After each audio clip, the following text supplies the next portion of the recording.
Good morning, Las Vegas. This is Danny up in Carson City. Hey, Danny, it's Ryan down in Las Vegas. You guys all set?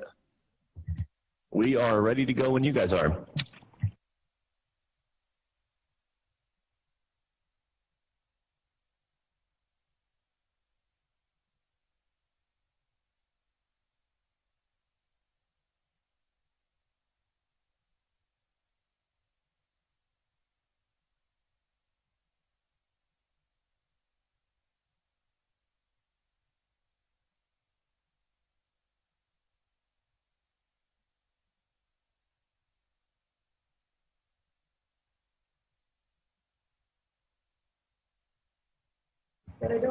Quick question up from Carson City. So in meetings past, there's been someone down in Vegas that kind of has controlled the camera.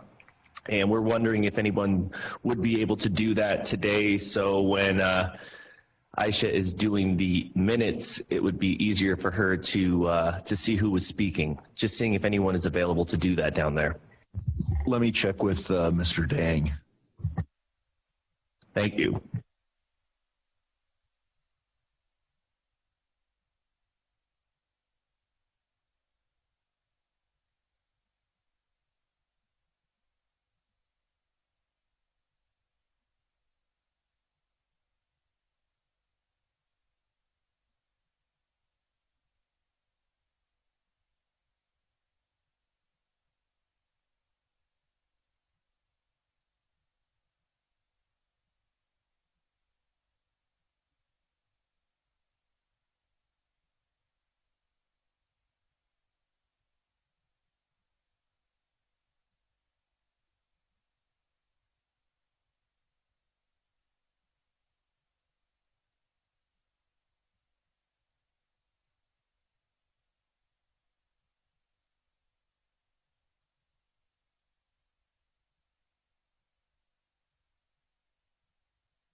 let's go ahead and call this meeting to order. Member Hinton, would you lead us in the pledge? I pledge allegiance to the flag of the United States of America and to the republic for which it stands, one nation under God, indivisible, with liberty and justice for all. All right. It appears we have all of our trustees here, save Member Luna, who has an excused absence. And so we will go ahead and move into the first Roll call. Is Danny going to do roll call? Yes, all right, let's go ahead and go. Member Luna. Member Corbett. Present. Member Moulton. Here. Member Hinton. Present. Member Kerner. Here. Vice Chair McAdin. Here. Chair Guanasso. Present. Okay, 6 of the 7 are here. We'll go ahead and move to agenda item number 2, public comment. This will be time when the public can make a 3-minute comment. Do we have any public comment in Northern Nevada? No, we do not. Okay, do we have any public comment here in Southern Nevada? No public comment here. Okay, so that'll close agenda item number 2. We'll open up agenda item number 3. This will be the time when the SPCSA Executive Director search and recruitment process will continue. This will be the time when the Authority Board will conduct interviews of the 6 Executive Director applicants who were selected to be interviewed at the January 18, 2019 Authority Board meeting. The Authority Board will select 3 candidates whose names will be submitted to Governor Sisolak for his review and appointment. The candidates who will be interviewed are Eve Breyer-Ramos, Rebecca Fiden, Mark Moderson, Sammy Rudolph, Brian Scroggins. Catherine Pujols has withdrawn, is that right, Mr. Herrick? That's correct. Okay. And that was just last night? Yes. Okay. And so with that, Mr. Herrick, can you address the board and let us know kind of the process that you have recommended along with HR? And then from there, we'll have some deliberation on how we want to proceed with the interviews today. Sure. Ryan Herrick, legal counsel for the State Public Charter School Authority. With me this morning is Marnie Whalen from State Human Resources. She's her and Jenny Hudson up in Carson City have been assisting us with this process. So let me run through kind of what we're going to do this morning, or the recommended process at least, and then if there's any changes, you can make that decision and we can kind of figure out how we're going to proceed. So as you said, Chair Guanasso, we have 5 candidates. Catherine Pujols withdrew yesterday. All 5 candidates are here in the Las Vegas office. They are in our conference room. We spoke with them briefly this morning to kind of let them know what was going to happen today. A couple of things some housekeeping things we need to take care of.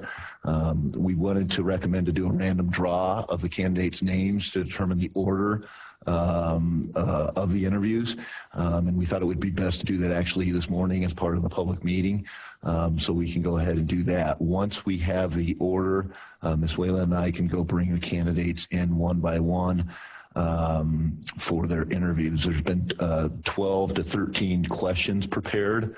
And I would recommend that either chair ask all of those questions or alternate between the chair and the vice chair in regard to asking the candidates those questions. Follow-up and clarifying questions are certainly allowed. So if any of the board members have any want to follow up with the candidates in regard to the questions, that's certainly permissible, but I will caution you to try to stick to both the topic of the question as well as the candidate's specific response and not deviate too far away from the question. The candidates have all been notified that they will have 2 minutes at the beginning and 3 minutes at the end for a brief opening and closing statements, and I believe all the candidates have prepared those statements as well. the candidates have been sequestered and cautioned not to either watch the meeting or communicate with folks outside that are watching the meeting prior to the interview, given the unfairness of candidate number 5 versus candidate number 1 having the questions ahead of time. However, given that this is a public meeting, we've told the candidates, and the board can give us direction on this, that once their interview is over, they can come back in the meeting, they can watch it, both for the other interviews as well as for the deliberations and the vote at the end of the day.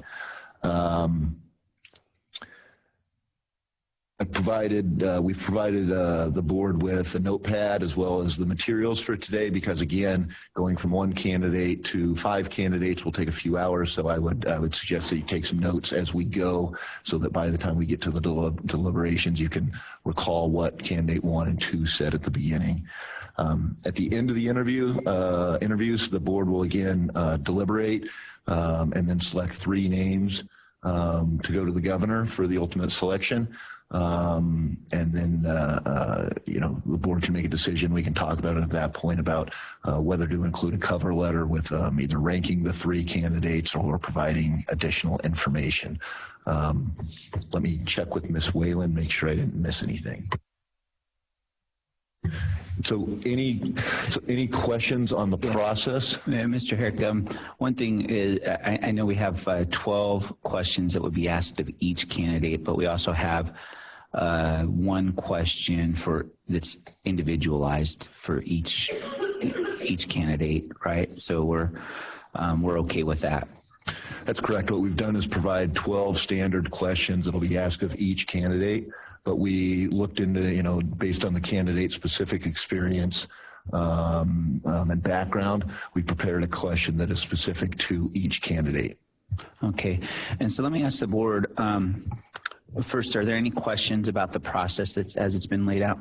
Member Kerner. Thank you, Mr. Chair. You didn't mention it, I don't think, or I missed it. Are the candidates going to be limited in the amount of time they have to respond to questions? We have limited just the opening and the closing statements to 2 minutes and 3 minutes respectively, but we have not placed a time limit on the response. Thank you, Mr. Chair. Any other questions about the process? Is everybody, go ahead, please, Vice Chair McAdam. I certainly don't care if Jason asks all the questions, but can we get a copy of them? I'm sorry, but it's helpful to have it in front of you so you know, did they answer the whole question? Certainly, let me, I'm so let me give you sorry. the question. No, certainly. All right, and then what we'll do is let Mr. Herrick make copies of the questions. Or do you have them? Okay. And then what is the board's pleasure? Would you like me to ask all the questions, or would you prefer that we alternate? How do you want to proceed? Mr. Chair, I would prefer that you ask the questions. My logic behind that is I really want to focus on their behaviors and their responses, and it's hard to do that when we're moving questions around and so forth. That would be my preference. Okay, is the rest of the board okay with that process then? Any objection to me asking all the questions? Okay, then I'll take the lead and ask the questions. But understand this, I respect you all as colleagues, and this is an important decision. And whatever questions you need to ask to get the information you need, I would encourage you to ask follow-up questions if you need to.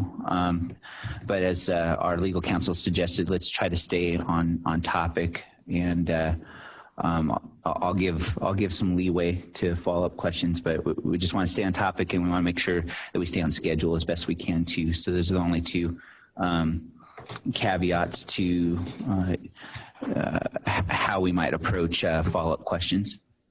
Any questions about that?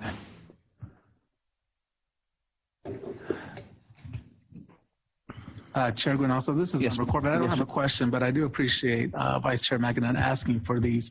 I've had the opportunity to participate these in my past, not only as a trustee, but also as a state board member, and these were always present and available in those experiences. And so in terms of just that, I do appreciate these being available for other board members to see.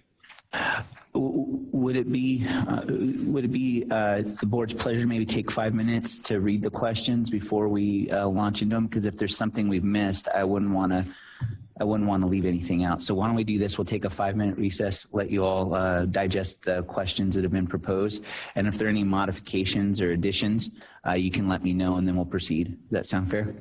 Okay. I'll take a 5-minute recess.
All right. Let's go ahead and call the meeting back to order if everybody's had a chance. Yes, Member Moulton. Yes, Member Moulton, just a question. Will the candidates have a copy of these questions? They're quite lengthy. I think they're excellent. But I just think maybe to prevent maybe having to repeat them, it might be an idea. Whatever you think. But Yeah, I don't know that I was going to read the questions verbatim.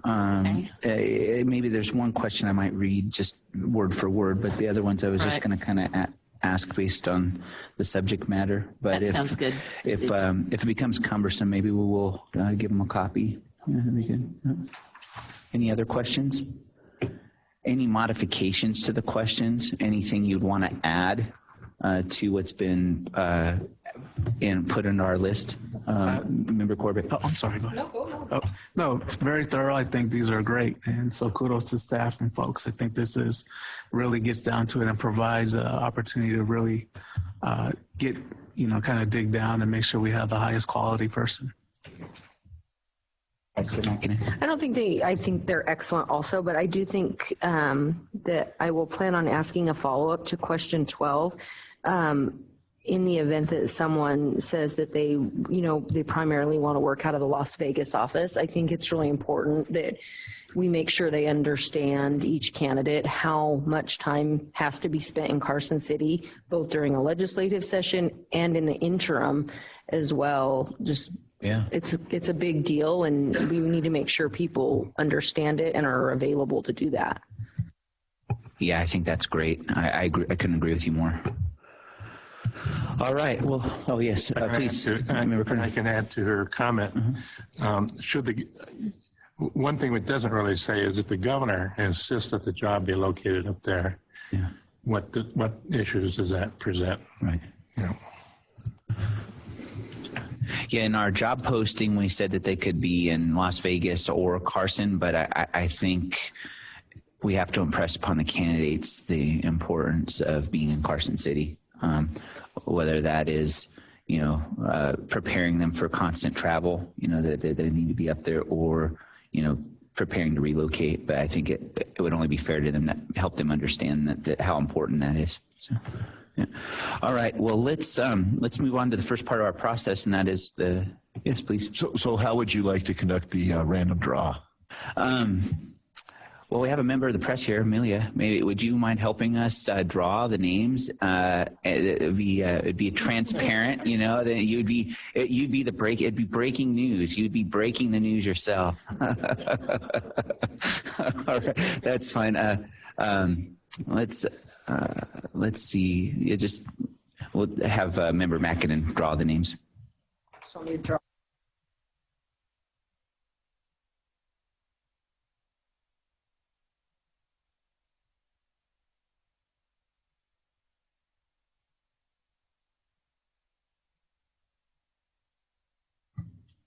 Sorry, that first one was Rebecca Fiden. My microphone wasn't on. Second is Mark Moterson. It's your very top secret, multi-folded. Third is Randolph.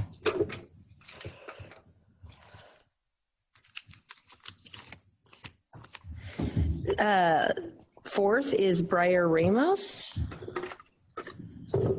And fifth is Brian Scroggins.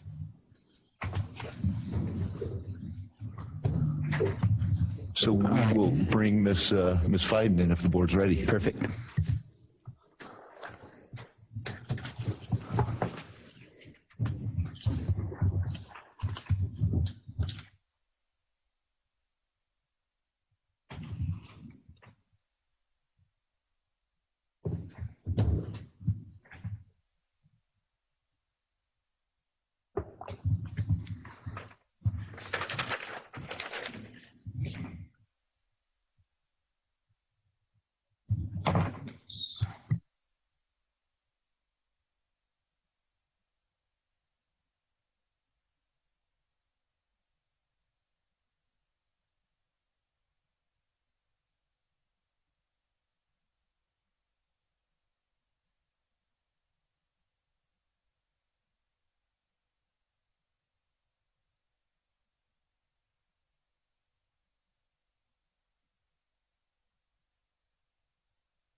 Take your time and get settled. We're not in a hurry.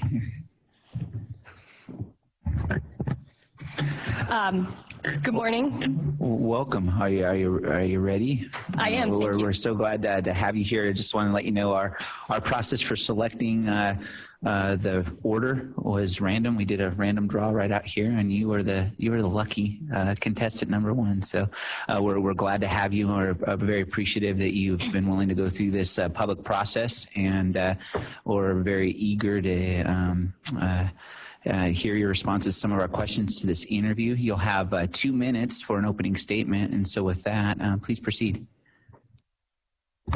Good morning, Chair Guanasso and members of the authority. My name is Rebecca Fiden for the record.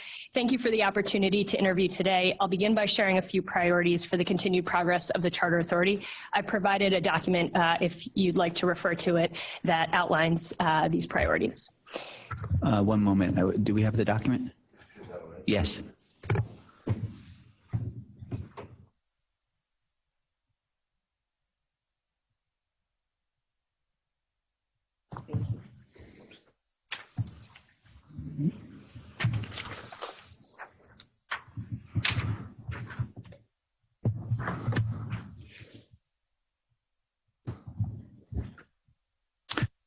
Please proceed. Thank you. There are also documents up north if that's necessary.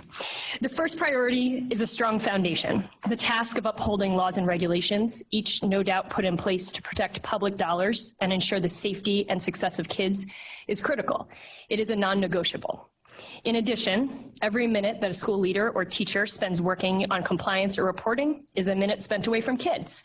So the implementation of laws and the work of school oversight must be done purposefully to accomplish their intent and be streamlined so that the maximum amount of resources can be directed to educating children.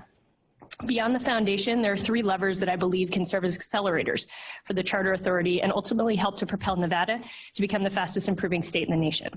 First, transparent results-oriented accountability.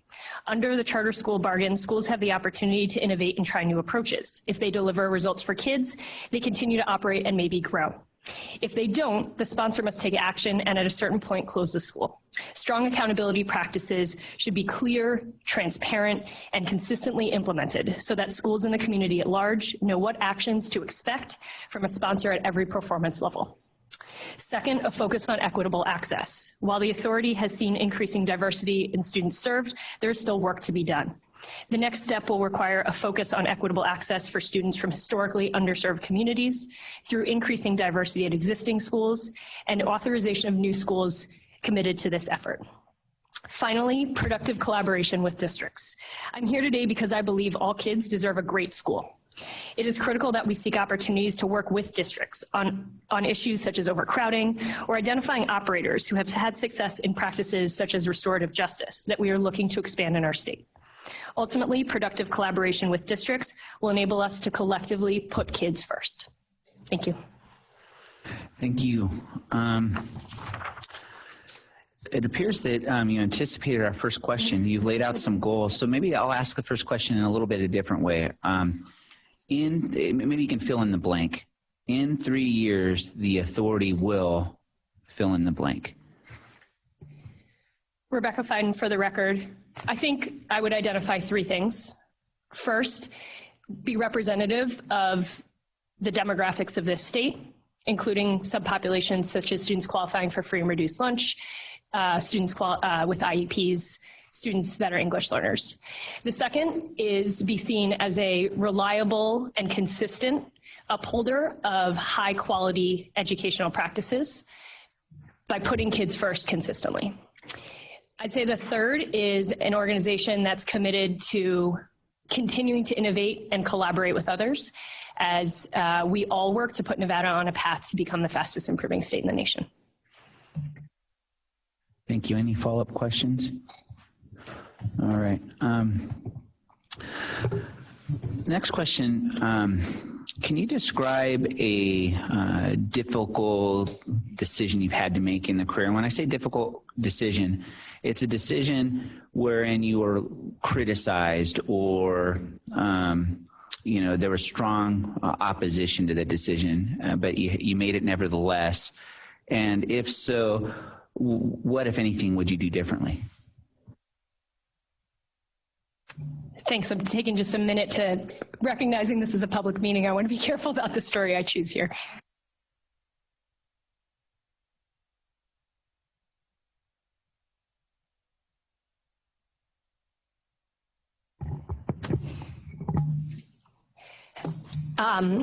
I'll give an example and do my best to make this an anonymous example. I've had the opportunity to run 2 application processes here in working for the Achievement School District, and that's a really important place in our work. We have an obligation to make sure we are only letting folks who have a really great plan and demonstrated results through the door.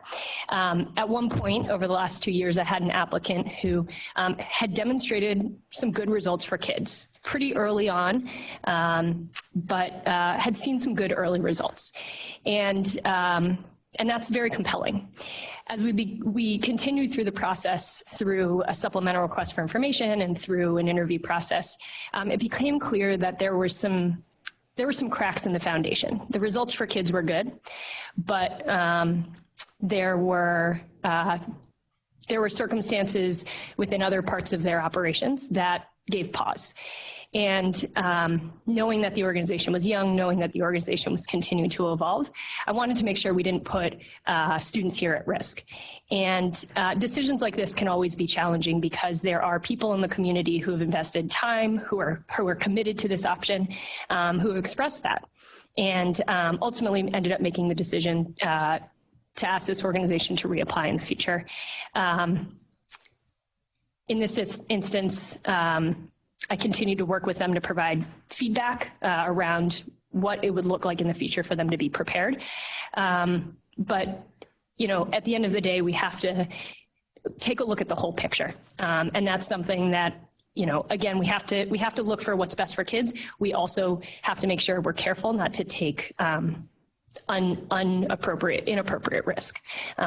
So I hope that answers your question. Thank you. Any follow-up questions? Okay.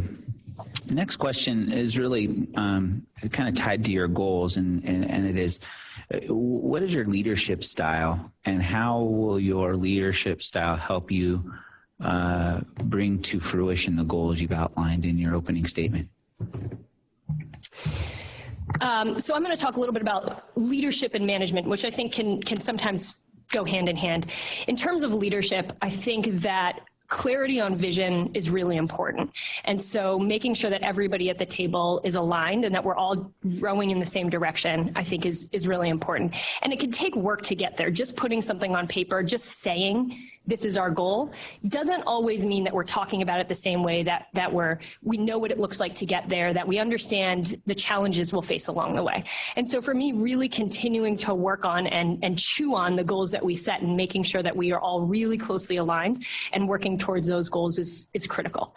I also believe that teams are at their best when every individual is at their best. And so when I've had the opportunity to lead teams, I have really focused on making sure that individuals and the team as a whole, we know what to expect. We know what the bar is. We know what success looks like, that we have all the resources and tools to do that work well, and that we provide constant feedback so that we can continue to get better. Feedback 3 months later doesn't help anybody improve. We need feedback in the moment that allows somebody to continue to get better every day.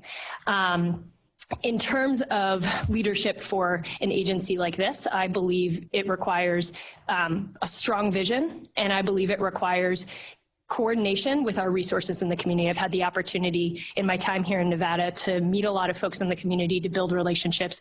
I've been challenged with some tough tasks in my time at the Achievement School District, and we've been able to continue to make that work happen through building relationships and building support piece by piece. And so I think that would be incredibly important as we continue to look towards the future.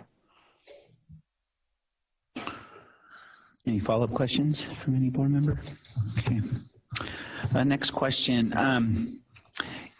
As executive director, you would take direction from the board regarding significant policy issues and major agency initiatives. Meanwhile, you're also responsible for the day-to-day operations of the agency. What's your view on the relationship between the executive director, agency staff, and the SPCSA board?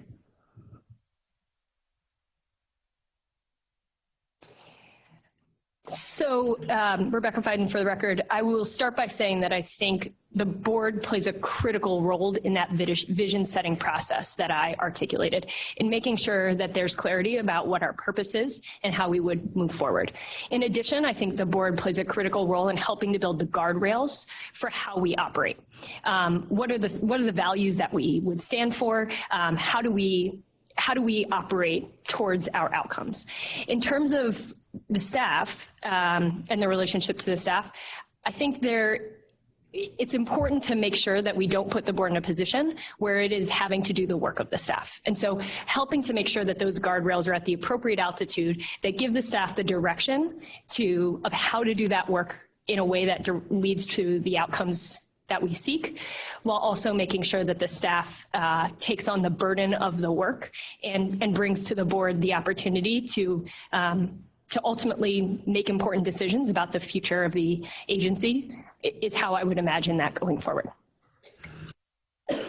Any follow-up questions? Okay, hearing none, we'll move on to the next question. Question number 5. Our agency gets one bill draft request every session. So I think it's kind of a two-part question. Do you have any experience with the legislative process? Rebecca Fiden, for the record.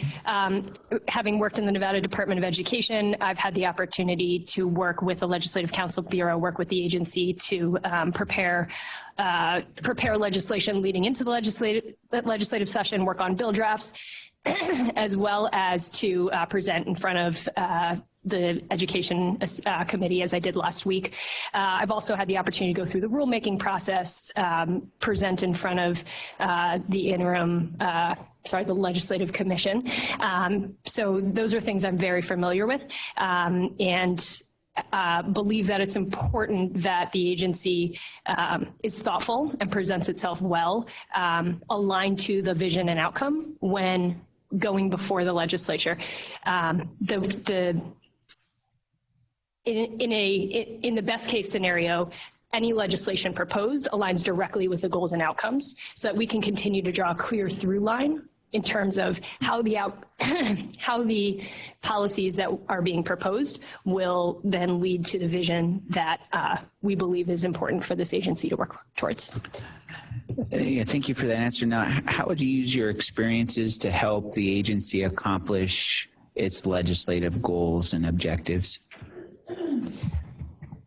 Rebecca Fiden, for the record. The first thing that I would do is make sure that there are appropriate relationships at the right places in the organization. So I've seen firsthand the work that the staff at the Department of Education has done to make sure that we have appropriate relationships with individuals at the Legislative Council Bureau, individuals at the governor's office, so that we can keep those parties informed as we do the work.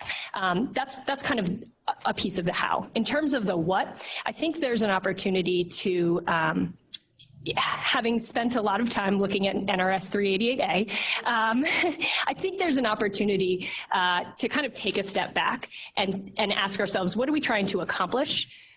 How does the framework we have today lead to that, and where are the gaps? And I think that is that's the way that I would hope to approach this work in terms of moving the legislation in a direction that supports the outcomes we seek to achieve. Very good. Any follow-up questions from any board member? Okay, hearing none, I'll move to the next question. As executive director, you will have, you'll be appointed by the governor. You will be accountable to the board. You will have to present to the legislature. You'll have to communicate with the schools in our portfolio. And so there's a lot of audiences that you have to interact with and sometimes those audiences have competing expectations. So in the context of having those different audiences, how would you ensure that the direction from the governor, the legislature, or the SPCSA board are successfully implemented, while at the same time ensuring that our schools, our public charter schools, and stakeholders are adequately served? Rebecca Fiden for the record. There's a lot of complexity when a state agency is thinking about all of the different bodies that it has to work with. I think first and foremost would be to understand the priorities that each of those bodies has. What are they looking for, and how? Then taking that information and figuring out how those pieces fit together. One of the things I think that's a strength of mine is the ability to kind of arrange information in a way that is consumable.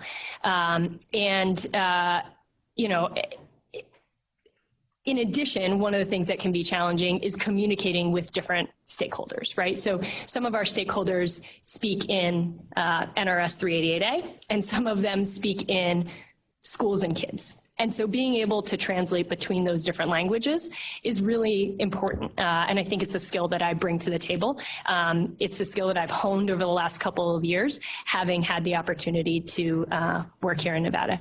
I think the second thing in terms of making sure schools are appropriately served, at the end of the day, the success of schools determines the success of the portfolio of the State Public Charter School Authority.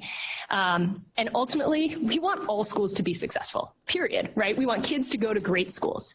And so if that's what we hope, we have an obligation to set schools up for success, to give them every opportunity to be successful, knowing that it's also our job to hold them accountable. What I mean by that is when a school, we've got to hold a really high bar for what it means for a school to get through the door, right? To get through the door, you've got to demonstrate that you're really ready. Once they're through the door, clear expectations, constant feedback, ability for them to ask questions and get responses from us on a regular basis, right? Because we want them to be successful, and they should have every opportunity for success. Also recognizing that when they don't deliver on results, we have a job to do as well. And so that's really that's the approach I've taken with the schools that I've had the pleasure to work with. And I tell them all the time, I'm putting on my accountability hat now, and oftentimes I have my support hat on, and this can be a weird transition. But the reality is that is the work of authorizing. So I hope that answers your question, a couple different directions there. Yes, please. I just have a follow-up to that. I know your work up until now has really been bringing in proven authorizers. Can you just address a little bit, because our work sometimes is little homegrown schools that aren't necessarily proven not proven authorizers, but proven operators. Can you just address that a little bit? Rebecca Fiden for the record. One of the schools in the Achievement School District, Democracy Prep, is kind of part of a large network. And 3 of them they've gone through a fellowship, but they are in fact kind of homegrown. So I do have experience in both ways. And the work I do with those 2 organizations, frankly, is a bit different. The work with a large organization that kind of has a pool of resources at its disposal, my contacts with them and the work I do with them is different than the work I've done with the homegrown folks. For example, helping to connect them to resources, helping to think about, one of the challenges that I became acutely aware of in the last couple of years was when a school thoughtfully says, I want to do kindergarten and first grade to start, because that's going to help to make sure I set the strong foundation for my school. I'm going to grow to K-5, but I'm going to start K-1. Well, one of the issues they face is that there's a huge cash crunch that they face as they grow from 200 kids to 400 kids to 600 kids. So I've been really listening to the challenges that schools faced. And when I heard that challenge from a school a year ago, I made a concerted effort to work with the Nevada Department of Education's fiscal team to find a pathway and to develop a really strong process by which we could ensure that schools got appropriate amounts of dollars from day one, even though usually that number won't get trued up until the end of the first quarter, right? So I think in the case of those small schools, again, it's listening and understanding the challenges they face, recognizing that ultimately they're responsible, but that there are things we can do to help make sure that they have an easier time at it, right? Getting the money for all the kids they have on the first day of school, to me, is a no-brainer. We just need the processes that, one, make sure that they actually have kids in the building, and two, make sure that, that process is in place. So I hope that gives an example that satisfies your question. Any other follow-up questions? Okay, hearing none, move on to the next question. While the number of students with special needs attending SPCSA-sponsored public schools has increased dramatically in the last few years, as has the number of English language learners, statewide by nearly 61% of students in traditional public schools qualify for free and reduced lunch, yet SPCSA-sponsored public charter schools, only about a third of our students qualify for free and reduced lunch. As a candidate for the next executive director position for the SPCSA, what are your thoughts on this, and how do you see us addressing this discrepancy between traditional public schools and SPCSA-sponsored charter schools? Rebecca Fiden, for the record. This is something that I spoke about in my opening statement. It's a priority for me. I believe that the charter authority and charter schools in general are poised to be really an accelerator on our state's progress. But to do that, we've got to make sure that we're serving kids who need it the most, as well as kids throughout the community. In terms of addressing it, I think there are a couple of things that we can do. First is make sure that we continue to reinforce in every avenue we can, and that schools continue to reinforce that they serve all kids. And so there are certainly a number of concrete things that could be done, whether that's putting, footnotes on applications, whether that's posting lottery dates publicly so that more and more families across our community are aware of lottery dates. I think there's a lot we can do with what we already have. I also think there needs to be a concerted effort to identify current operators who have had success and figure out if they're interested in expanding into communities that don't have as many high quality options, or looking for operators from other parts of our country or homegrown operators who are interested in serving those populations of students. I think we all have an obligation to make sure that students have access to great schools, and this would be a priority if I had the opportunity to lead this agency. Any follow-up questions? If I may add, please. The schools that I've had the opportunity to work with in the Achievement School District, I recognize also may become part of the charter authority. They serve 96% students that qualify for free and reduced lunch, 70% of kids who would otherwise go to a 1 or 2 star school. So my experience in ensuring that those schools, I have a lot of experience with schools that are serving those populations. I think making sure that schools have the supports from their authorizer to do that work is also important. So for example, making sure that schools know how to work within the constraints of Title I funding, for example, will help to make sure schools feel more comfortable expanding into some of those potentially unknown spaces in from their current perspective. Mm-hmm. Thank you. I did have a follow-up. It appears to me that a couple of the challenges with respect to access are, one, making sure families know about the option and that it's available to them. 2, transportation. If they do know about a charter school option, how do they access that if they don't have transportation?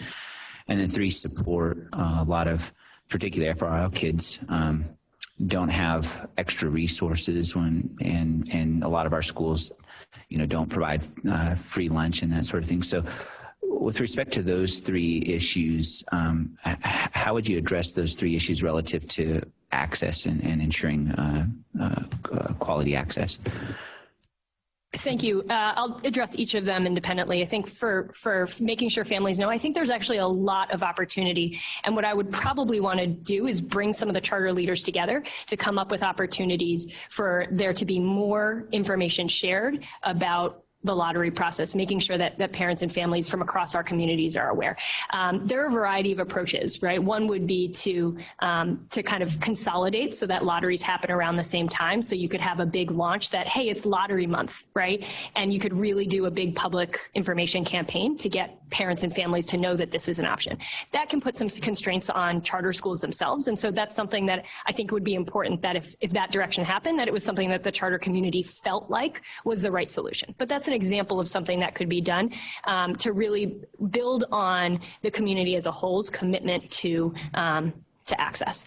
In terms of transportation, this has been something I've banged my head against the wall a bunch about, and I actually have spoken to a couple of bus vendors across the country to try and find somebody who will come to Nevada and offer school buses as a vendor. I haven't cracked that nut yet, but I spent a couple months last year working to try to identify those and got really close. One of the schools in the Achievement School District decided to buy a bus because they had this exact same challenge, and we couldn't get that vendor to come in at the number of schools we had interested. So I think continuing to push to have options for transportation is something I would definitely work towards. I also think this is an opportunity for collaboration potentially. I had multiple meetings with the Clark County School District about potential for providing transportation services. At the time, I don't think that it was something that they felt like they were in a place to do. But I think there's an open door for that type of collaboration in the future. And ultimately, I think it can be mutually beneficial. Charter schools are looking for somebody to provide services, and school districts often tier their bus schedules, a 6 a.m. pickup, a 6:45 pickup, a 7:20 pickup. If they've got a hole in that schedule, filling it with something that generates revenue seems pretty logical. And so I think there's an opportunity potentially for this to be a win-win for charter schools, kids, and the school district. In terms of support, I think I would do a couple things. One is get clear on the things that folks are having a challenge with. So is it school lunch and that process? Identify folks who have had success in our communities doing that. And I know a bunch of those folks, and figure out how we can build some collective kind of knowledge base to help shepherd more and more schools through those processes. Leverage the knowledge and experience of some of our successful charter schools and help to make sure that we can get more of them doing things like providing free or reduced lunch, or successfully using 100% of their Title I dollars or Title III dollars. I think that's absolutely critical. Thank you. Any other follow-up questions? Yes, please, Member Corbett. Thank you. So, and you touched on this a little bit, Ms. Fiden. In terms of proximity is also key, right? And so part of the authorization process is also taking a kind of a 30,000-foot view of where these schools are asking to be authorized in which neighborhoods. Can you talk about that a little bit? Absolutely. In my work in the Achievement School District, I have focused on making sure that we locate schools in communities. One of the things that I know from parents and families that I've spoken to is that a choice that's 30 miles away is not actually a choice. And so we've got to make sure there's access in communities. And if you were to take a map, and I've got a lot of these on my computer, you can actually see pretty clearly pockets of our community that have either no or very few high quality schools. And so in my work, I would, first, I think it would be important for the authority to have some awareness as to where those pockets are. Second, to publish those, to tell the community, hey, these are the pockets of our state where we think there are lacking quality options. And so, yes, we're doing an application process, but we're specifically calling for operators to come and say we're interested in operating here. It doesn't mean that all of them will, but at least it sets a target for what we believe we should be striving to accomplish. It's absolutely a challenge, and I think when we say choice just can't just mean choice for some, right? Family and parent choice about where to send their kid to school, it should mean choice for all. It should be equitable. Obviously, you know this, that one of the challenges I think in some of those neighborhoods is where are you going to put this school, right? So how have you, shepherded your current schools through that process, or what do you see as the next step that we need to take so that it's not so challenging, that's not the barrier? Rebecca Fiden, for the record, it's definitely a challenge. I have one school that converted an old grocery store through the help of a financing organization. And that's a really great opportunity, not just for the school, but also for the community to have what used to be a vacant building now be a school. I think that type of pathway is great. It requires community resources. And so I think particularly if this authority identified a commitment to expanding access in certain parts of our city, I think one of the things that would be important is to go out to communities, talk to our leaders of our different jurisdictions, understand land that they might know is available, and talk to them as well as community leaders about the potential to help to finance some of the facilities work that these schools would need. I've also seen schools, rent space, and I think that can work, but it does present a challenge. And so, I think ultimately working with communities, working with community leaders, working with our local resources to address these issues is going to be critical. Any other follow-up questions? Okay, hearing none, we'll move on to the next question. Public charter schools are supposed to be incubators for innovation and examples for best practices in education. As the next executive director for the SPCSA, how would you ensure that this goal was met, and what would you do to ensure collaboration between SPCSA-sponsored public charter schools and other public charter schools, as well as traditional public schools? Rebecca Fiden, for the record. In terms of being incubators and examples, I think that crosses every step and every responsibility of the authority, right? It's both at the gatekeeper point where you say who comes in the door, but also throughout the process over the course of a contract of providing feedback to schools if they're not serving as an example or they're not successful, making sure that they're aware of that, what challenges they have, what progress they need to make sure that they live up to the potential that they committed to when they signed their contract. I think that we have an opportunity. We've got a lot of great schools in our community to really highlight those effectively across our landscape, and to have our charter schools engage in a lot of the public spaces that district schools already do. So looking at opportunities for schools to work one-to-one, but also looking at opportunities, I'm trying to think of a couple of examples, but magnet school fairs, right? Magnet schools are are a choice for kids, and that's great. We should also equally think about charter schools as a choice for kids on kind of similar ground, right? And so making sure that we have collective school choice opportunities and not just this type of school choice or that type of school choice puts all of those players in the room together and ultimately serves kids and families best. In terms of collaboration, I touched on a couple of examples that I think that the authority can pursue.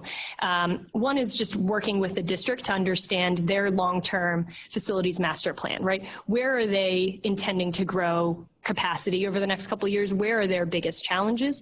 What role can the authority play in, if we're going to potentially identify these communities have the lowest performing schools, these communities also have the most overcrowded schools. So how do we help to articulate that for the community at large as folks are looking to apply?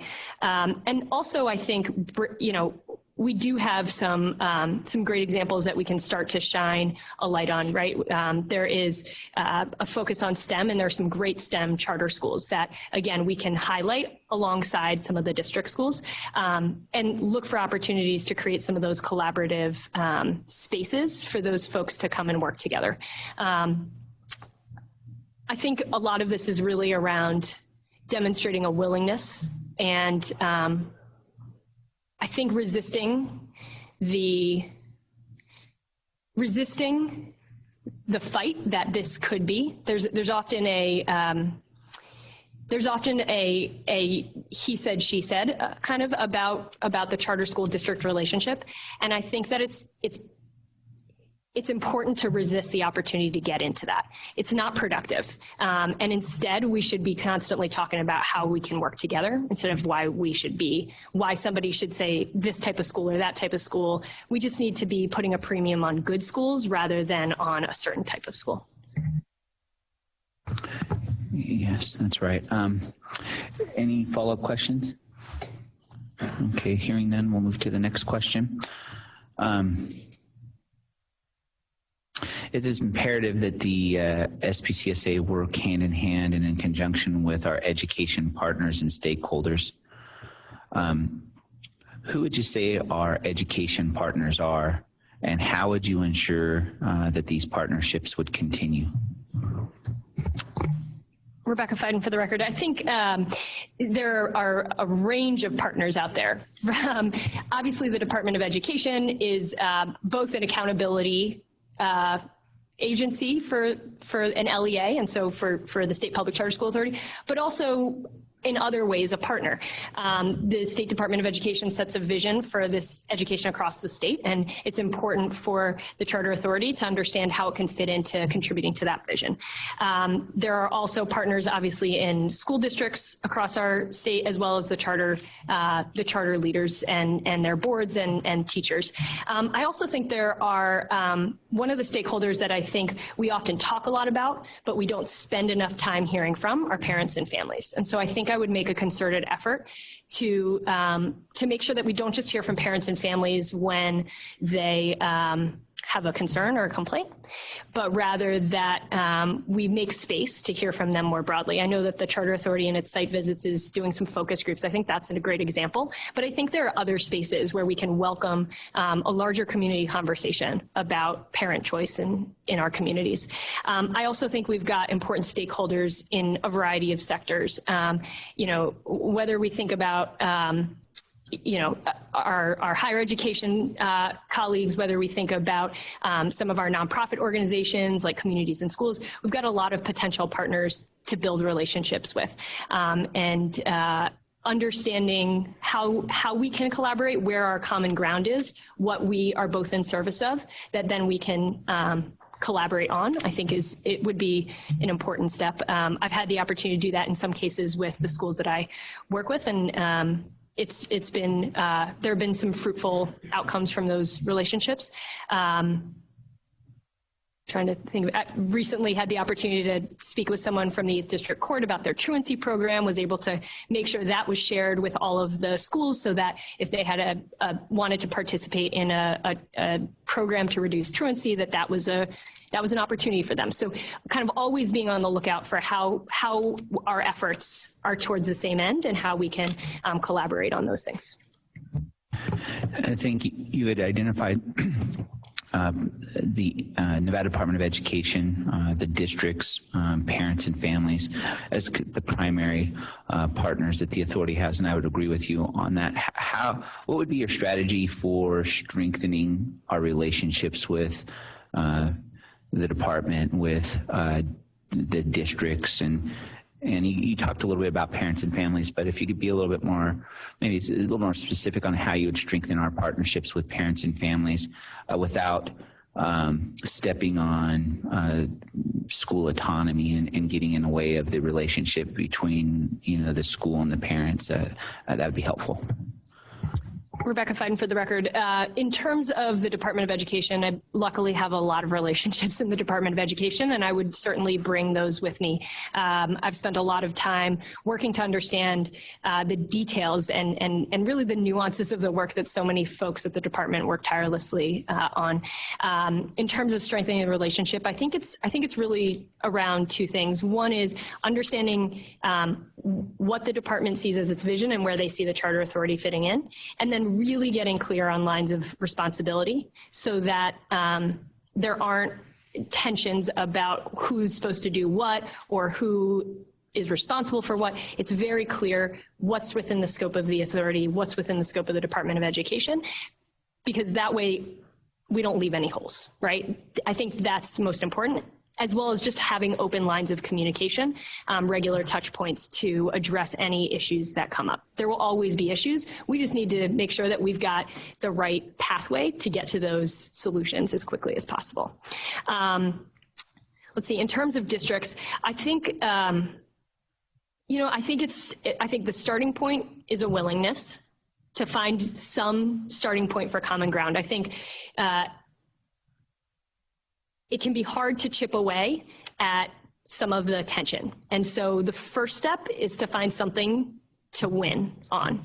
I think overcrowding and facilities placement, to me, sounds like one of those things. And I think getting one win under the belt and finding one thing to start on, we're not going to change the entire landscape overnight. We're not going to bring down all the barriers overnight. But we do have to just be persistent. Pick one thing, let's focus on something we all think we can get around the table on, and then let's get to the next thing. And I think that type of progress, once we see that we can make some progress, we can continue to take additional steps.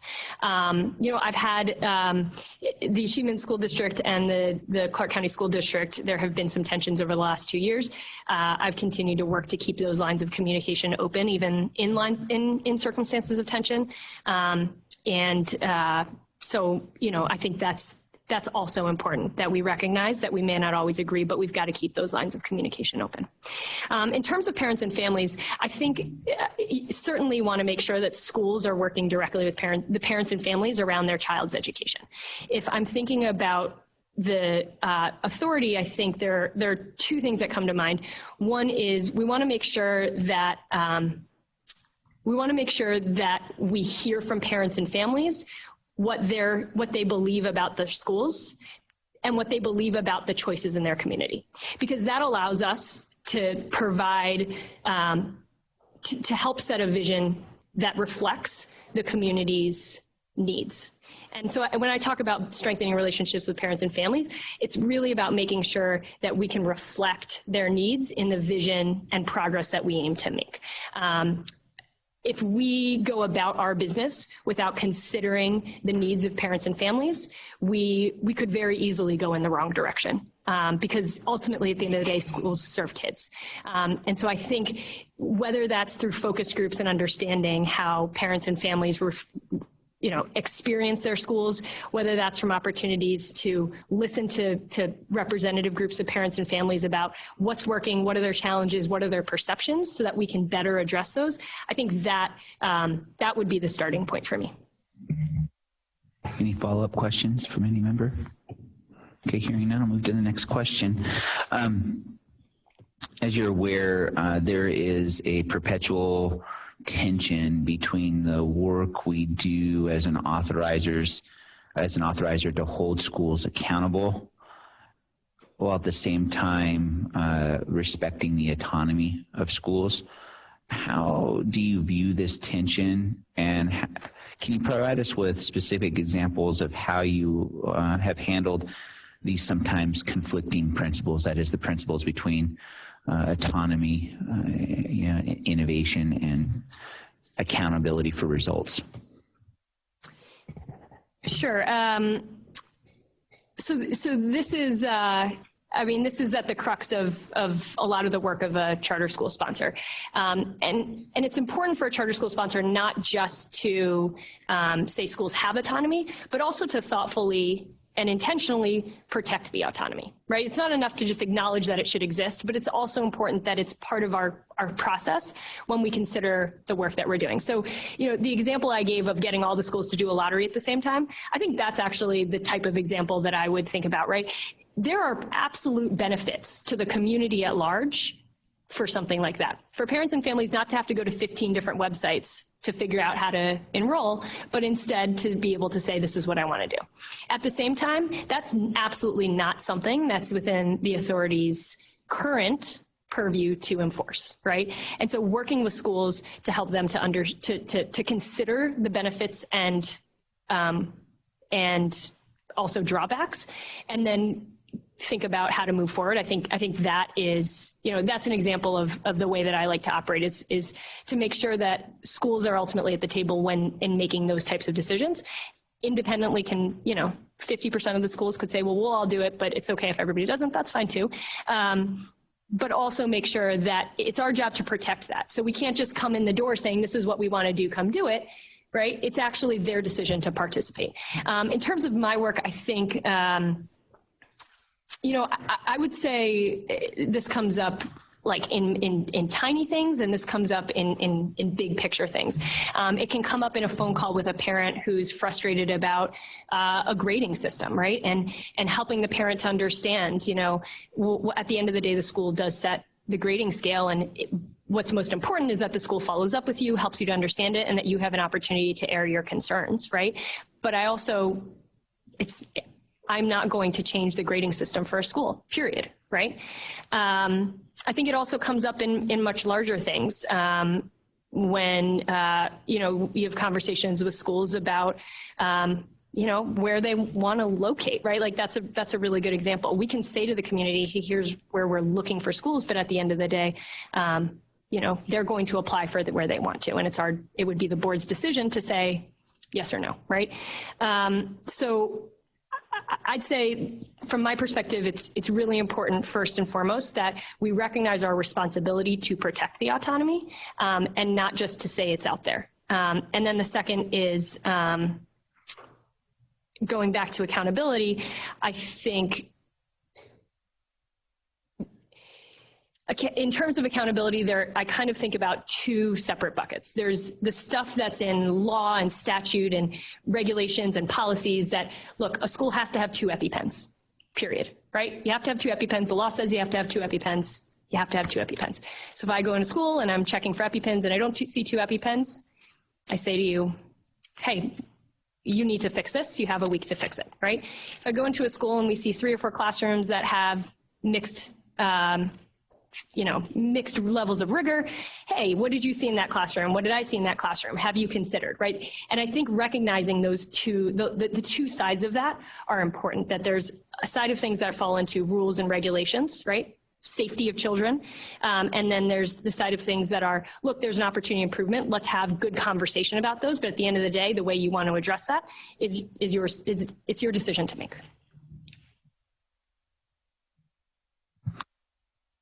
Yeah, thank you for that. You'd mentioned earlier that sometimes you have to wear a support hat and sometimes you have to wear an accountability hat. And sometimes it's awkward to switch between the two.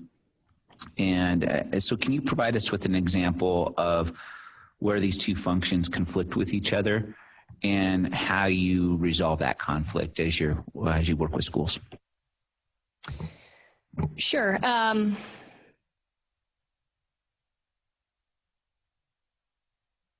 So I think this has come up a lot in the semi-annual review process that I've established with the Achievement Charter Schools. I go out and do a review with them twice a year where, do a school observation, have a meeting with their school leader and their board chair to talk about what's working, what are the challenges.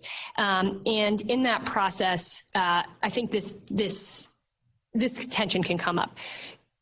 For example, there are things like chronic absenteeism that can come up and I can say, oh, here's some resources. But there are things where we're looking at school data and, hey, it looks like your ELA data is not as strong as your math data. And, if these tests are as predictive as you say they are, this may put you in a tough spot, right? In terms of your star rating, in terms of your end of year results. And so really making sure to, I think the tension, it's important to acknowledge because it allows that conversation to be fruitful. Secondly, I think it's important to name the challenges that there are. And at the end of the day, both the autonomy that school has, as well as the fact that I'm not in that school every day, so I don't know how to fix the fact that your ELA scores aren't very good. But you and your board chair need to know that this is a concern because it's ultimately your obligation to resolve. Thank you. Any follow-up questions from any board member? Okay. We're getting to our final 2 questions here. As you know, the SPCSA has offices in both Carson City and Las Vegas. Which office would you primarily work out of? Rebecca Fiden, for the record. Frankly, I don't know that I'm ready to make that decision today. I think it would be important for me to hear from the community. I think there are benefits to both. Obviously, the legislature and the governor's office being up north, there's a lot of business that happens up there. Also, the majority of the charter authority schools are here, and we're in the business of schools. So I think it would be important for me to better understand the context in order to make a thoughtful decision. I think regardless, it would be important to spend significant time in both. And if the governor appoints you as executive director of the authority, when would you be able to start? Rebecca Fiden, for the record, I would need some time to figure out how to transition my current responsibilities to within the department, and I would hope to do so quickly, and also with the opportunity to kind of be a phone a friend to the department for a bit to help make sure that the schools that I currently work with are in a good position for success. So certainly want to hit the ground running as quickly as possible, but also hope to do so in a way that honors the schools that I currently work with. Before I go on, any follow-up questions from any board member? Okay. As you mentioned, you're currently the acting executive director for the Achievement School District within Nevada Department of Education. And while the SD is supported by the staff of the department, I'm not aware that you have any direct reports, and that is, you don't lead a team. You're a team of one, and so transitioning from that role into a role where you'd be responsible for approximately 20 full-time employees, could you describe your leadership skills that would demonstrate you'd be able to successfully lead a team of 20? Because it's a lot different than working alone. Yeah, that would be a definite adjustment. In the last 2 years, I've been really responsible for the whole gamut of authorizing work, which in many ways an advantage. I've seen every ounce of that work. I also would need to take a major step back because that work should be handled by the staff.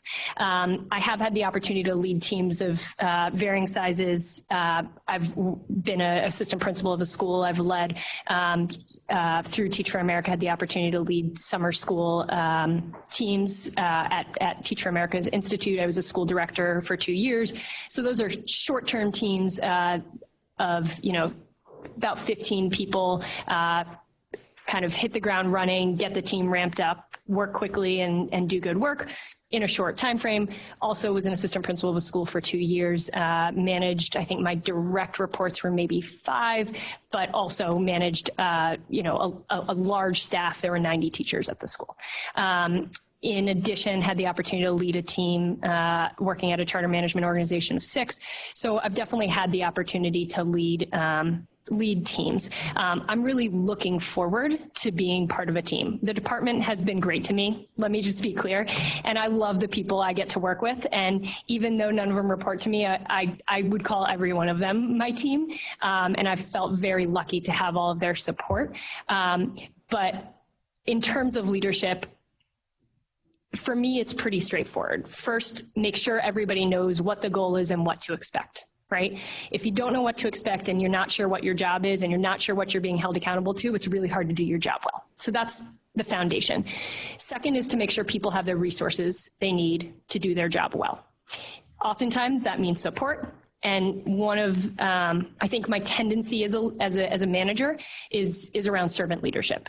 I'm adaptable.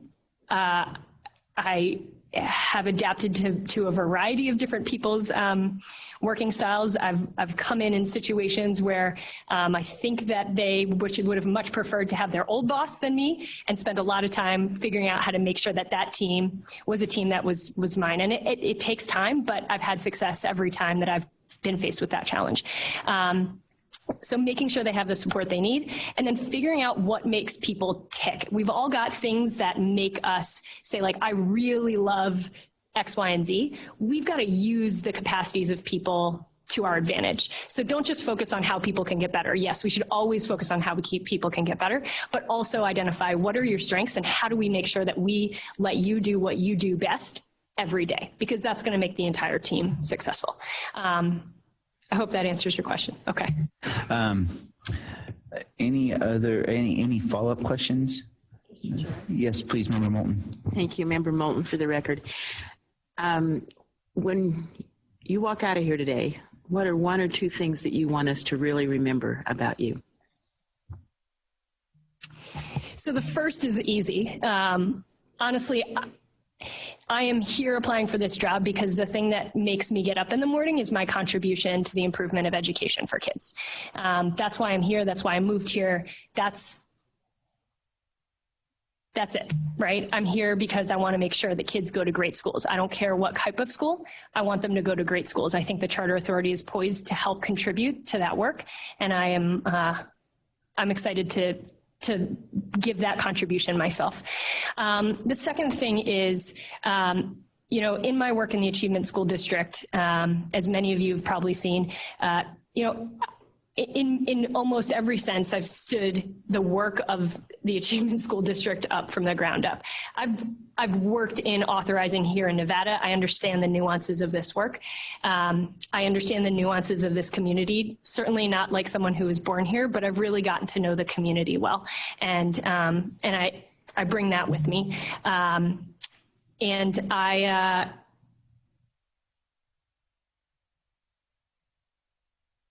I know the community, and I know the potential that we have.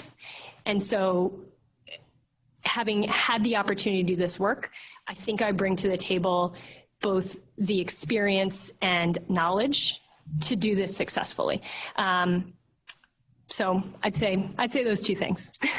Yeah. Thank you. Any other follow-up questions? Okay, hearing none, this will now be your opportunity to give a 3-minute closing statement.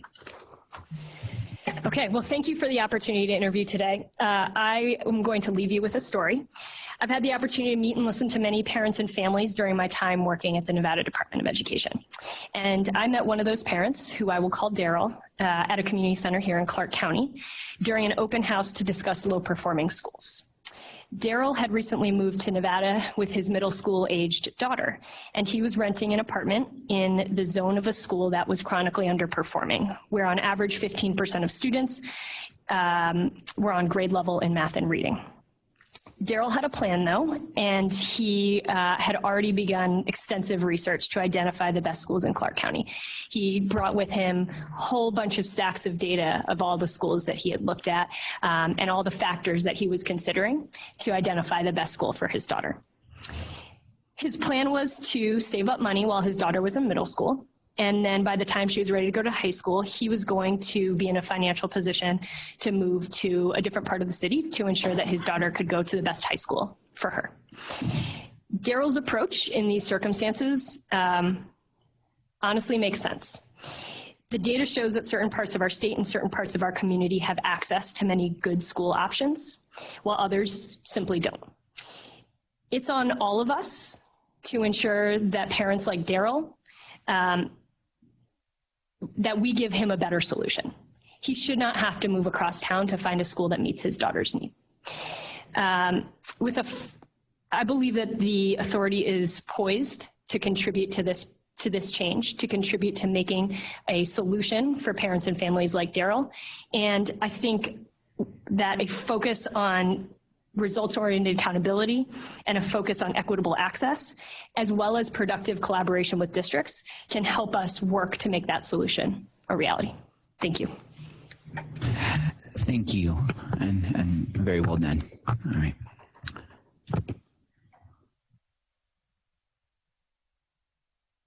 Go ahead and call the next candidate.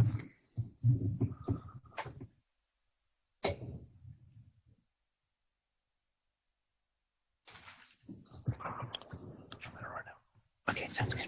I'll wait for you.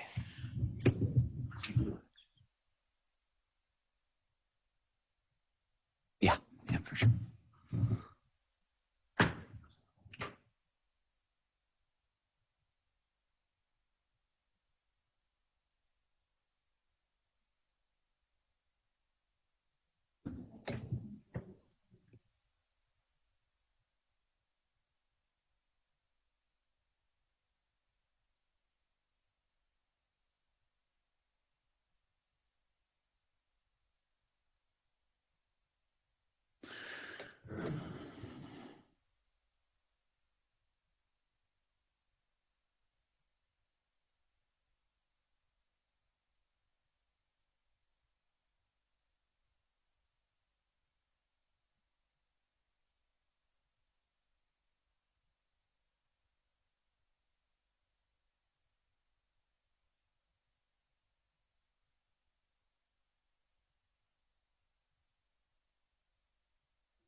thought it would be an unfair question to say, do you like my tie?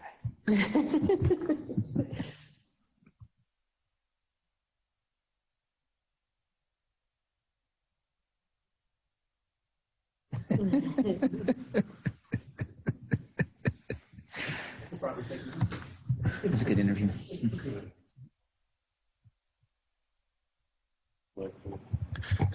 Microphones are on in Las Vegas. Microphones are on. Oh, that's fantastic. I love that. That's really good. Yeah. All right.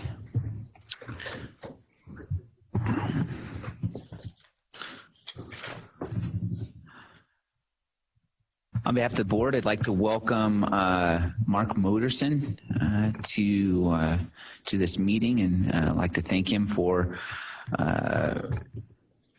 participating in this process, which is a very public process, and appreciate his contributions to the process in terms of providing information about himself and then making yourself available for this interview. You've been informed about the process already and what we intend to do today. I wanted to let you know that the order was randomly selected from at the beginning of the meeting. We literally picked names out of a hat. So you are number 2 today, and we're looking forward to hearing from you. To start off our time together, you have an opportunity to give a 2-minute opening statement. Thank you, Mr. Chair, members of the authority. Good morning.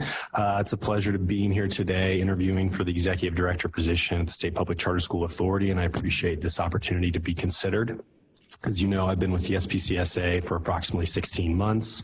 I was interested in working for the authority for a few important reasons, both of which I think are relevant today in the interview, as well as obviously in my interest in the executive director role. First, this agency and the authority has shown that it stands for quality.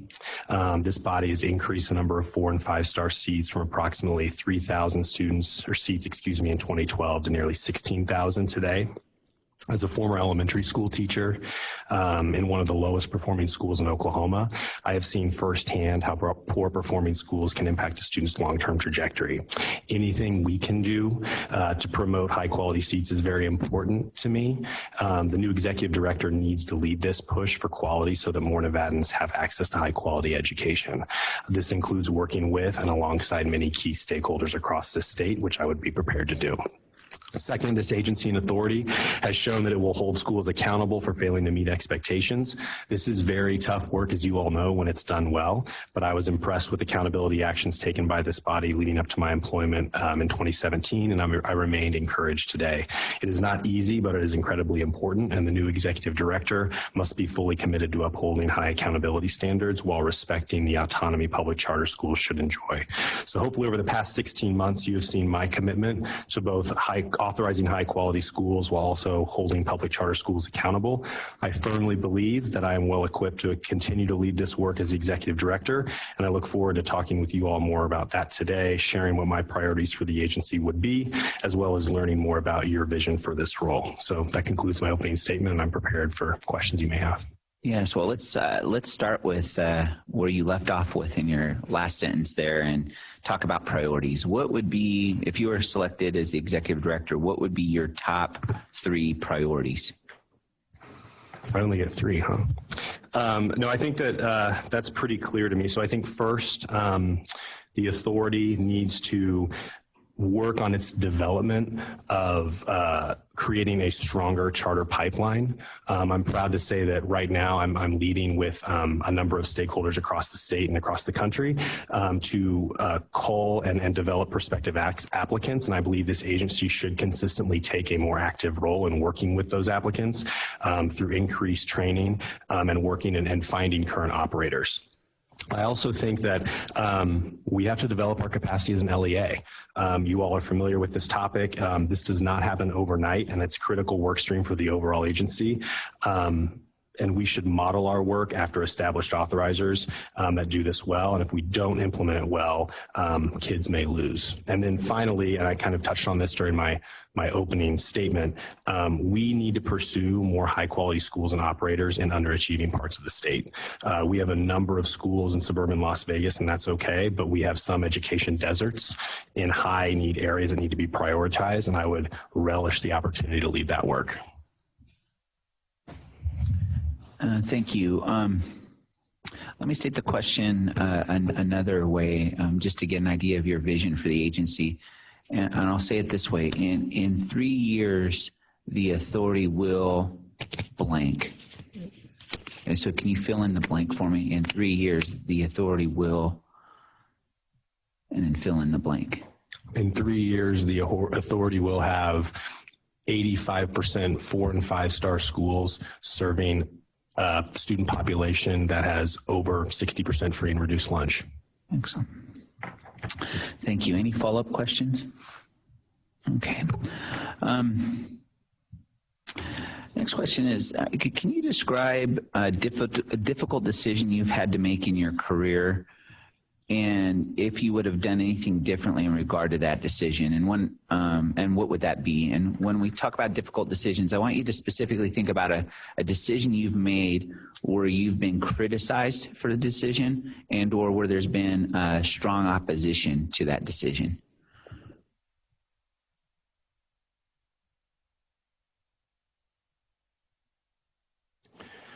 Thank you for that question, Mr. Chair. So I think this is a rather timely question. And the example I'll provide is when I first implemented a charter school performance framework in Oklahoma. I was tasked, as the law changed, to create a performance framework that would hold schools accountable to meet the letter of the law. And that was something that was popular with some, and it was not popular with others. And I had to work in collaboration with a number of people, both internally within my previous employer, as well as with the field itself. And one of the things that I came under criticism for was not involving those working in the field earlier in the process. I learned very quickly that had I done that, I think I would have generated more buy-in and the results would have happened much more quickly. So I came under a lot of criticism by both those school leaders as well as those school boards to say, hey, we have an important voice in this because we are the ones it impacts the most. And so through that criticism, I very quickly began to work with them through the middle, late stages of the process. And overall, we had a positive result. We were able to establish a framework that was implemented successfully. They better understood where I was coming from, which was really to uphold the letter of the law and make sure that they could tell their story through their performance. But one of the things that I would have done differently would have been to bring them on at the very onset to describe the purpose of the work, the goals of the work, and everyone's role, and really learn about where their questions may be. And hopefully you all as an authority and perhaps school leaders have seen that that's really changed how I think, how we're approaching some of the current work before you. I think I want to operate in a sense of transparency, and I want to make sure that the folks in the field are really understand that we are working together. We're not working against each other. And so that lesson, 3 or 4 years ago really has helped inform a lot of the work I do today, some of which you will hear about. You have heard about and you will continue to hear about. Any follow-up questions?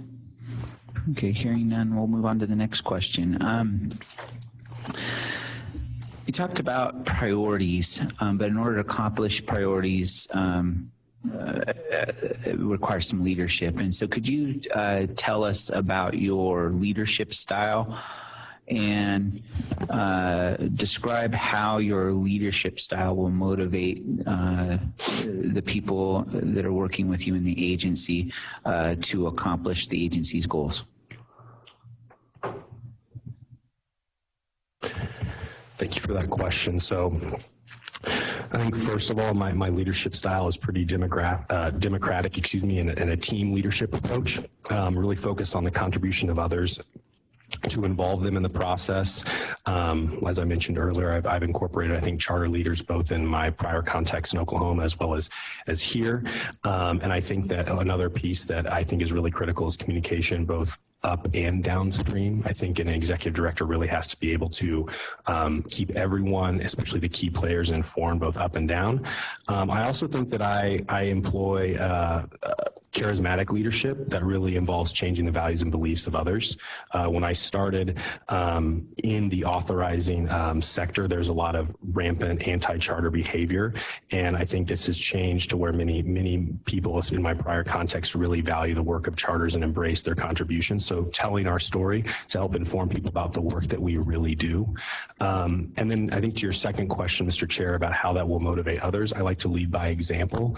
I think that that's really important when you have a team working underneath you to be viewed in a positive light and through your actions. And so I would expect that much would be the same with that regard. And I think in terms of developing talent, which is something I hope we can talk about today, I think that that's particularly important to this position. You motivate others by giving them responsibilities that they can succeed at. You do not set people up to fail, and so I think that you can not only be very cognizant of who you should hire, but you should give them responsibilities that are going to push them, but also develop them and give them a chance to be successful, to grow their skills, and ultimately benefit the agency. Any follow-up questions from any member? Okay, well, hearing none. As you know, Mr. Moderson, the executive director takes direction from the authority board in regard to significant policy issues and major agency initiatives. But the executive director is also responsible for the day-to-day operations of the agency. What's your view on the relationship between the executive director, agency staff, and the SPCSA board?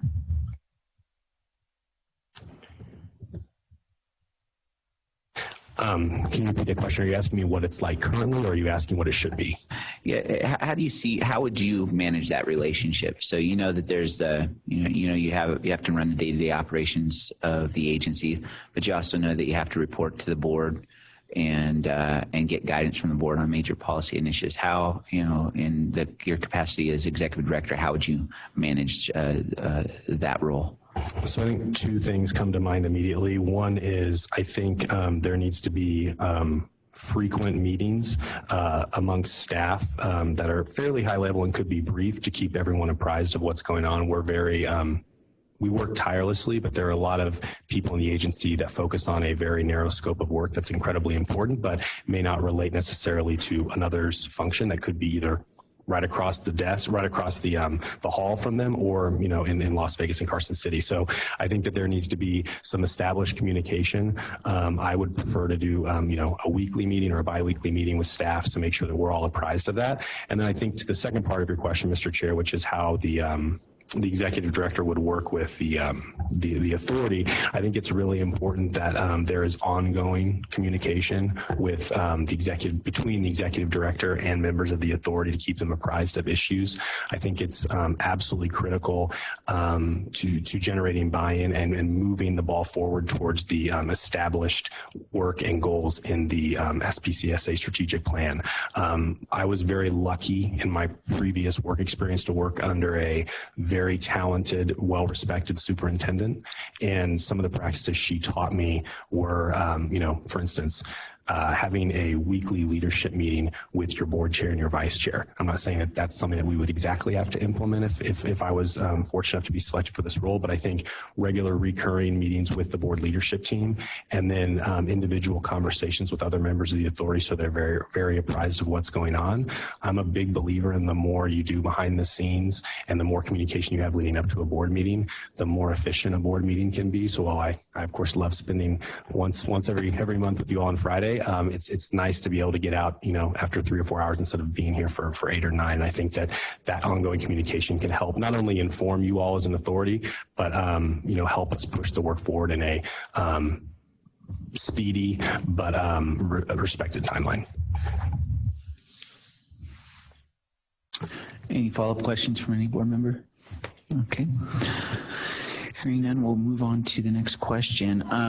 As you know, the agency, every legislative session gets one bill draft request, one piece of legislation to present to the legislature.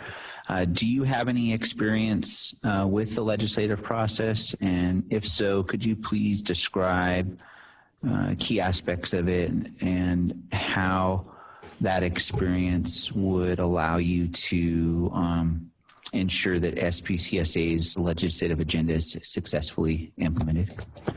Thank you for that question. So I think this is probably one of the, just to be completely transparent, one of my biggest weaknesses or opportunities for growth if I were selected for this role. I do not have a ton of legislative experience. I do think I have very strong policy knowledge and experience. And so while I'm not a guru in how the legislative process works in Nevada, I do think I am familiar enough with best practices, how they should be implemented, and I'm confident in my abilities that if I were chosen, I could be a quick learner and be able to digest that. And perhaps more importantly, could work to make policy changes through legislation and the team around me. I think that this person, one of the things I would like to think I've done well is recognizing where my professional gaps are. For instance, I would say I am not the strongest person in data analytics, but I recognize that, and I have since hired someone who is currently employed with the agency to help fill that gap. And I think that has worked well and to the advantage of both the staff and hopefully the authority. And so like with the legislative process, while I'm confident that I could pick that up fairly quickly, I would plan to work with more people who have experience, whether it's other heads of agency, to develop an increased understanding to accomplish our policy goals. Any follow-up questions? Okay. Well, next question. Mr. Morrison, you know that the executive director is appointed by the governor, answers to the board, has to appear before the legislature. It also oversees, 31 charter holders operating 51 campuses, 43,000 students. There are a lot of audiences and a lot of stakeholders, maybe is probably a better way to put it, that you have to report to, work with, and manage as you lead the agency forward. How would you ensure that the direction that you might receive from the governor or the legislature or even the board are successfully implemented, while at the same time ensuring that SPCSA-sponsored public charter schools and other stakeholders are adequately served?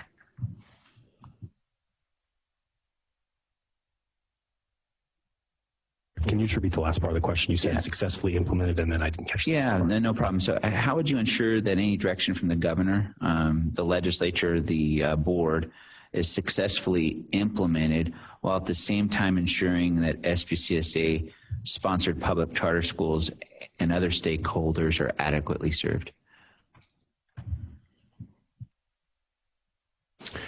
Thank you. That's a great question. I think that this comes back to proactive communication, and I think the ability to work well given the number of stakeholders that would be influenced in the work of this role. So you mentioned that both the executive director answers to this body, but is appointed by the governor and takes direction or can take direction from both. And I believe that what must happen is that the executive director cannot operate on an island. They have to continue to keep all parties apprised, and that includes both you all, but the school leaders as well. And I believe that that will be. No one likes surprises, and so I think that is a absolutely critical portion of this role is making sure the communication exists both upstream and downstream. And I believe that in my prior work experience, both here in Nevada and here in Oklahoma, I have owned external relationships with schools and boards, and one of my strengths is really building consensus. And so I believe that I could implement and take direction from multiple parties to get the job done. Any follow-up questions for any moment? Okay, hearing none. We'll move on to the next question here. Well, and you're familiar with this work. You know that the number of special needs students attending SPCSA public charter schools has increased dramatically over the past few years, as has the number of English language learners. However, statewide, nearly 61% of students in traditional public schools qualify for free and reduced lunch, while at the same time, SPCSA-sponsored public charter schools only have about 1/3 of their students who qualify for free and reduced lunch. As the next executive director for the authority, what are your thoughts on this issue, and how do you see the authority under your leadership addressing this discrepancy? Yeah, thank you for that question. It's very timely and something that I hinted at earlier in my opening remarks. So I think to your initial question, how I see that, I think that that's a concern. I think that is something that we need to look very closely at how we address that concern, because our state is increasing in the number of English language learners throughout, and particularly in Clark County. And so we need to be mindful of that and make sure that we are, I think, doing two things. One is, and this work is coming on the horizon for the agency. One is determining what our policy approach will be. If I were selected, I would push to have some statement or policy included in the strategic plan of this agency to push the agency towards serving a more representative demographic that is more in line with the state. And then the second step after setting a policy is, I think, really, again, to go back to and work with stakeholders to identify operators that want to do that work. Again, not all quality operators are well equipped to do that, but it is on, I think, the executive directors. One of the executive director's responsibilities is to make sure that we identify and bring more of those operators to Nevada, and encourage current operators who are doing it well to perhaps expand their scope of work so that they can continue to push this work forward, if that answers your question. Yeah, I want to drill down just a little bit on this issue of access.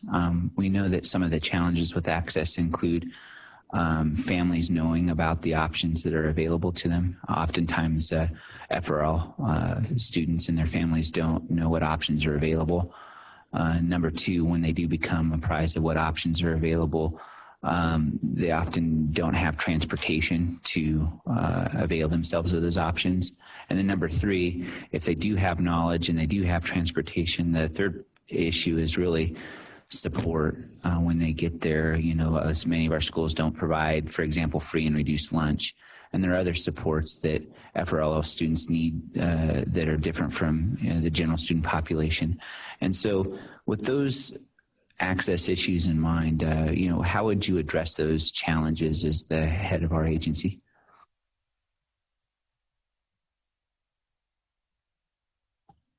So I think to your initial point, Mr. Chair, and I appreciate that question regarding options and making sure everyone has an equal opportunity to pursue school choice. I think first and foremost, that starts with strong accountability and monitoring practices.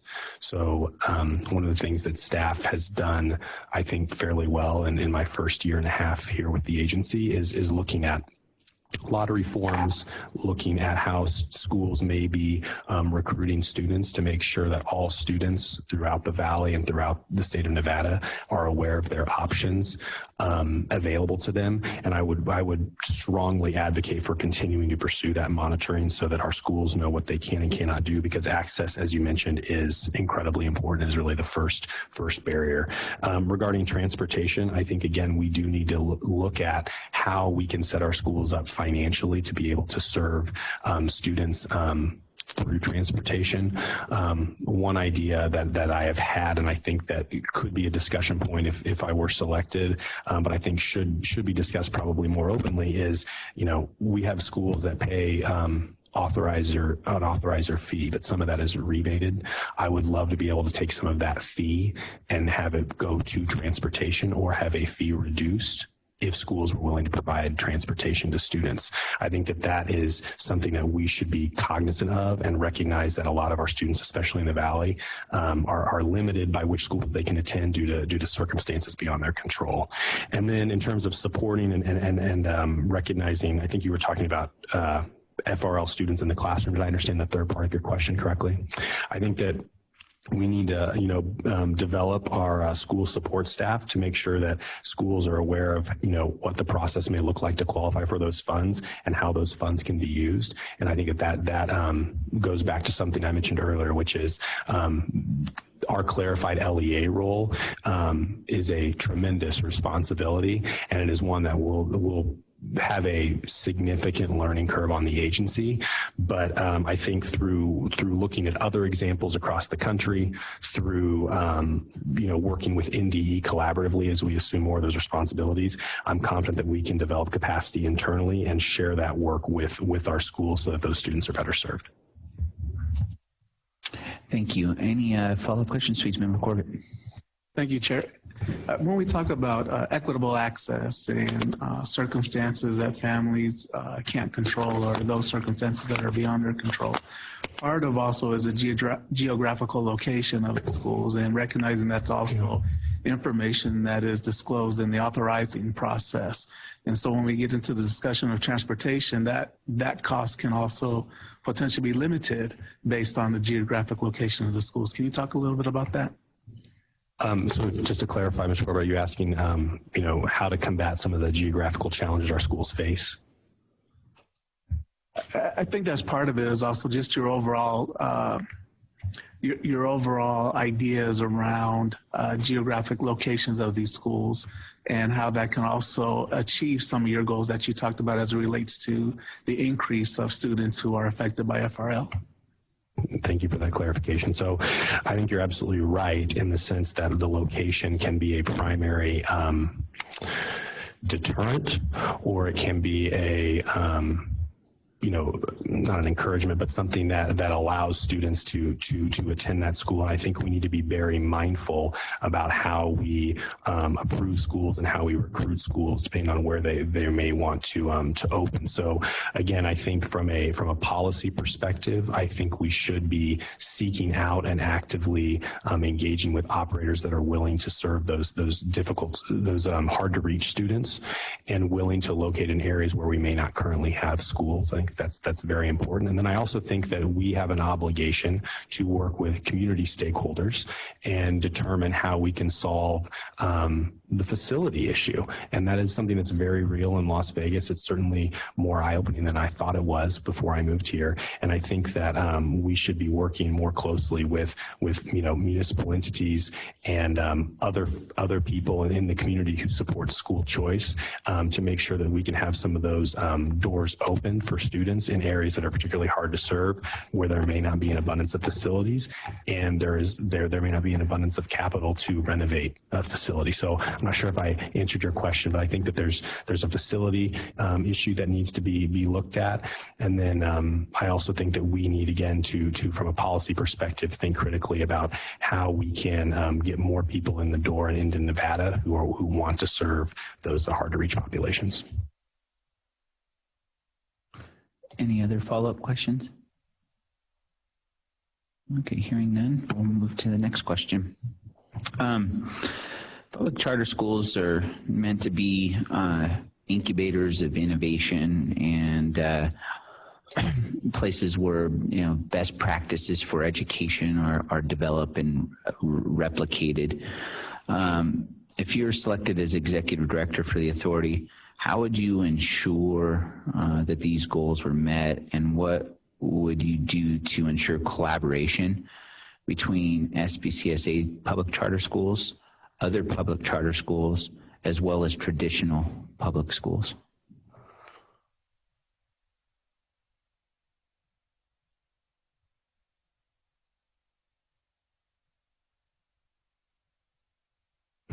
Thank you for that question. So I have a lot of experience in this area. I was very fortunate in my prior context to lead something called the Collaboration Compact, which really was, from a district authorizer standpoint, an opportunity for all Tulsa Public School employees and authorized public charter schools and other constituents to learn about what's going on in public charter schools, but also understand what public charter schools are. And that relationship worked both ways.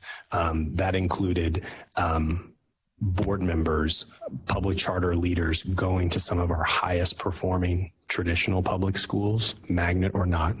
There were a number of high performing schools that were not magnet schools in my prior context that public charter school leaders wanted to go see and wanted to learn about. And the relationship worked the other way, which is traditional public school leaders being open-minded and realizing that they have far more in common with those people who are working in a public charter school than they actually realize, and knowing that there are people that are doing the same work just with a different label in front of their school's name. And so I think that if the question is how I would want to develop and have those best practices shared, I think that there are a number of ways to do that. I think first, starting a dialogue, and I'm proud to say I think we're on our way to doing that. I have the privilege right now of leading a monthly authorizer group with the ASD, with Clark County, with Washoe County, to share some of our ongoing priorities, what's going well, what's not going well. And I think that is a perfect forum to begin to potentially have things like school visits, where people are working with folks down the street to talk about what they're seeing, is given that they serve a very similar population. So I think that's one example. And I also think that sharing it publicly is another way to foster the collaboration between SPCSA schools, traditional public schools, and public charter schools sponsored by other entities. I think that more people need to understand that we're all working towards the same goal. It does not need to be an us versus them. And again, we have far more in common. So I think that fostering that relationship at a district level and then working to build inroads with those school leaders so that they can see, while the labels of each school may be a little bit different, they're all serving kids and they're doing something really well that they should be proud of. Any follow-up questions? Okay, hearing none, we'll move to the next question. It's our view that it's imperative that the SPCSA work hand in hand in conjunction with our education partners and stakeholders. This is a two-part question. First is who are the agencies, or who are the authorities partners and stakeholders in your view? Then I'll ask the second in just a minute. So we have a number of important stakeholders. So I would say, obviously, we have the Charter School Association of Nevada, I think, is a very key stakeholder that we need to work collaboratively with to ensure our mission and vision of this work is fulfilled and we are serving all Nevadans well.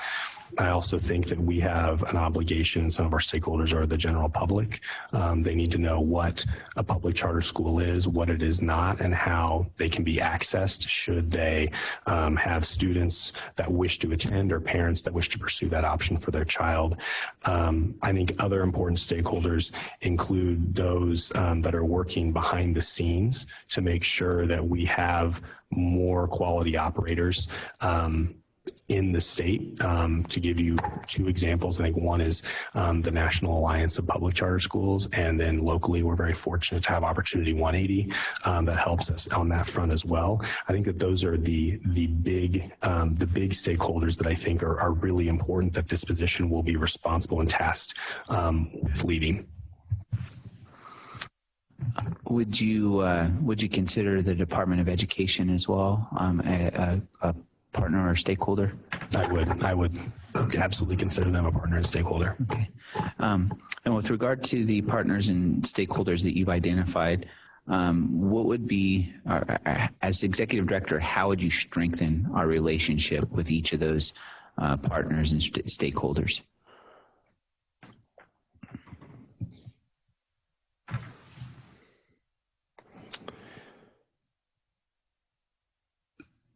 So I think that that's a really important question, and I think let's start with our operators and the Charter School Association of Nevada. I think one of the things that has to happen is there needs to be ongoing communication about what the priorities of this agency are, and make sure that the field is informed of those priorities, and also listen to the leaders of the charter school community to understand what their priorities are and understand what they're grappling with. By way of example, I have heard on multiple occasions, again, just as an example, we know we have to implement a lottery system. We do implement a lottery system, but I would really appreciate the authority clarifying what their lottery expectations are and affirming that I'm running my lottery correctly. And I have every bit of confidence that our schools are doing that well, but we need to listen to the field to make sure they understand how they're supposed to do their work well, so that they can make sure that they can execute upon it. I also think with regards to some of our folks and supporters who are behind school choice and helping us work with operators, I think we again need to make sure that our mission is clear, make sure that our application process is clear and transparent, and we through communication, but also through identifying trends, we help them understand we're seeing gaps with potential operators in the application process in A, B, or C. So for instance, again, by way of a couple of examples, in my brief time with the authority, I've been a part of 3 application cycles. We're seeing a number of trends that are, I think, concerning, but I think can be addressed over time with stronger training. One of which is making sure you have a diverse board as a part of all of your public charter schools. And so what I would expect doing is working with both the Alliance, but also with local partners such as Opportunity 180, making sure that they are mindful of that and they're communicating and developing through their conversations and trainings ways to address some of the trends we're seeing. And then third, to your point about NDE, they are absolutely a partner. In fact, they're probably so obvious that I forgot them. But I think we need to work collaboratively and collectively with NDE so that we can hear what their concerns are with public charter schools, and we can also, again, talk with them about our priorities. One of the biggest, as you all know, one of the biggest challenges we will face is implementing strong LEA supports, and they have a lot of knowledge that I just don't think the authority has right now. So we need to engage in strong communication. We probably need to shadow some of their employees to make sure we understand exactly how this work can be done well and in compliance so that we can fulfill our obligations. Thank you. Any follow-up questions from any member? Okay, hearing none, we'll move to the next question. As I'm confident that you are aware, there is a constant tension in the work that we do between public charter school authorizers and public charter schools with regard to autonomy on one hand and accountability on the other. What are your views on this tension between autonomy and accountability? And can you provide us with a specific example of how you've handled these sometimes conflicting principles?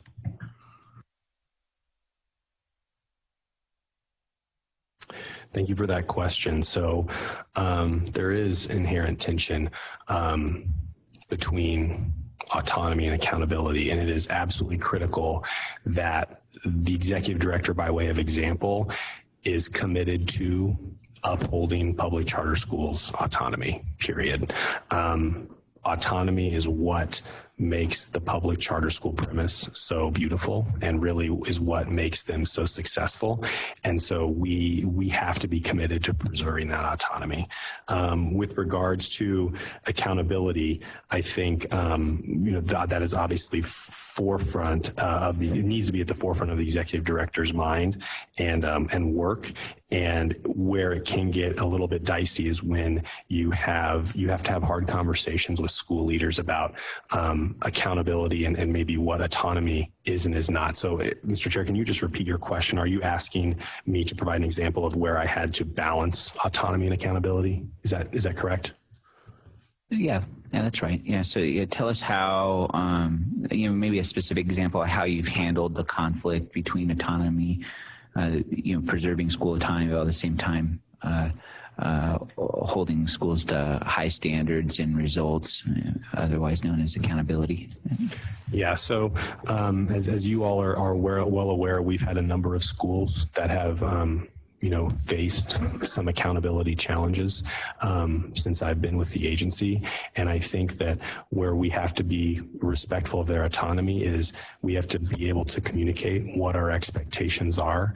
And I believe that in one specific example, in the past 9 months, I believe I've done a very, very good job of saying to a school, this is where the bar is. What is your plan to get to that bar? And where it can be difficult, and to the question itself of where the tension is that you really want in an authorizing role, you are tempted to be able to say, this is what I think you should do. But that is not what our role is. Our role is to be able to say, this is where the line is. We need you to meet or exceed that line. Please present us with a plan that you think will perhaps get you there. And I think that balance, you have to respect the autonomy of that public charter schools should enjoy and frame it in terms of clear expectations, because if you do overstep or you do tell schools potentially how to meet that goal, you will run into different problems of a different kind. So I hope I was specific enough, but I think that that balance is constant, and it can be a little bit difficult to understand at first for some, but it's important so that all schools have a chance to do the work their own way. That leads into the next question. There are two hats we often wear: a school support hat, as well as an accountability and oversight hat. Can you provide us with some examples of how these two roles conflict with each other, and how you'll work to resolve that conflict? Thank you for that question. So I'm going to give an example that I think is very front of mind, given the past few months with the agency. One of the many tools that an authorizer has in terms of holding schools accountable is site evaluations. They are, as I've told many school leaders, they're kind of like a mechanic checking on a car. The car may run, but we want to make sure all the parts are there. We want to make sure something can be tuned or more finely tuned to increase the performance of that car. And so when we're talking about site evaluations, we have what I will call a Chinese firewall within the agency between the authorizing team and the school support team. And the authorizing team is charged with implementing site evaluations to make sure, like a mechanic would, that everything's running smoothly, and offer, again, what I would call recommendations, barring something grave and serious or concerning. So for example, student health, if there was a student health issue that was very time sensitive and grave, we would be much more prescriptive. But our job is to really highlight, any concerns we have, and then propose recommendations to school leaders, either as action items if they are time sensitive, or things that they should be mindful of looking to improve their practice. And so to the question, Mr. Chair, about kind of this dichotomy between school support and accountability, I think it's our job as an authorizing entity to be able to say, or an authorizing team to be able to say, here are some issues you should consider. Here are some resources that you could implement. We're not going to prescribe which ones you should select, but here are some things you should think about with your board. And then on the school support side, really working and rolling up our sleeves and talking with them, okay, which ones are you going to implement? Why have you made that choice? And I think that Chinese firewall, again, if you will, really helps us maintain the proper balance and allows us to present schools with information that they can use while not being prescriptive and solving problems for them, again, out of the respect for their autonomy. Any follow-up questions from any member? Okay, hearing none, I'll move on to the two more questions for you, Mr. Morrison. First, the authority has offices in both Carson City and Las Vegas. Which office would you primarily work out of? I anticipated that question. My family and I really like the Las Vegas area. I would anticipate working out of the Las Vegas office. I'm probably would be, to be completely transparent, would be reluctant to move. But I recognize that to do this job effectively, you need to maintain a presence in both places. And I believe that I am fully up to the task of doing that and traveling frequently, if necessary, up to Carson City to conduct business in the north, especially during a legislative session. And I also think that I have the ability, and I've demonstrated that with my past experience, to carefully plan how to address any issues that may come up in the north. And I think that I also am fully prepared that if I could not be in the north for a certain issue, for whatever reason, I would develop a team approach and make sure that we have appropriate staff in the north available if I could not be present. But to your initial question, I would anticipate remaining here in the south as my permanent residency, but fully anticipating and prepared for traveling as it would be necessary. Any follow-up questions from any member?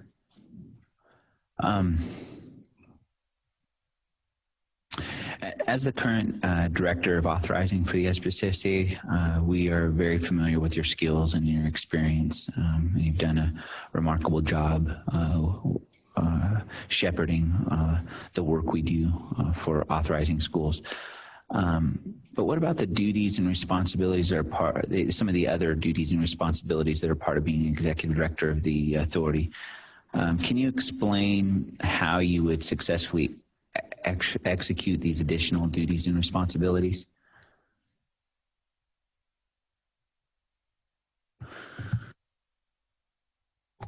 Yes, thank you for that question. So I believe that first and foremost, I would want to work very closely with the other departments within the agency to understand what they're currently going through and what their current tasks, problems, concerns are. And as I learn about those, I would then develop plans with those staff members, again, in the spirit of team leadership, to address their concerns. Again, I think I'm a quick learner. I think I can work with other stakeholders well to accomplish the work that needs to be done by both the school support team as well as the finance and ops team. And through learning about what their work is, I believe that I can help not only advocate but problem solve for their priorities. Any follow-up questions? Any other questions for the candidate that we haven't covered? Okay, well, Mr. Morrison, you have 3 minutes to make a closing statement. Thank you, Mr. Chair, members of the authority, for the opportunity to interview today. I believe and hope you've heard that I bring a combination of skills that differentiates myself from other candidates. I think first, I do have a lot of experience as a regulator, as an authorizer, in multiple contexts, leading authorizing work, and I think I've demonstrated that ability to work well and conduct myself professionally. Second, I think that this is something that came out today, and I appreciate the questions regarding cross-functional relationships and the importance of collaboration. It's important on a number of fronts, and I believe that my work in Nevada, as well as my previous experience in Oklahoma, speak to those results. And third, it's very important that this agency develops coaches and retains individuals because the field of authorizing is a very niche sector within education. It's incredibly important that talent is cultivated within the agency, especially given that we do suffer from high turnover. We must be more than an agency of one, and I believe that I possess the skills to build the agency's capacity through my experiences as both a supervisor and as a coach within the authorizing field. I would say one of the reasons I want this job is because there's a lot of important work on the horizon within this agency. You've already heard me talk about, and you had questions about the importance of accountability in quality schools. And just again, to hit on a few other ones that we talked about, the authority and Nevada in general would benefit from the development of a stronger charter pipeline. The SPCSA is currently working with CSAN and the National Alliance to help prospective applicants, but I believe the agency should consistently take a very active role in working with prospective applicants by increased training, both for current and prospective operators. Another priority that I think the agency should pursue, again, we talked about this earlier, is really developing more high quality schools in underachieving parts of the states. We have a number of schools in suburban Las Vegas, but we have areas that should be more of a priority, and I would relish the opportunity to lead that work. You've already heard me talk about our need to develop our capacity as the LEA, and I would very much look forward to doing so, because if we don't implement those responsibilities well, I believe kids will lose. And then finally, I believe another priority that I would very much relish the opportunity to tackle is to work closely in a collaborative manner with some of our school district partners and NDE. Most of our schools are located specifically within Clark County, and I think it's absolutely critical that we maintain a positive relationship with CCSD so as to better serve students. And I'm pretty confident that we've done that well so far, but I would like to continue to engage with the district to make sure that we can work with each other. So I appreciate the time this morning. I thank you for your efforts and appreciate the consideration. Thank you, Mr. Merson, for interviewing today, and did a great job. Thank you. Okay, well, we're ready for the next candidate. If anybody would like to take a break while the next candidate's coming down, this would be the appropriate time to do it.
Well, I'd like to welcome Sammy Randolph to this interview and meeting of the State Public Charter School Authority. We are so appreciative that you considered this opportunity, that you submitted your materials, and you've engaged in this public process, and we're grateful that you've agreed to follow through with this interview today.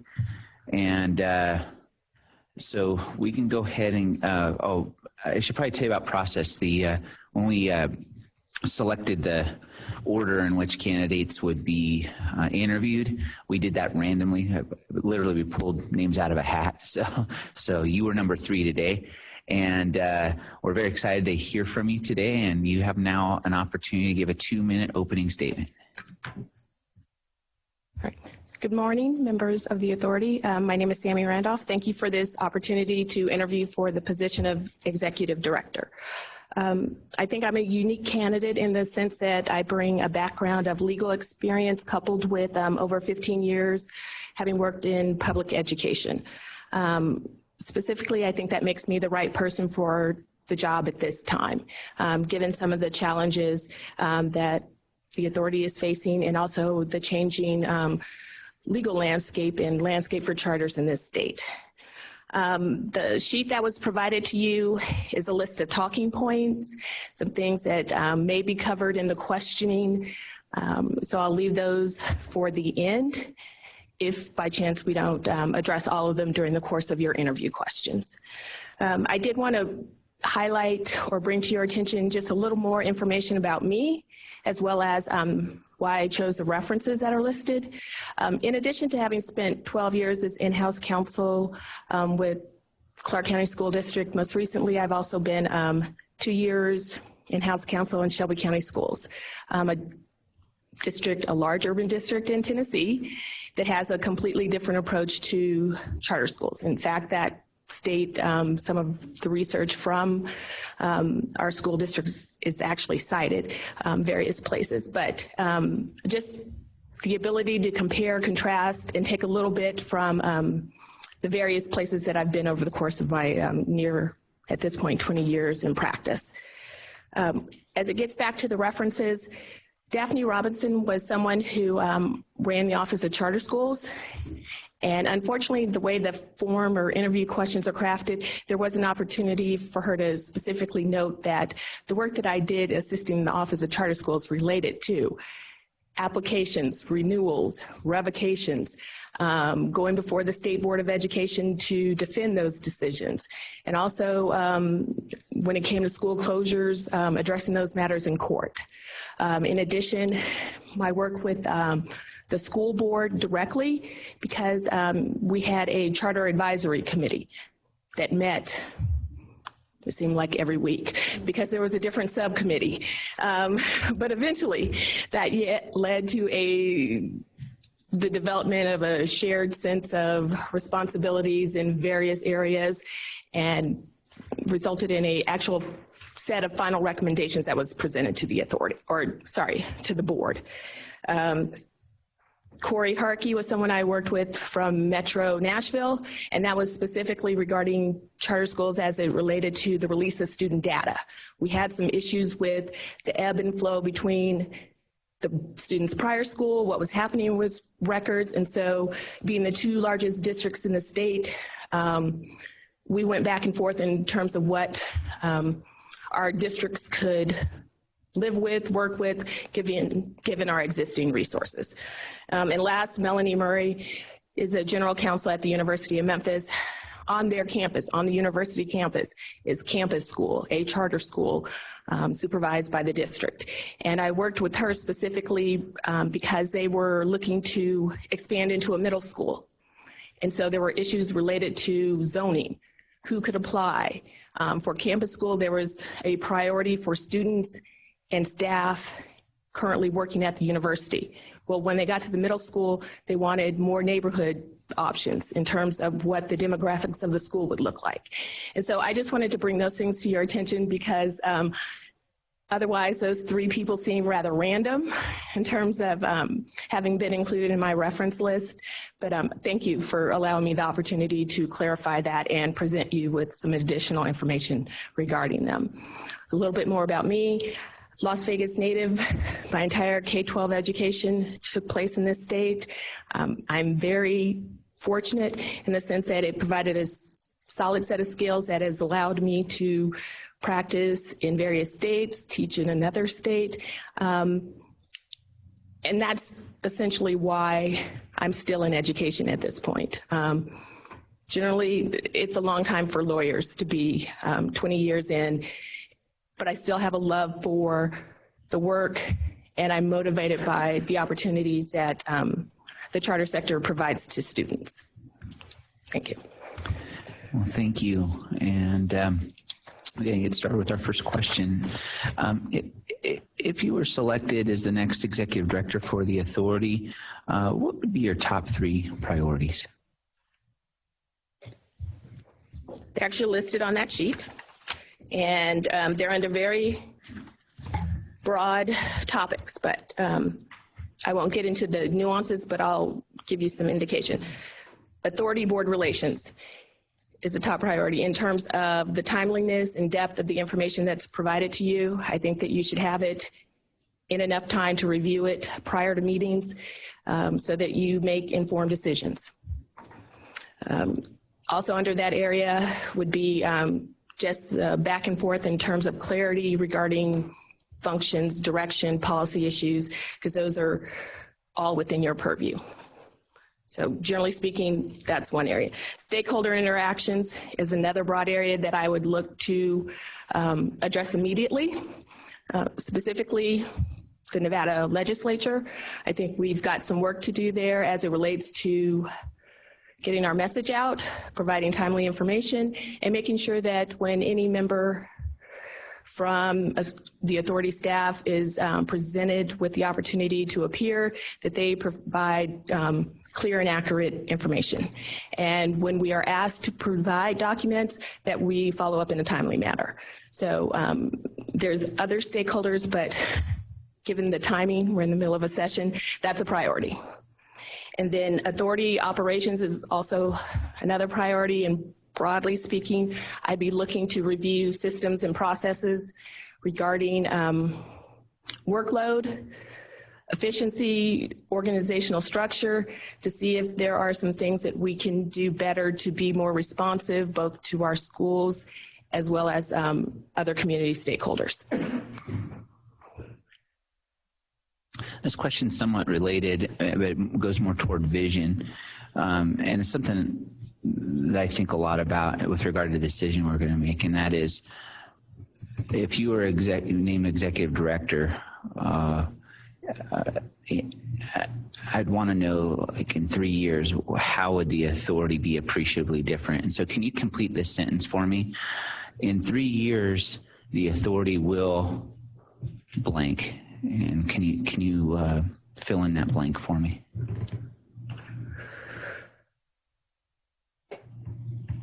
In 3 years, the authority will be a model authorizer in terms of practices and procedures. And there's probably a period then, but an area of focus would be diversifying the enrollment of the student population, an issue that also doesn't get as much attention, but the diversity of the staff that works within charter schools, diversity of the portfolio itself, what types of offerings are we providing to students? So I think it's one sentence with 3 subparts probably. You're at liberty to do that, no problem at all. I appreciate that Thanks. answer. Any follow-up questions from any board member? All right, we'll move on to the next question then. Can you describe a difficult decision you've had to make in your career? And if you would have done anything differently in regard to that decision, what would it be? And let me quantify what difficult decision means from my perspective. That is a decision that you made that received a lot of criticism or there was a strong disagreement on. School closures. Those are always the hardest, especially coming from a system where just that whole engagement portion that happens prior to the closure. I think we could have provided schools actually not the schools, the parents in the community with more information at an earlier time. It wasn't a matter of whether we had the authority to close it or whether it needed to be closed. That wasn't the issue. I think it was the community's emotional tie to the school. And that's something that people don't get over in one meeting. I think we could have done better in terms of providing information, giving them time to get comfortable with it if they were ever going to. But then that would have made the roundtable discussions a bit more fruitful in terms of shared goals and visions of what could be. And I think the information would have helped to move people in that direction had it been provided sooner. Yeah, school closures are difficult, and I think your assessment is right. Getting information out sooner helps. Can you describe for us your leadership style, and then can you tie that to how you would lead the agency to accomplish the goals and the objectives that you've articulated in response to our first question? All right. My leadership style tends to be more collaborative in the sense that I want people to, first of all, do what they're good at and what they're interested in. And so in order to operate in that type of system, you've got to get to know your staff, their strengths and weaknesses, areas in which additional training might be needed, and also what they're looking for in terms of career paths and goals so that you start to support that. As it relates to the tasks themselves and my management style, that varies depending on the project and the team. Things that are more collaborative tend to take more time to do. Well, you don't always have that time. So if the project calls for or has a firm deadline, I'm more likely to be hands-on. I'm still going to, if needed, divide it into subparts based on the respective expertise of the team members. But I believe in being responsive, and so I'm going to stay in tune with what's going on with the project. Things that are more visionary, years down the road, I'll probably be, or I am, more hands-off. And that's a creative space that allows employees to take ownership and start to develop plans and strategies and things like that. So I think in leadership, you have to have a balance of both. You've got to know when to step in and provide concrete direction and deadlines, but then you also have to know when to step back and trust your staff to do what they were hired to do.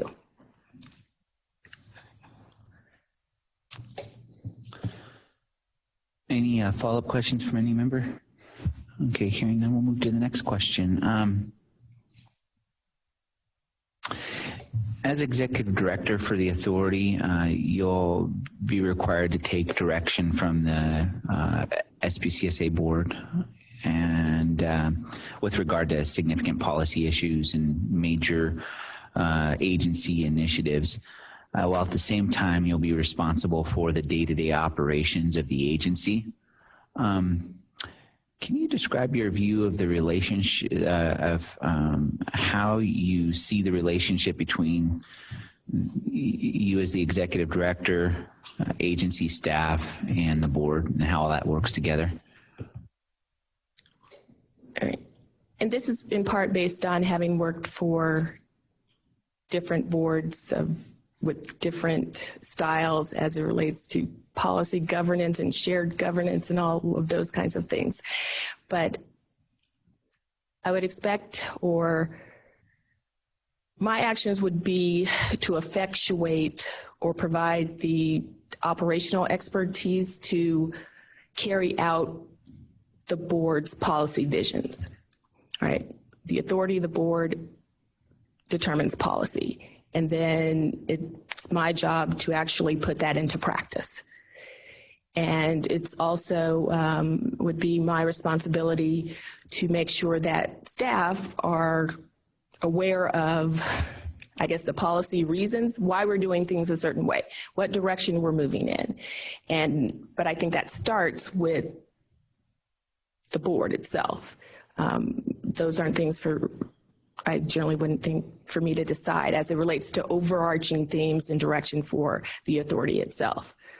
And then I would also anticipate that there would be some very clear directives in terms of this is our vision, this is where we want to go.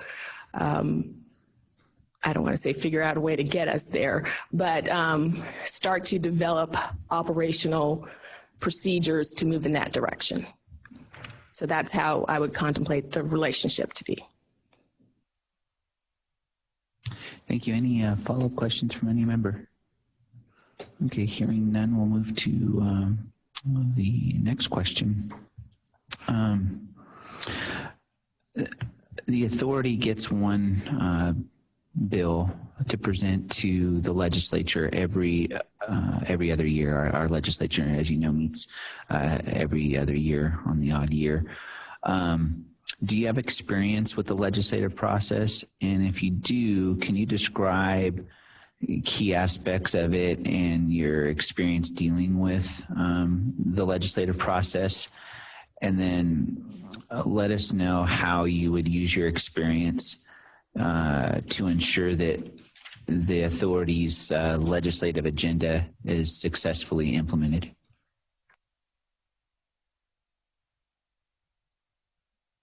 I've been fortunate to work on legislative matters with both districts that I've worked for. My role for each respective district was completely different, and I think that's been beneficial as well.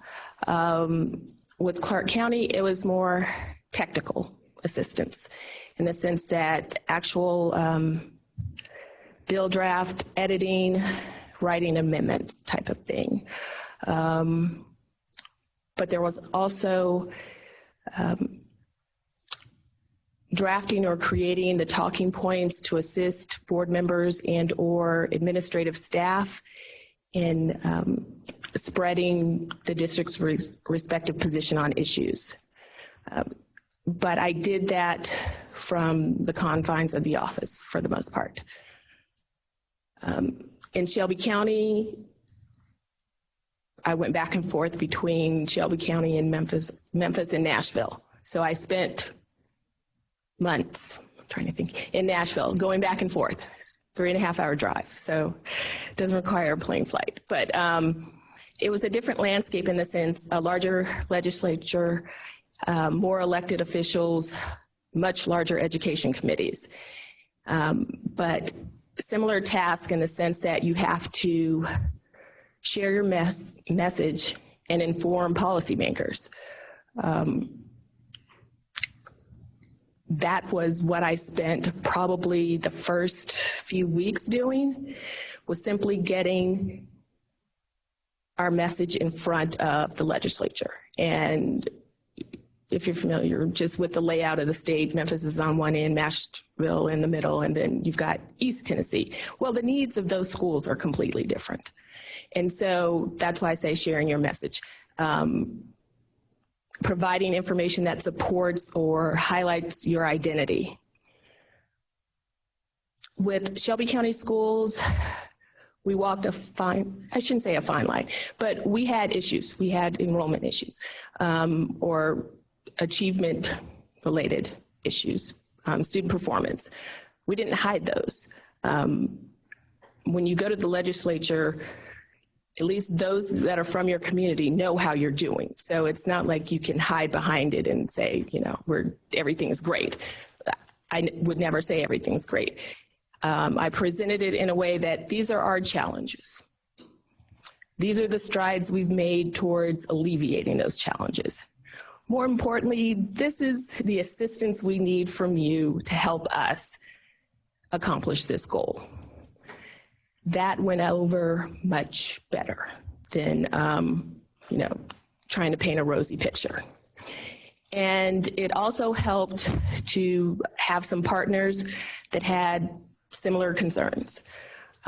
Even though I just drew the distinction between West and East Tennessee, well, job opportunities for your students is something that everyone cares about. And so when it came to CTE and training and those types of things, that's something that common ground. You could find some allies that you generally wouldn't have.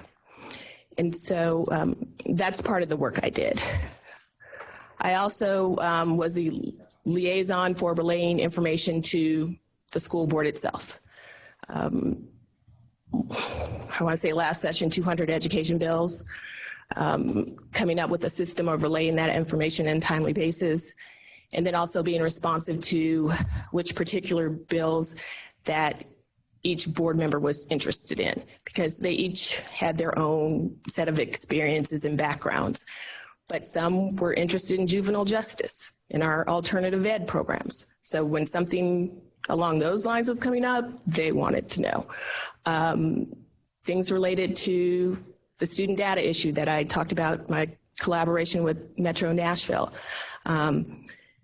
Representatives or board members from the zones or districts that were most impacted by that shared data issue, they wanted to know when that bill was coming up. And so there's a multitude of ways to do it, but providing the information and then letting the board members decide how much of it they want to digest and at what point they want it to travel to Nashville. And that varied. They didn't always go as a group. There were certain issues that two would choose to go and present, or two more would wait until that legislator was home for the weekend kind of thing, and they'd speak to him or her then.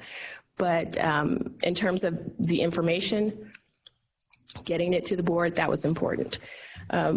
The other part of that process was that since I was responsible for kind of seeing that the legislative agenda was communicated and we were working towards it, I also was aware of when any district employee was testifying before the legislature, and that was simply to ensure consistency and clarity. That you don't want different people telling a different story or asking for different things. And so I worked to put together kind of a generalized set of talking points, but then that varied. Like I had an individual conference with the CFO because I know, or I knew what he was going to be questioned on. Again, you get to know the people on the committee in the sense of what they're interested in. And so you can prep them for those types of hearings. And so I guess to wrap up in this area, two completely different set of experience, the technical part, but then the actual hands on the ground at the legislature, working or meeting with elected officials and prepping administrative staff to appear. So I think between the two, I've got a good sense of how things work. And the other thing that starts to happen is you start to understand or develop a sense of what the main issues are. What are you continually being asked and questioned about? And if we can provide that information up front, that would be helpful. And when you provide it up front, you have the ability to caption or explain it on your terms. And that's an opportunity you should take. Any follow-up questions from any board member? Okay, hearing none, we'll move to the next question.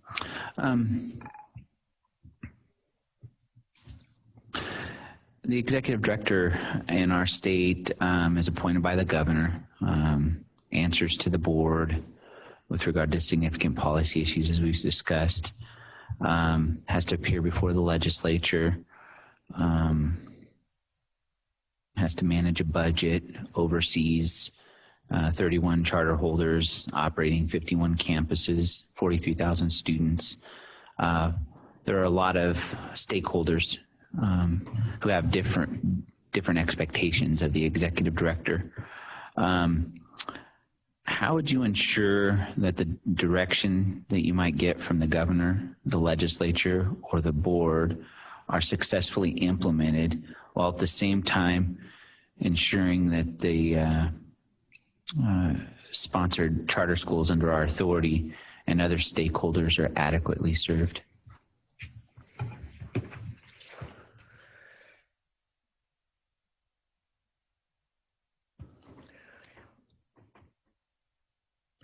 I think this is an area where my legal training helps me analyze and shape the issue, because ideally, given that the authority is was created pursuant to statute, the statute also provides the framework for the work that should be done by the authority. So to me, that's the set of guiding principles.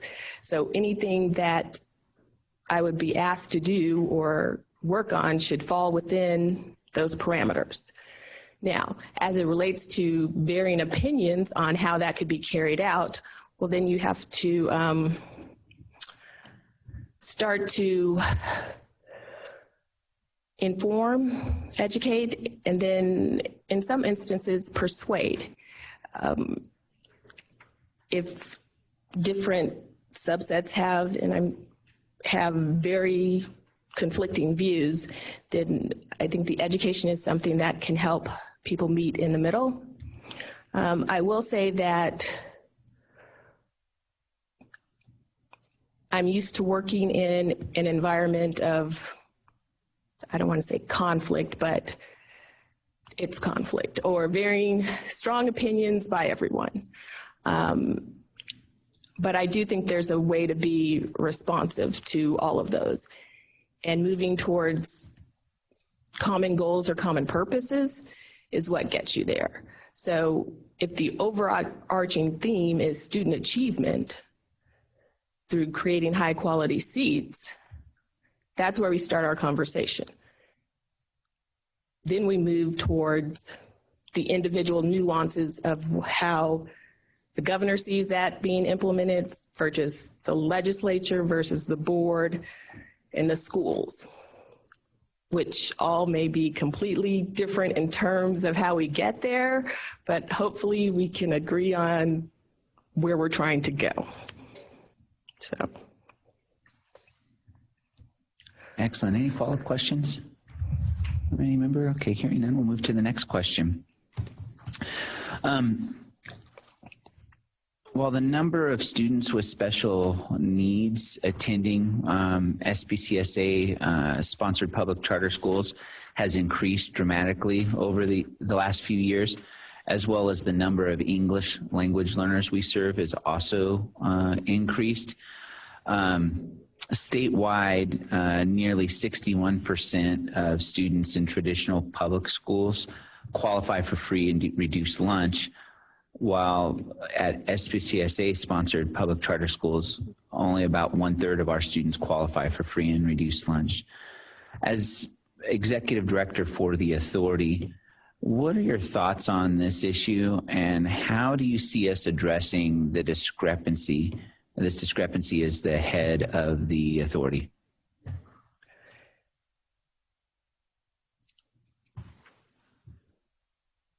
As it relates to the enrollment of different student populations, updating policy, changing policy to eliminate or reduce barriers to enrollment is something that legally I've spent quite a bit of time on, just as a result of things that have happened in both districts that I've worked for. And I think in large part, it starts with, at least with the existing schools, a close examination of how students come to you.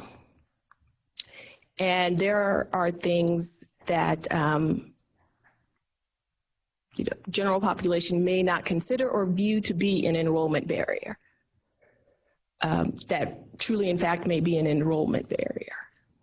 An electronic lottery is electronic. You're assuming some things. You're assuming that everyone has access to the technology to complete the requirements within whatever prescribed time that you've slated. If you have a personalized system for enrollment, say you don't need a lottery, well, then you're also assuming that parents are always going to have the ability to access your campus during traditional school hours. Well, we know that's not true of parents either. And so I think that's an area where it requires a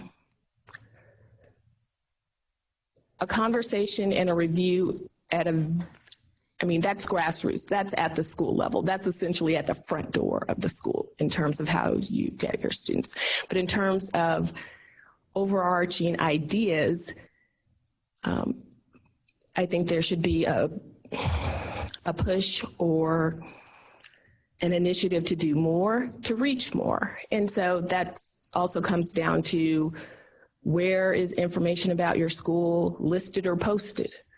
What type of in-person, I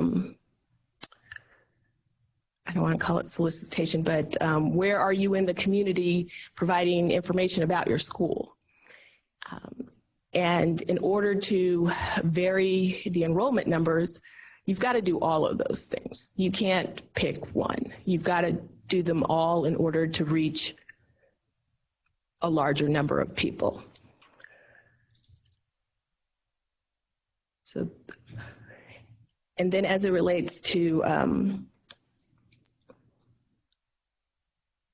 I think the same principles carry over in terms of the SPED populations in ELL and free and reduced lunch. But again, it's about reaching families and providing them with information about their choices. Right. And why a particular school setting is a better choice in the sense of providing another option for this student, this family, this particular situation. Mm-hmm. Yeah, let me drill down on what you've said, and I like how you've addressed kind of the knowledge gap, I think, with particularly with poorer families that are qualify for free and reduced lunch. Knowing whether the option exists, how to access the educational option, all of those challenges you've addressed very well. There are a couple other challenges I see with access, which include transportation.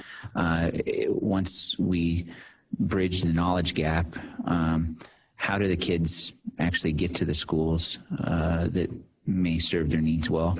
And then once we get them to those schools, how do we support them? You know, FRL students have a unique set of needs from other demographic areas. What do we do to help our schools better support those kids? And so with regard to, transportation and support for these kids, what would be your strategy to address those issues as they relate to access? All right. When I think about transportation especially, I think of it two ways, in terms of existing schools and then future schools in terms of growth. As the sector continues to grow, I think transportation and the ability to utilize public transportation should be something that's at least considered when some populations or when some providers request or start thinking about moving into a particular neighborhood.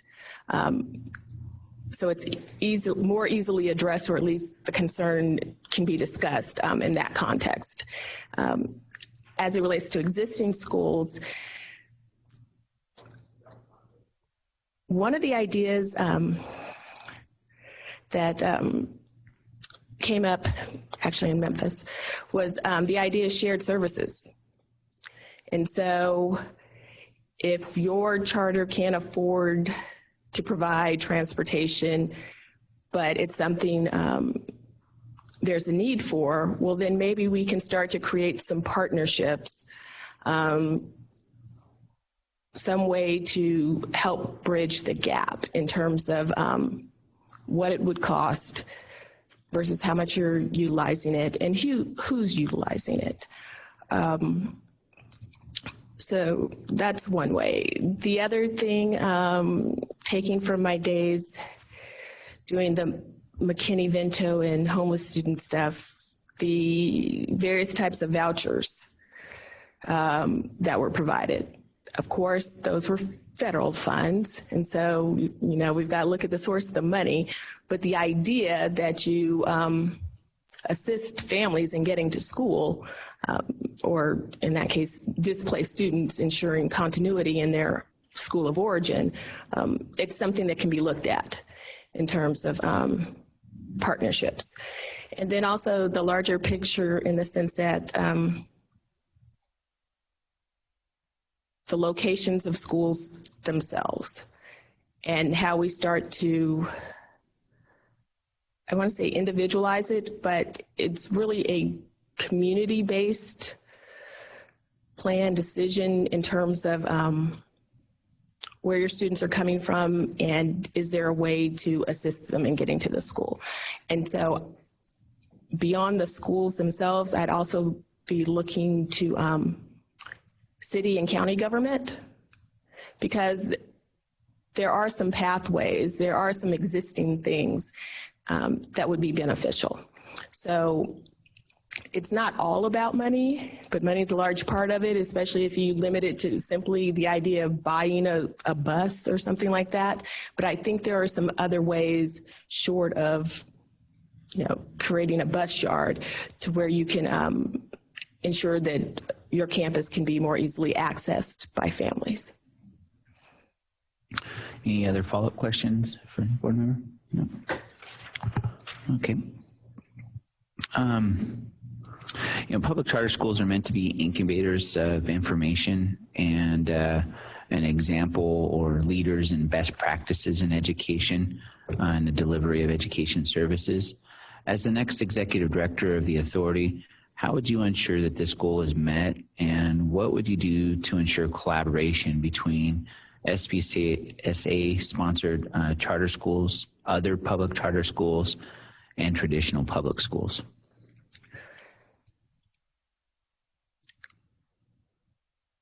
The collaboration is something that I believe once you establish a forum or give educators a place or a space to share their ideas, they will willingly do so.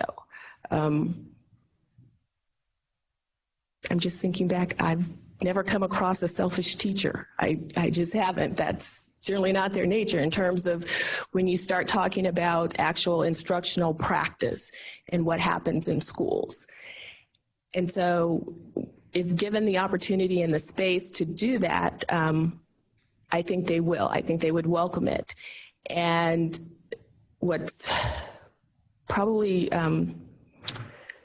interesting and both exciting at the same time is that you pair or you group,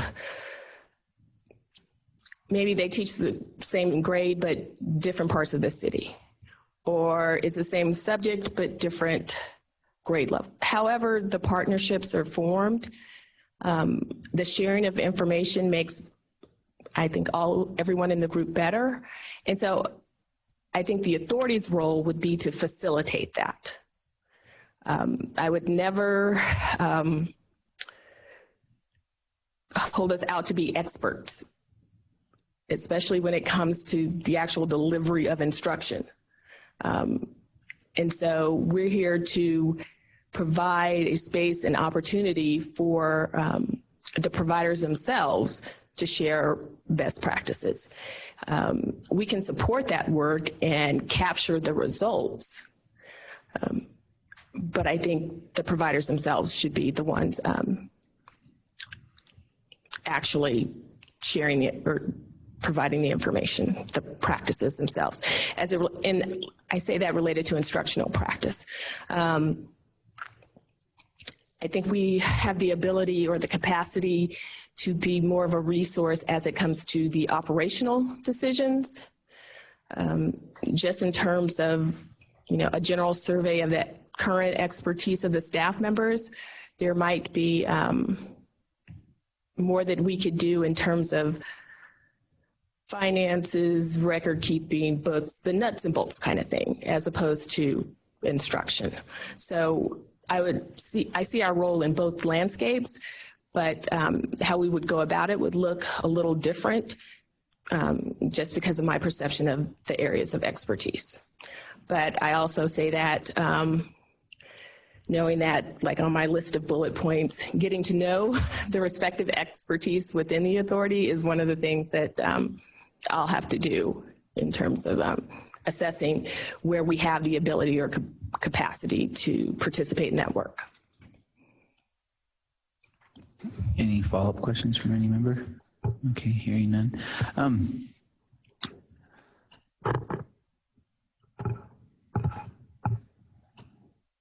It's imperative that the authority work hand in hand in conjunction with other education partners and stakeholders.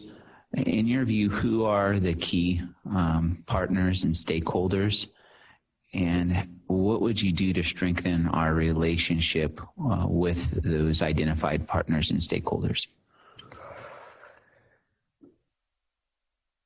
All right. We've got partners and stakeholders in the public education space. So those are going to be the district and actually districts throughout the state, not just the Clark County School District. But there would also be partners in the general school choice arena.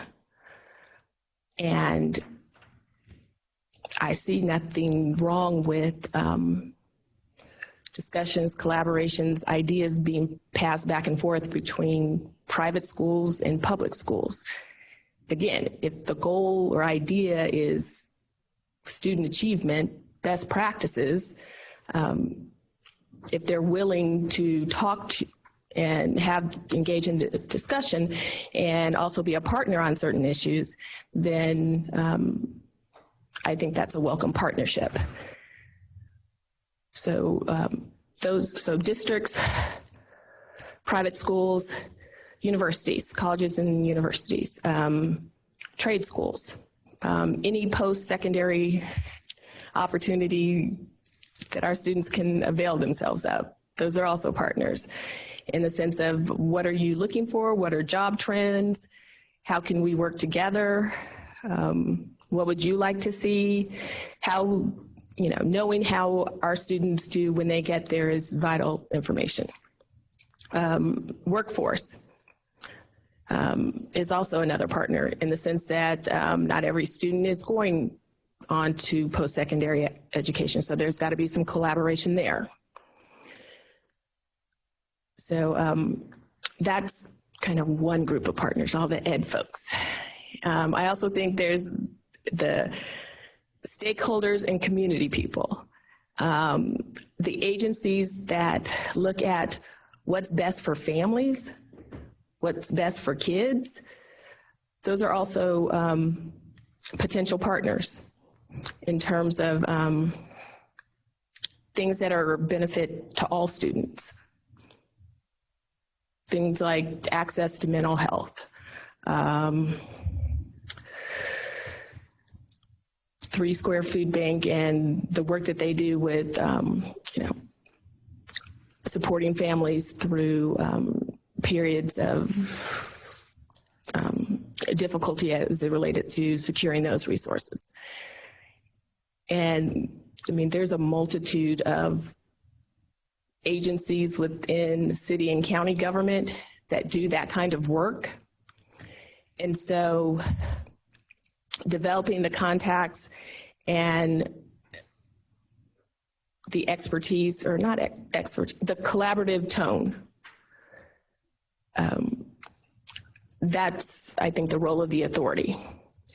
Because when you get to the community-based part of it, that gets to be very specific. And given that they're working with the respective budgets of whatever their agency is or grant funds and things like that, they're going to have restrictions. They can only serve these families in this zip code and those kinds of things. But knowledge that those opportunities are out there, I think that's it's not our core work, but it supports our core work. And so it just will be a matter of arranging the priorities and trying to figure out where that fits. But it can't be neglected. We all know what's going on in the community, what's going on at home always impacts school. So there's got to be a bridge there.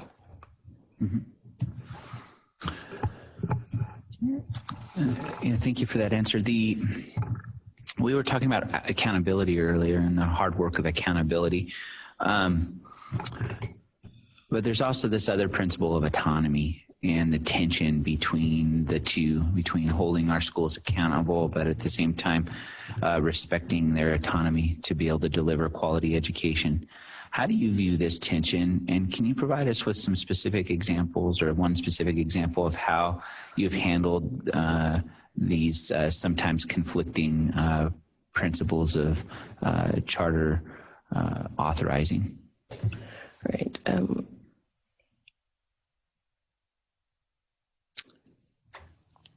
I view it as opposed to extremes, it's more of a continuum for me. We've all are accountable in the sense of what the established state standard is in various areas.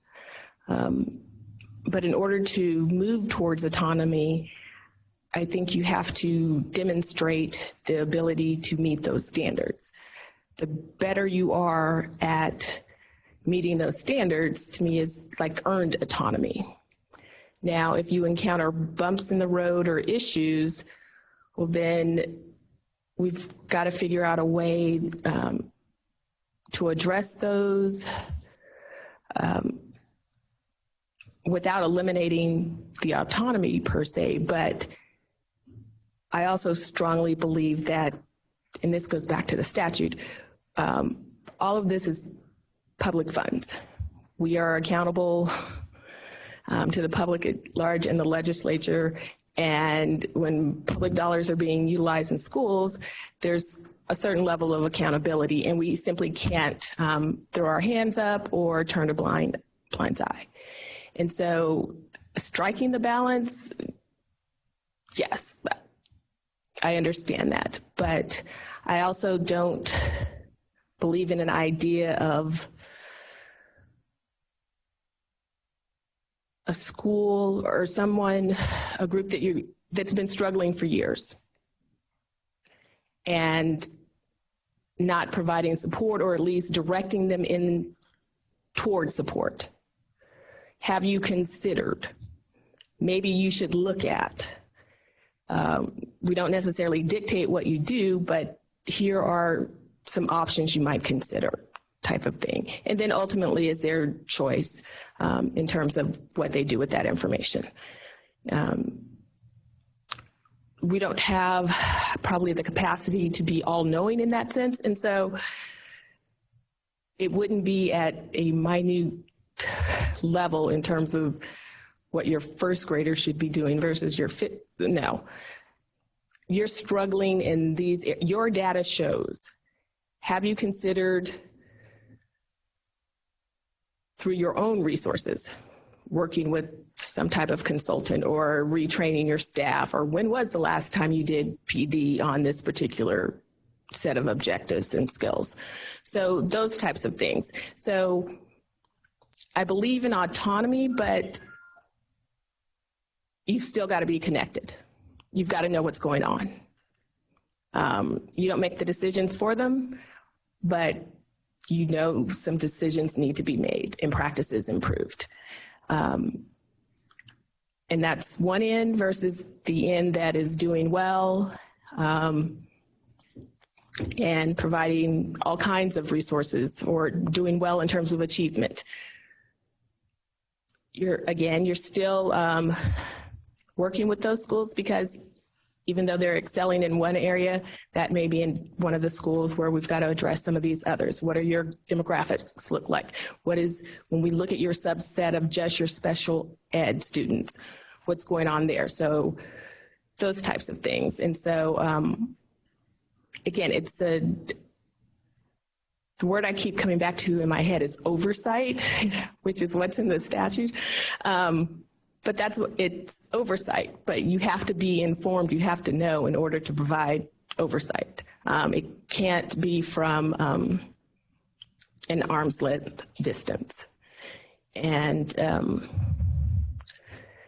do you want a specific example? Okay, all right. Yeah, very good job, actually. Yeah, thank you. You know, your answer actually leads into the next question, and it's a kind of another point of tension, and it's the point of tension between our role as an authorizer to provide support to our schools, while at the same time providing accountability and oversight. Can you provide us with an example where these two functions might conflict with each other and how you would resolve that conflict?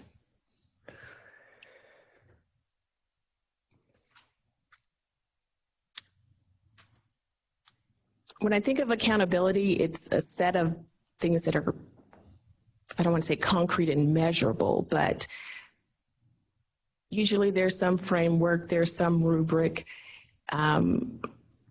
but it's a set of expectations that hopefully were provided in advance so that you know what the standard is. Then, of course, it's up to you to figure out a path or carve a path to get there. Support, in my idea, when I think of that, it's maybe the choices you made weren't the best under these particular circumstances. Or maybe there were some things that you didn't consider at the time, or some other forces, factors are, limiting your ability to achieve. And so support is, I don't want to say motivational, but it's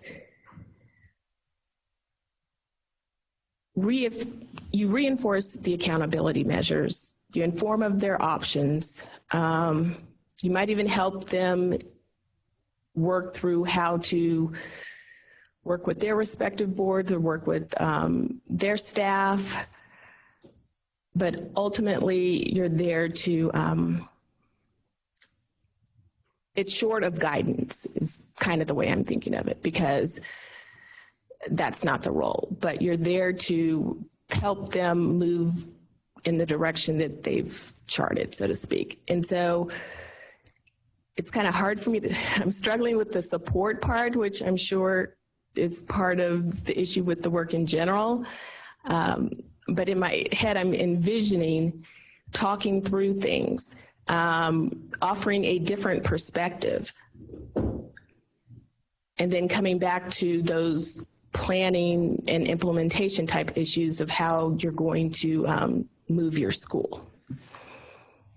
So hopefully somewhere in there. Yeah, you touched on the tension very well, actually. Any follow-up questions from any board member? All right. Next question we had is more specific, and that is the SPCSA has offices in both Carson City and Las Vegas. Which office would you intend to work out of? Las Vegas. Okay.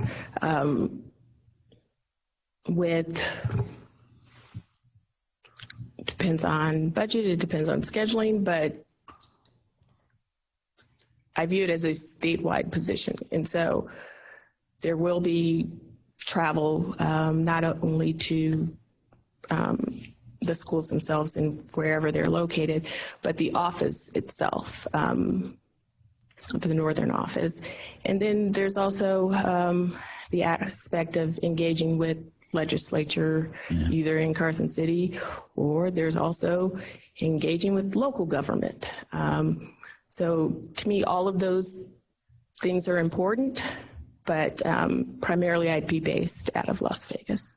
Okay. Any follow-up questions on that? Anybody? Okay. Final question. You were previously the Assistant General Counsel for the Clark County School District. As one of the authority's closest education partners, how would you leverage this experience as Executive Director for the authority? I think the benefit of that experience is knowing who to go to on certain issues. That's probably half the battle. So in terms of overlapping concerns and considerations, I've been out of the district a little over 2.5 years, so some of the people I've worked with are still there. And even if they're not, they know who I am and who to send me to. And so I think that prior experience will help to, I guess, develop a better working relationship. And then also the commonality of our interest. That should be something that fosters collaboration as well. I keep going back to public education, student achievement. Those are things that I'm sure we agree on. And so we need to work together on those things. When you think about the session and what's going on, there are things that will impact all schools. And so those are things that we should know about and partner, present a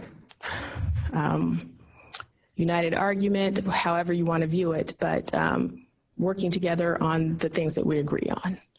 And I think over time, we maybe start to agree on more. That to me has been the difference between the practice here versus what was going on in Memphis. The charter sector in Memphis or in Shelby County in Tennessee is a little older, so they're further down the road. And so some of these ideas regarding collaboration, they've been in existence longer, I guess is the best way to put it. So they've got the benefit of time. And that helped addressing particular issues, especially at the state level. If you were appointed by the governor to be the next executive director for the authority, when would you be able to start? I'm currently in private practice, and so I do have some pending deadlines, but my employer is well aware of this process and my presence here today, so I'm sure they'd be willing to work with me in terms of wrapping up some things. So the standard 2 weeks would probably be beneficial and work for both parties. And I say that simply because they know. They know what's going on. The process, the fact that there's no deadline on it, that type of thing. And so from whatever the appointment date is, I'd say 2 weeks out. Thank you for that, and thank you for very thoughtful answers to all of our questions. You now have an opportunity to give a 3-minute closing statement.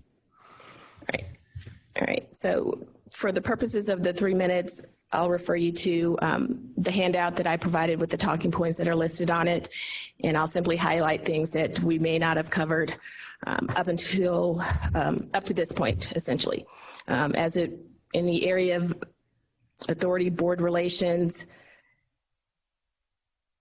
gathering feedback and input from you as individuals and both collectively as a board is something that I would want to implement. I'd also want to make sure that you're provided with clarity regarding particularly AB 78 and its implications and context for some of it. I'm not sure, some of you were involved with, especially as it relates to the Achievement School District, how that came to be, the angst that created in certain communities, that whole priority list. that entire process. So me personally, I'd simply want to be clear on what your collective position is and how you would like to see that move its way through the legislature itself. And then the last part of that, the meeting processes, just streamlining things, making sure you have information in sufficient time to make a decision, but also the presentations that are provided during meetings. If the schools submit reports and things like that to you in advance or to the authority in advance, then that leaves you time, thoughtful time actually, to ask questions during their actual presentation when you've got schools in front of you. So that's one area. The stakeholder interactions, I've talked about the legislature. I think we can do more to highlight what's going on in schools, both for the larger community and also for the respective members of the authority. One of the things that I thought about is opportunities for authentic engagement, in the sense of,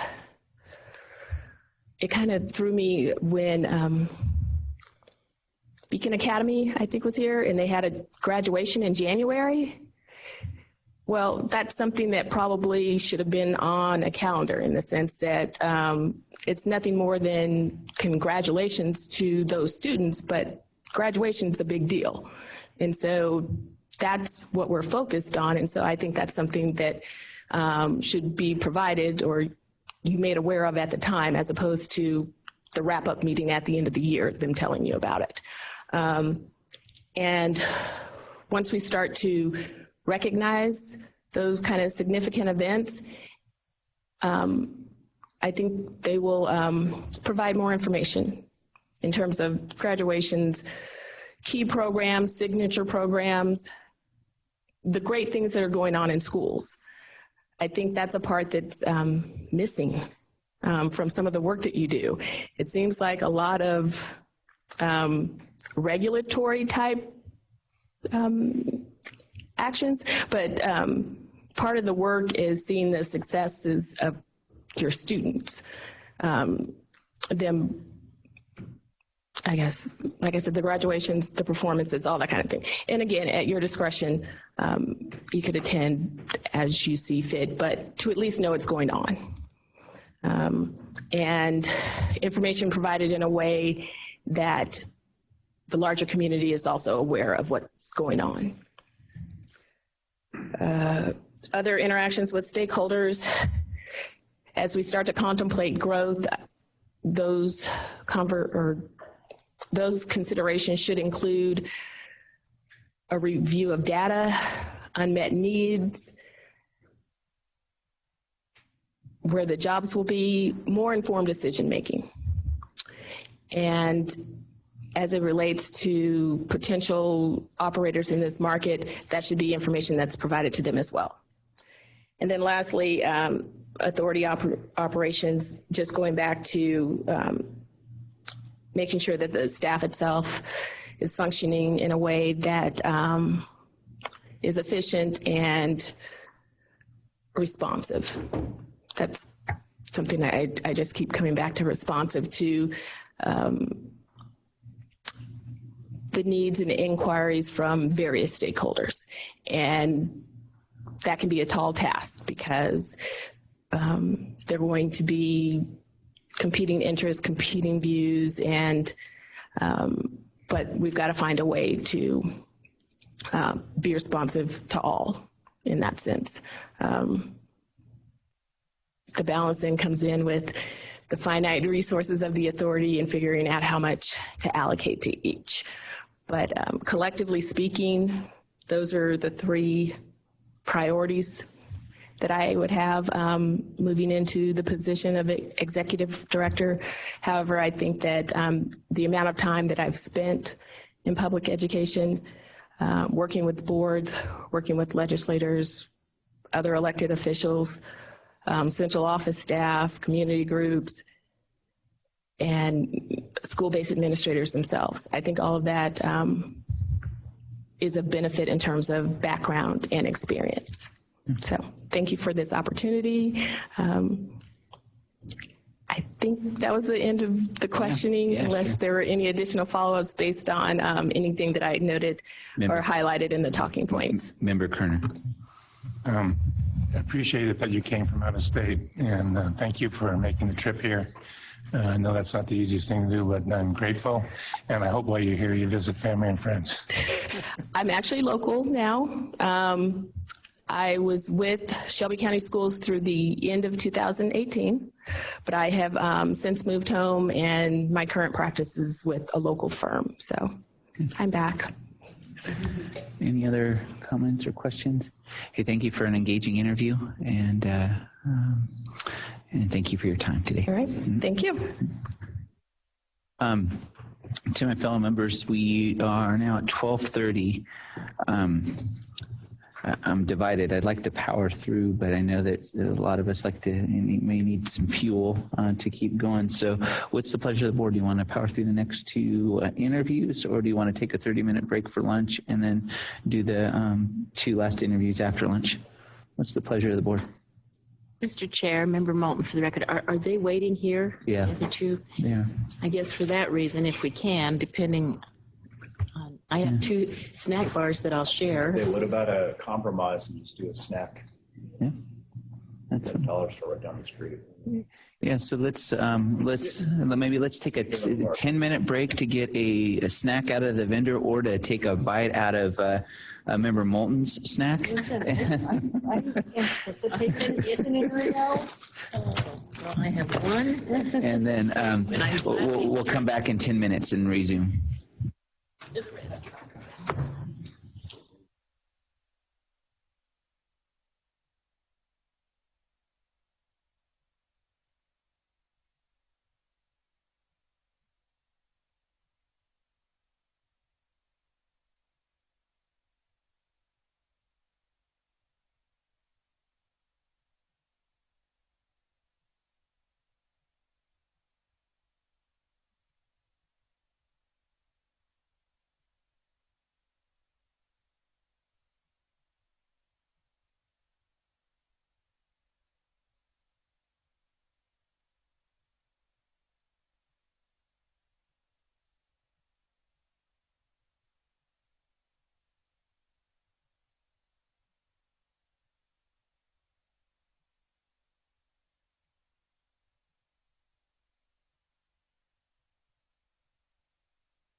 Well, let's go ahead and call the meeting back to order as we welcome Eve Breyer Ramos to our meeting.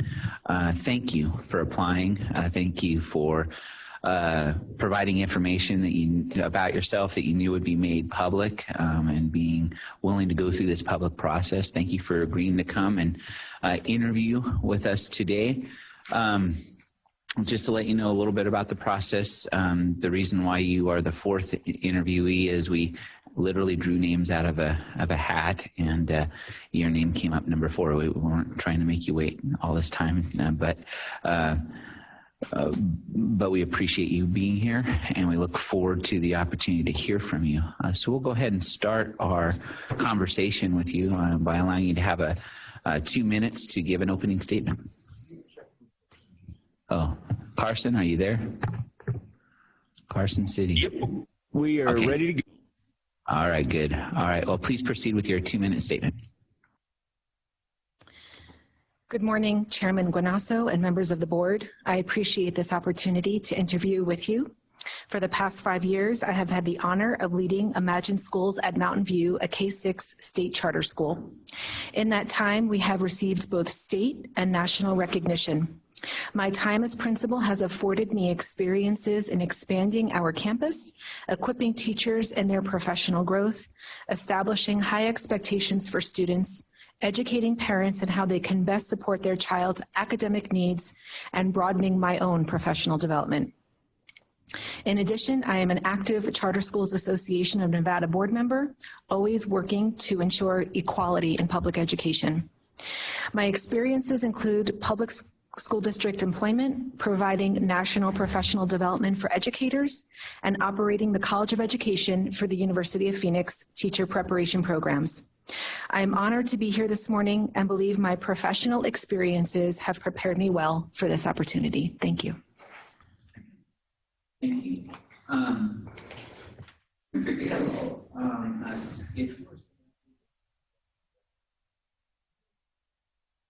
I'm sorry. If you were selected as the executive director for the authority, what would be your top 3 priorities?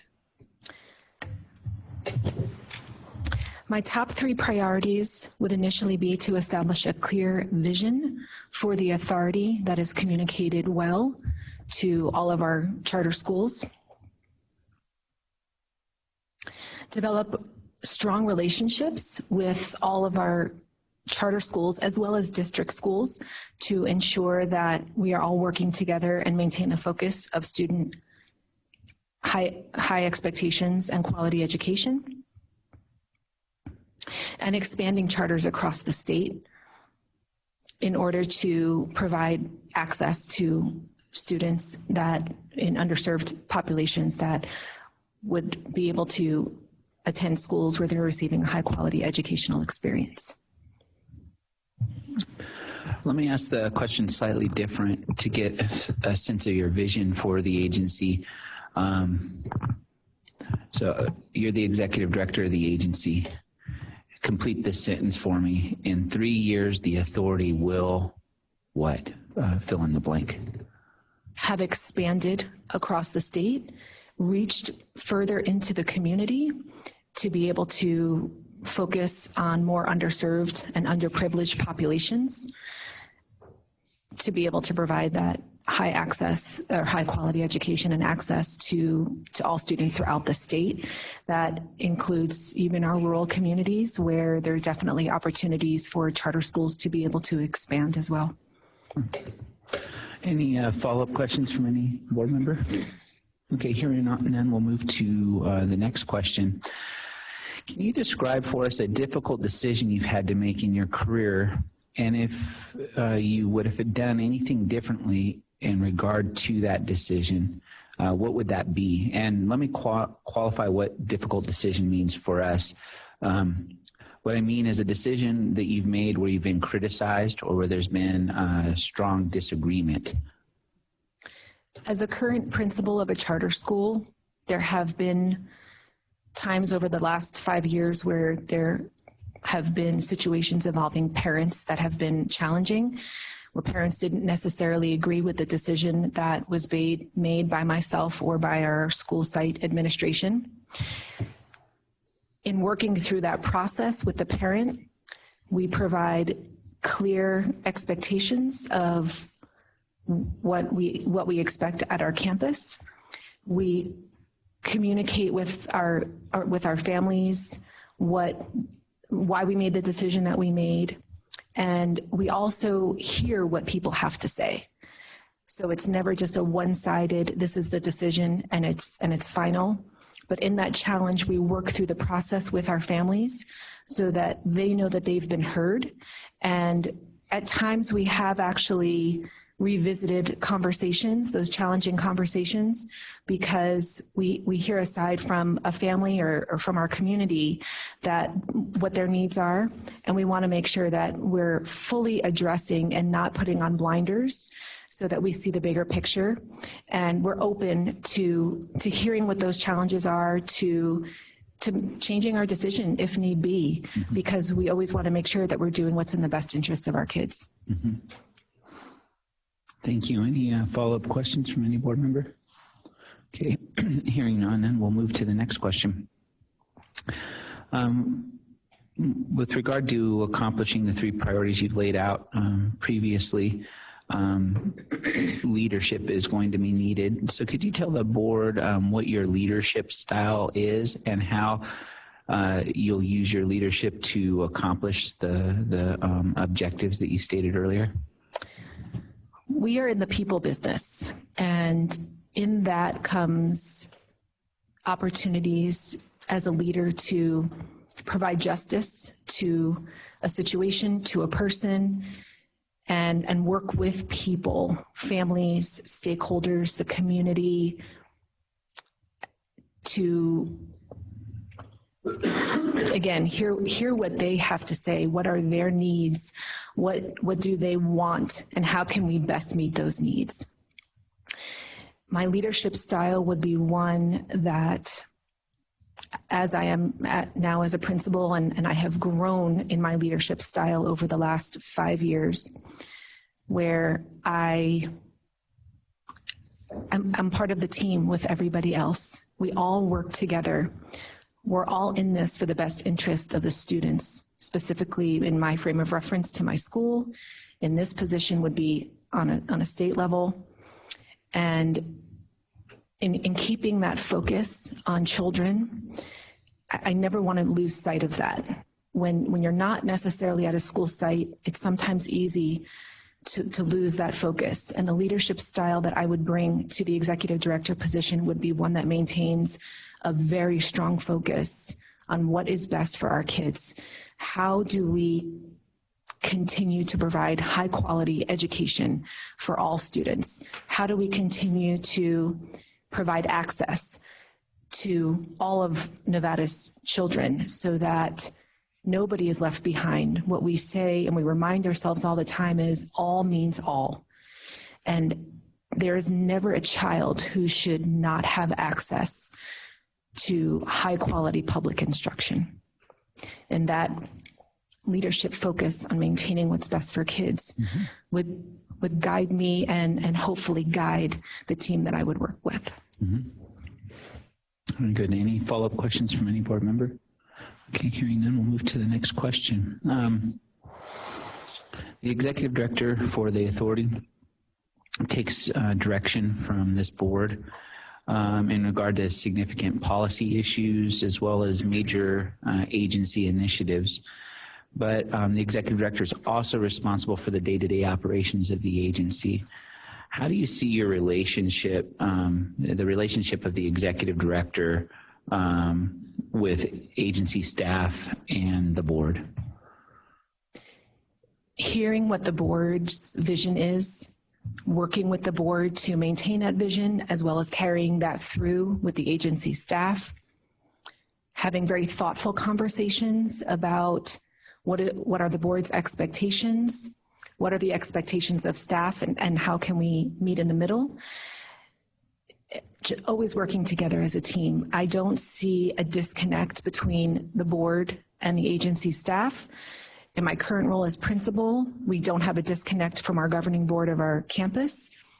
We, again, have very thoughtful conversations about what are the expectations from our board.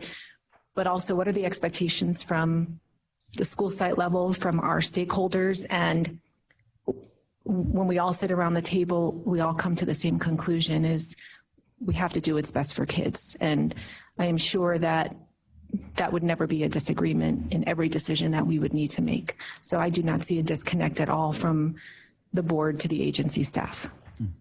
Very good. As you may or may not know, our agency gets one bill draft request every legislative session. So given that, do you have experience with the legislative process? And if so, could you describe key aspects of your experience and how you would use that experience to assure to ensure that the authority's legislative agenda is successfully implemented? I do not have extensive experience in the legislative process, but I am a quick learner and would be willing to have somebody guide me through that so that very quickly I would be able to step forward in receiving that role. Thank you. There are, as executive director, you'd be appointed by the governor. You answer to us as a board with regard to significant policy issues, and you're responsible to carry forth our legislative agenda, to appear before legislative bodies relative to our budget. You also have to oversee 31 charter holders operating on 51 campuses, serving over 43,000 students. So there are a lot of stakeholders with differing expectations. How would you ensure that any direction that you would receive from the governor or the legislature or this board, how would you ensure that those are successfully implemented while at the same time ensuring that the sponsored schools under our authority and other stakeholders are adequately served? Prioritizing from all of the stakeholders, balancing out in those priorities what needs to happen first, working on the importance versus the urgency needs of our schools, of the state, of the students of Nevada, and doing my best to make sure that I meet the needs of all of the stakeholders involved in that process. It sometimes is difficult to meet the needs of such a vast group of people, and as you mentioned, everybody has a different idea or comes with a different priority set of what they feel those needs are. Again, I keep going back to it, we're in the people business, and I would hear what people have to say and build a priority list from what has been shared with me from all different angles in order to make the best decisions possible. Thank you. Any follow-up questions from any board member? No? Okay. Next question has to deal with our student population. And while the number of students that we serve with special needs while the number of students at the schools under our authority serve with special needs has increased dramatically over the last 4 years, as has our service to English language learners and other demographic categories. Has improved. Statewide, nearly 61% of students in traditional schools qualify for free and reduced lunch. Yet the SPCSA, presently, there are only 1/3 of our students that qualify for free and reduced lunch. As the next executive director, what are your thoughts on this issue, and how would you address this discrepancy? As a current site principal, I have experienced firsthand the increase in the special education population. My first year as a principal, 5 years ago, we had approximately 15 students in my school who were receiving special education services, and we're quickly approaching in 5 years about 70 students, some of whom come to us with pretty significant needs. This is the first year at my campus where we've actually had to build into our budget 2 positions for one-on-one aides for a couple of our students. So I live this every day. We always do what's best for our kids. There are things to cut in the budget, and the things that we never cut are those items that have a direct impact on our students. Whatever a child needs, we provide it to them. In reaching out into the FRL and providing more access to equality education, also experiencing this firsthand, we are a charter school that has purchased school buses. So my first year as principal, we were in a split campus situation. We merged those campuses into one building that we have now been in for the past 4 years.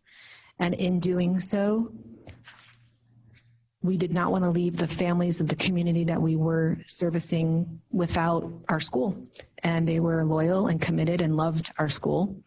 And so in purchasing those buses, we transported over 200 students, about 45 minutes each way that those kids rode the bus to our campus. And over time, we knew that those kids would time out of our building, or the distance would just become too much for some of our families. So we now are down to 2 routes with 1 bus servicing about 65 to 70 students. I think sometimes schools have a mentality of the kids have to come to us, but we need to think outside the box, especially when it comes to charter schools, and we need to reach out to them.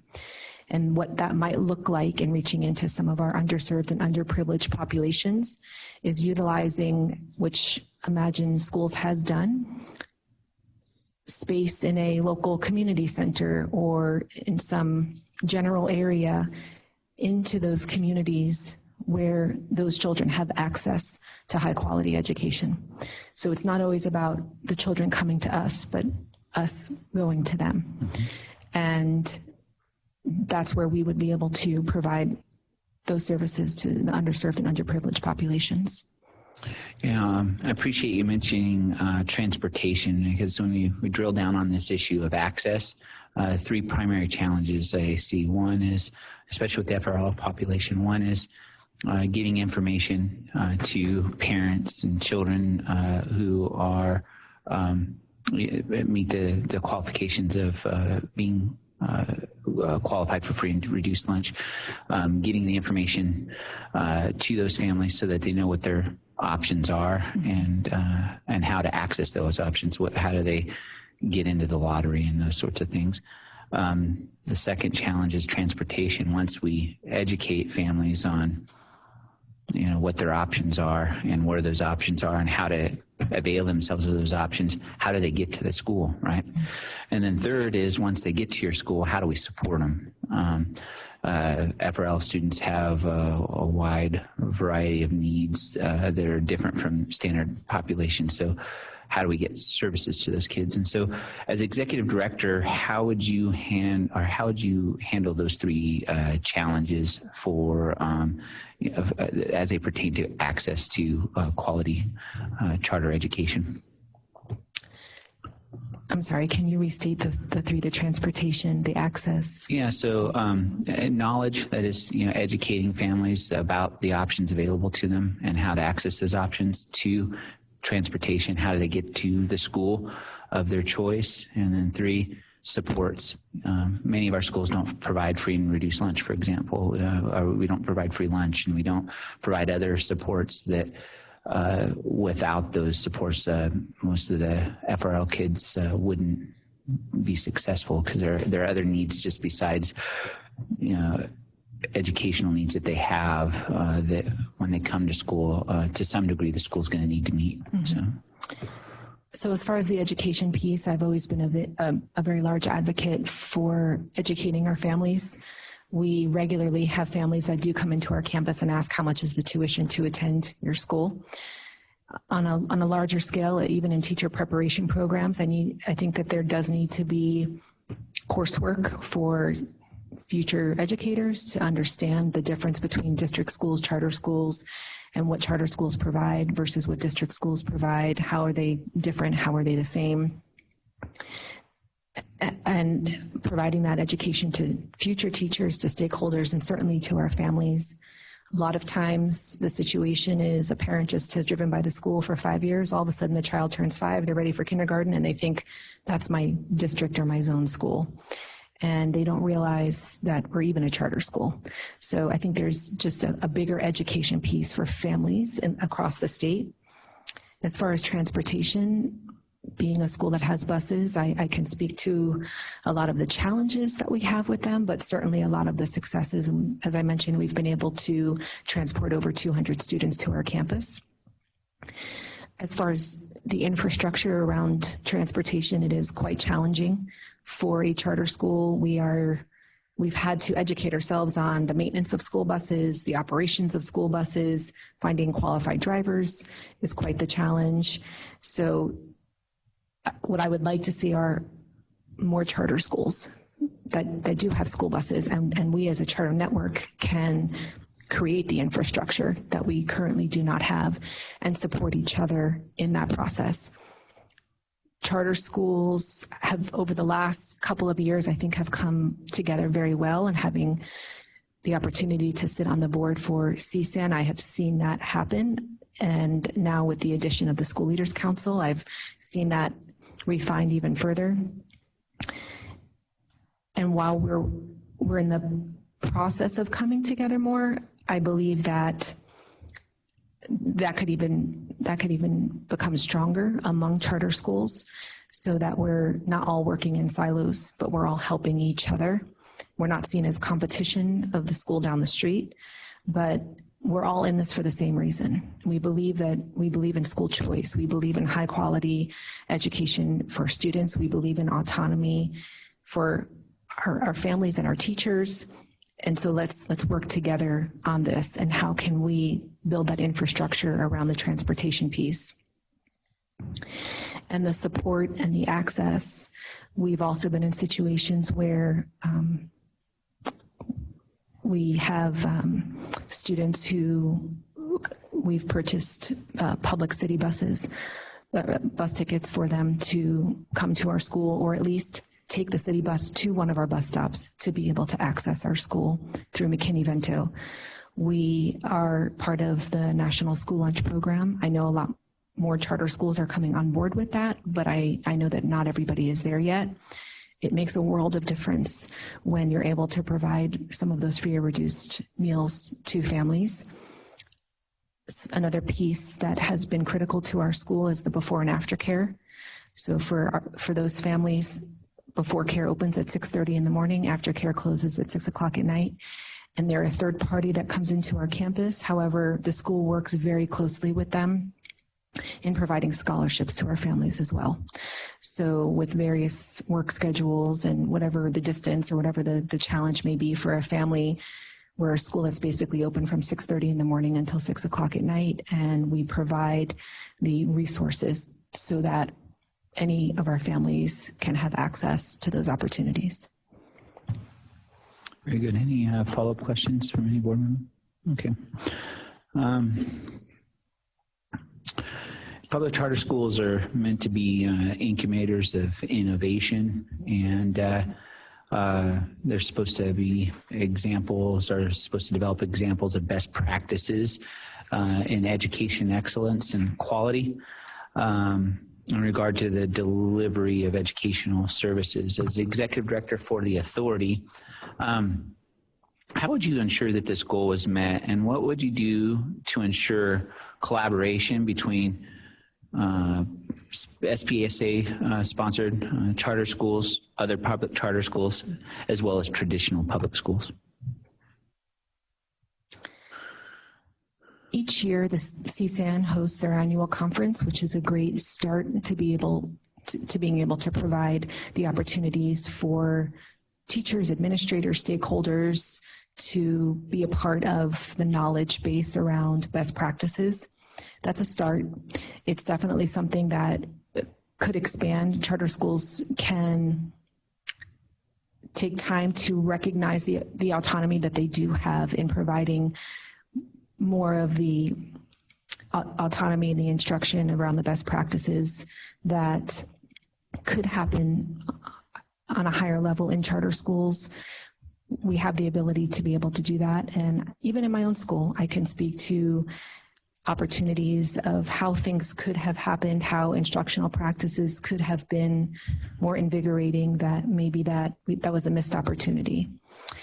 And in my previous comment about just building more of a network around charter schools, if somebody has information or access to a program or a person or a curriculum or an idea, how can we share out among all of our charter schools so that schools at least have the option of whether or not that's something that they would like to bring into their campus, so that the students at my school down the street or a different school have access to this type of instruction.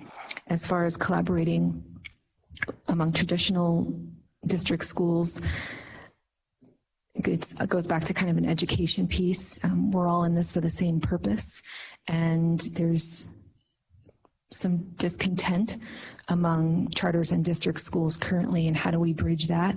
We're not working against each other, or shouldn't be working against each other. We should all be working together. And if there's something that's working well and you're seeing the benefits of it in your school, student achievement is increasing, what is that, so that I'm aware of it and I can bring that into my campus? Or how can I expose my teachers and my parents to this so that parents are more equipped to help their children at home? There's a lot of great things happening in charter schools. There are a lot of great things happening in district schools. That big piece of how do we all come together and become knowledgeable about that is something that is missing. As the executive director, I would work with key people in similar roles to figure out on a monthly, quarterly, annual basis, how do we bring these best practices to all of our schools? It definitely can be and should be more than just once a year at an annual CSAN conference. And that's a great start. And that CSAN conference has grown tremendously over the years in a very short period of time. And I've walked away from that with lots of professional development for myself that I'm very excited to bring back into my school. We need to all work together so that we're bringing all of these best practices. Again, it could be in a monthly, quarterly, or annual opportunity. I know that when we have our annual CSAN conference, I specifically make that a day on our school calendar so that it's a professional development. So every person on my staff is there. Nobody is left back at the campus. And everybody walks away feeling really excited with the opportunities that have been afforded to them in being able to attend sessions, even network with people, having conversations with people about, if you're a music teacher and I'm a music teacher, what are you doing at your campus, or what programs do you have that I can bring to my campus? And I have had some of my own teachers who have built relationships with teachers at other schools so that from these conferences, so that they can share ideas and bring some knowledge together so that all of the kids are able to access the high quality instruction. Good. Any follow-up questions from any other board member? Okay. Along those lines, it's imperative that our authority work hand in hand in conjunction with our education partners and stakeholders. In your view, who are some of those key partners and stakeholders, and what would you do to strengthen the relationship we have with those partners and stakeholders? Some of the partners and stakeholders, would be the Nevada Department of Education, certainly the Authority Board, parents, families, teachers, administrators, anybody who has any interest in the welfare and the success of our schools. It really is a very broad arena of what that group would look like. As far as strengthening the relationships, I think it's being, as the executive director, the face and the voice. I almost think of the executive director role similar to a principal of a school. You're the face and the voice. You get all the good with all the bad. And you have to be willing to hear people and be very transparent. I have had many conversations with parents at my campus over the years where the only thing I can say to them is, I'm sorry that that happened, and I can guarantee it won't happen again. And when we own it, and this mistake was made, and I tell parents we are very transparent. I don't like to sugarcoat anything. What you see is what you get. And in that conversation, parents are appreciative of the responsibility that the school has taken, and me representing the school in that role. And again, just hearing what people have to say. What do they want to see in charter schools? What education piece can we build in for our stakeholders? And that being, as I mentioned, everybody who's involved in the welfare of high quality education in the state of Nevada. Maybe it's a once a month or a quarterly town hall style meeting to provide an update. Communication coming out regularly from the Charter School Authority to provide updates to not just charter schools, but to, again, all of the stakeholders involved who are taxpayers and would like to know what's happening at the local charter schools. What does the growth look like for charter schools? What are the successes? What are the challenges? Because when people are informed, you never know who could step up and say, hey, I have an idea for that. Or this worked at this school, maybe you can try it somewhere else. When we close ourselves off to not hearing what people have to say is when we get lost in our silos and we have our blinders on and we're not open to what's around us. And there are lots of opportunities around us to build those relationships. And any follow-up questions on that answer? Okay, we'll move to the next question. I'm sure you're probably aware, there is tension in the public charter role between charter school authorizers and public charter schools in regard to accountability and autonomy that's afforded to the public charter schools. That is to say, we have a role to make sure that our schools are producing results. But at the same time, we want to allow our schools to have the autonomy to innovate and to achieve those results in whatever way they deem is best. Can you provide, or how do you view this tension, and can you provide us with specific example how you would handle these conflicting principles between autonomy and accountability? As far as the tension, I think that it's, again, I just keep going back to, are we doing what's best for kids? If there's goal setting, if there's a clear focus, a vision, a mission, a purpose behind this instruction, even given the autonomy of what that instruction looks like, then we're on the same page. When the instruction is not producing results year over year, and we see trends that are not what's the word I'm looking for? An upward trend of academics in a school is when maybe that tension starts to come between the charter school authority and the school. But prior to that even happening, there's relationship building. If there are opportunities for the authority staff to visit campuses more regularly, be in the schools, know what's happening, there's an opportunity to intervene, provide guidance before we get to that point. And I think some of the tension or the challenge has been that schools have not had a lot of contact or opportunities for relationship building with authority staff before the hand comes down and there's a warning or there's a school closure, and the opportunities to rebuild that before we get to that point in that relationship building piece could certainly happen. In the autonomy of charter schools, I think sometimes that's a misunderstood component. It's not we just do whatever we want to do. It's always what's best for kids. We're still focused on Common Core standards or Nevada standards.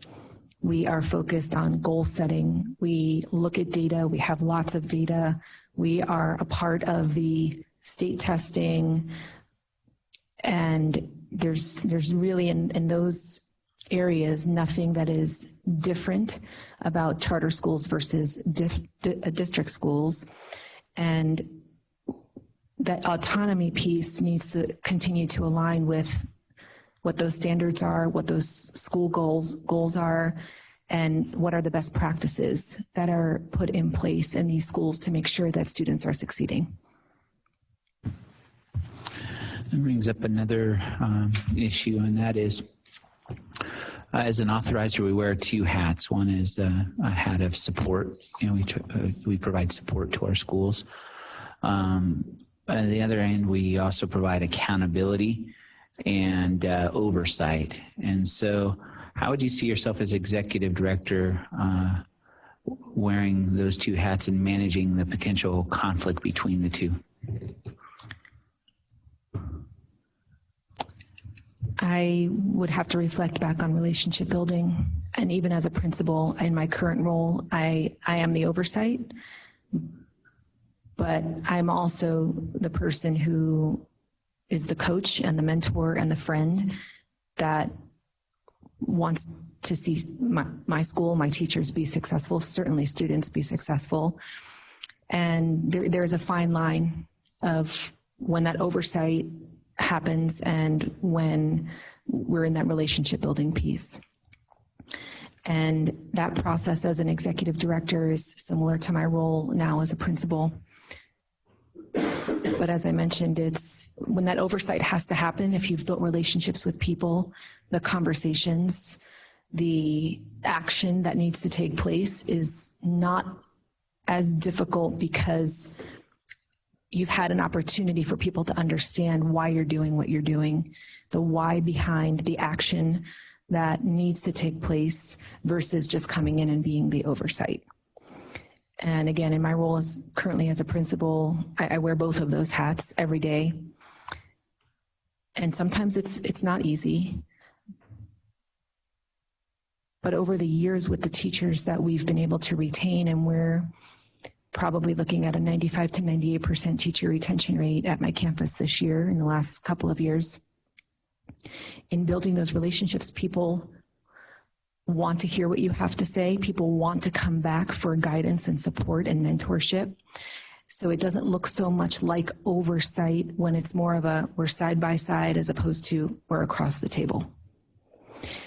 And so I think in building those relationships, when those conversations have to happen, they're certainly not as difficult because we've collaborated. You know my style, I know your style. We both know the successes, we both know the challenges.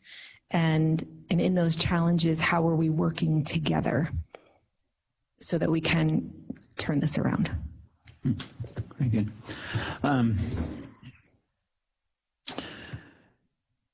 As you're probably aware, the SPCSA has offices in both Carson City and in Las Vegas. Which office would you primarily work out of? I would prefer the Las Vegas office. I am not opposed to any travel or extensive travel. I have previously, as a national professional development provider, I've traveled the country extensively, traveled internationally extensively. So travel is not a concern or an issue for me. Whatever the need would be in Carson City, certainly during legislative session, that would not be an issue for me at all. And also knowing that the majority of our charter schools are located here in Las Vegas, I would like to have that connection with those campuses, but also in my time spent up in Northern Nevada, visiting a lot of the rural campuses and building relationships up there as well. As you mentioned, you're currently the principal of state-sponsored charter school, Imagine School at Mountain View, and you've done good work there. Okay. However, how would your experience as a public charter school leader translate to leading a statewide charter school authorizer responsible for 31 charter contracts, 50 campuses, 43,000 students. How would those skills at a charter school then translate to a statewide authority?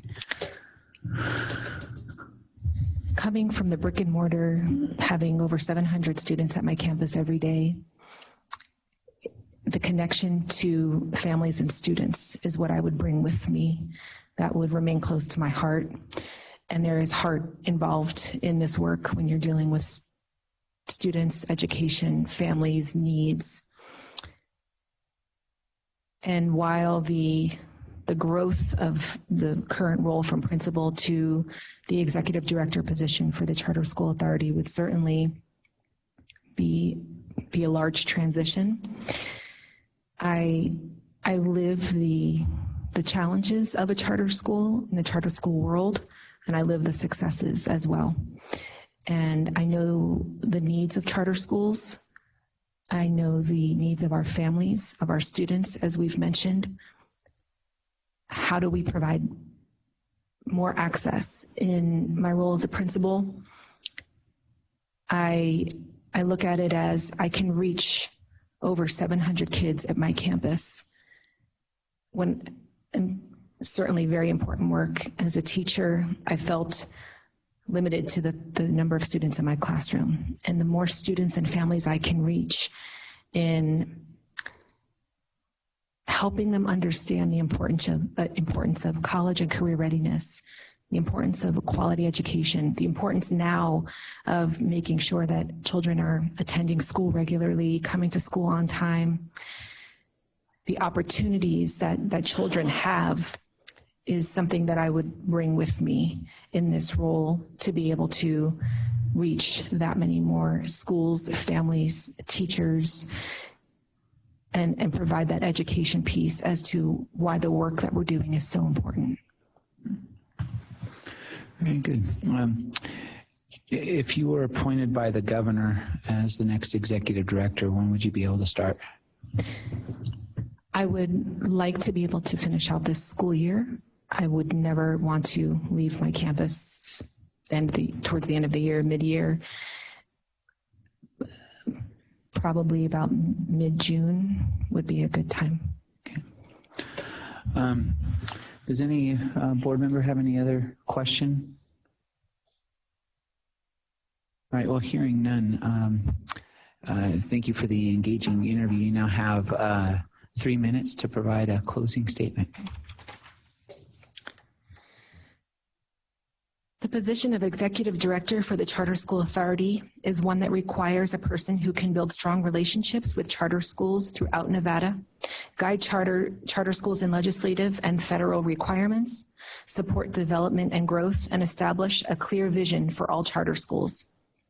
I'm currently principal at a successful charter school. Additionally, my position on the Charter School Association Board, along with my prior positions in higher education teacher preparation programs, professional development provider, and most importantly, a classroom teacher, make me the candidate who can best implement the authority's mission and can improve and influence public education in Nevada and help prepare all students for future success. I understand firsthand the challenges we face, the needs of our schools, and the high-quality educational experiences that students in all schools deserve. I appreciate your consideration of my credentials for the position of Executive Director. Thank you. Thank you. Well done. Thank you. All right. Do our last person.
why it'd be good for your deal.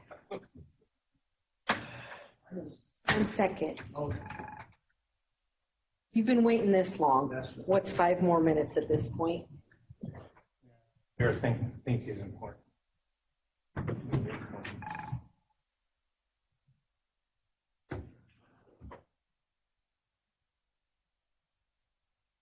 There he is.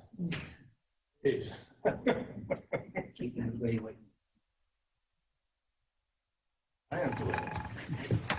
Excellent. All right. Well, good afternoon, Mr. Scroggins. Appreciate you putting your name in for consideration for executive director, for providing your information for all the public to see, and for participating in this public process and interview. Just so you know, when we started the morning off, we drew names from a hat, and people were randomly selected, and you are our closer today as a result. So, again, appreciate you being willing to go through this process, and I look forward to having an engaging discussion with you over the next 45 minutes or so. So with that, why don't we jump right into your 2-minute opening statement? Thank you very much. Obviously, I'm Brian Scroggins, Acting Executive Director of the State Public Charter School Authority, and have been Deputy Director since May of 2016. I have an MPA degree in Continuity of Operations, and I'm a Certified Public Manager through the state of Nevada. As the father of 6, including one that attended a public charter school, I can personally relate to parents and their concerns about children's education and safety. I have authorized schools and helped usher them through the process. For example, Signature Preparatory. I was involved in their authorizing as well as their capacity interviews, and recently went to their groundbreaking. I've been responsible for pre-opening requirements for schools, including conducting pre-enrollment audits, which allow schools to get early funding from NDE. My 20 years of construction experience as a licensed contractor has allowed me to work with the state fire marshal on inspections and certifications of occupancy for new schools. And I believe that my 20 years of private sector business experience is valuable to the agency. I've been involved with the Nevada legislature for a number of decades as a lobbyist, state board member, and senior state leader. And so have experience working with other stakeholders to draft and submit legislation and to build consensus to help legislation through the process. I have 30 years in Nevada of building relationships. In my private sector years, I served on a couple of boards and commissions myself, the Nevada State Contractors Board and the Governor's Nuclear Projects Commission. I have provided leadership for 2 statewide agencies, both the State Public Charter School Authority, and I was formerly the full-time commissioner for the Employee Management Relations Board, which allowed me to work, they're kind of the equivalent of the National Labor Relations Board on the state level. And I was able to work with all the local governments, city councils, county commissioners statewide, and all of the superintendents in Nevada on labor issues. And I think as our portfolio expands, these relationships will continue to be important. I did serve on the anti-bullying committee when I first came to the authority, which eventually became the Safe Voice, kind of turned into that process, so I'm familiar with that. I think that's an important factor in school safety. And I believe that I have the relationships, as I mentioned, to help us continue to grow and progress. Under my leadership, with a great support team, a school support team, we have visited every campus in our portfolio several times, offering training and support. And I have been out in the schools asking questions. And again, we have a good team here at the State Public Charter School Authority. And I think for the last 4 months under my leadership, we've continued to be able to move forward in a positive direction, supporting our schools. Thank you. If you're selected as the next executive director, what will be your top 3 priorities?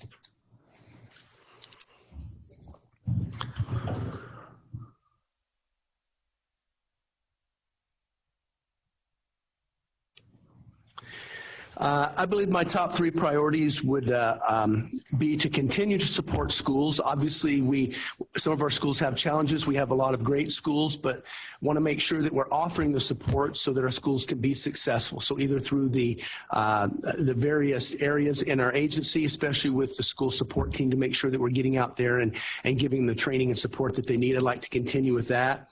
I would like to take a look at the organizational chart. We have some individuals, and if we get the new positions through the budget, that will be doing testing and data integrity. We have Dr. Selchek on board now, who worked with NDE for many years on data and numbers, and want to make sure that our data is well, again, look at the organizational chart to determine if we have the right people in the right seats on the bus to move forward in a proper manner and make changes there if we need to. And then probably my first priority would be data collection. Again, we've had a few challenges, and we have a good team in place and want to make sure that the data that we are collecting is high quality data, that we can depend on that data, and that we can move forward with these individuals we have in the authority. And again, hopefully with the 4 new positions that we get, to make sure that the data we're collecting is accurate and that we can, again, see the challenges at our schools and offer the supports that they need to help them go forward. Okay, let me ask the question another way to get an idea of what your vision would be for the agency. It's kind of a from here to there kind of a question. And the way I'll ask it is I'll ask you to fill in the blank. In 3 years, the authority will blank. Can you fill in the blank for me? In 3 years under your leadership, the authority will be.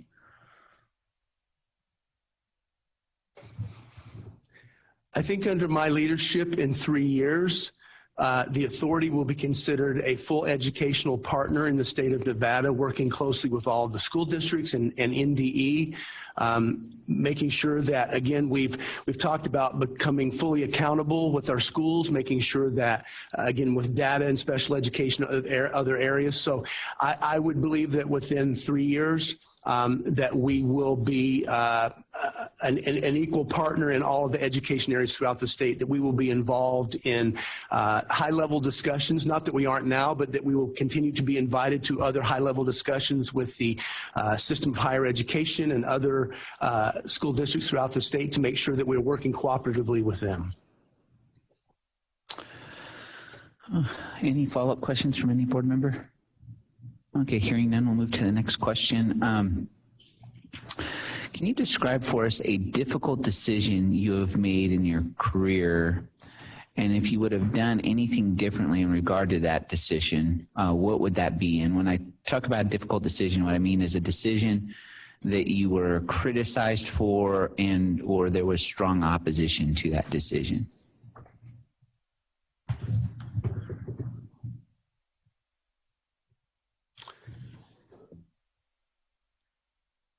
At one point in my career and in my former job with the state agency, I had the opportunity to put forth what I thought was some relatively simple legislation.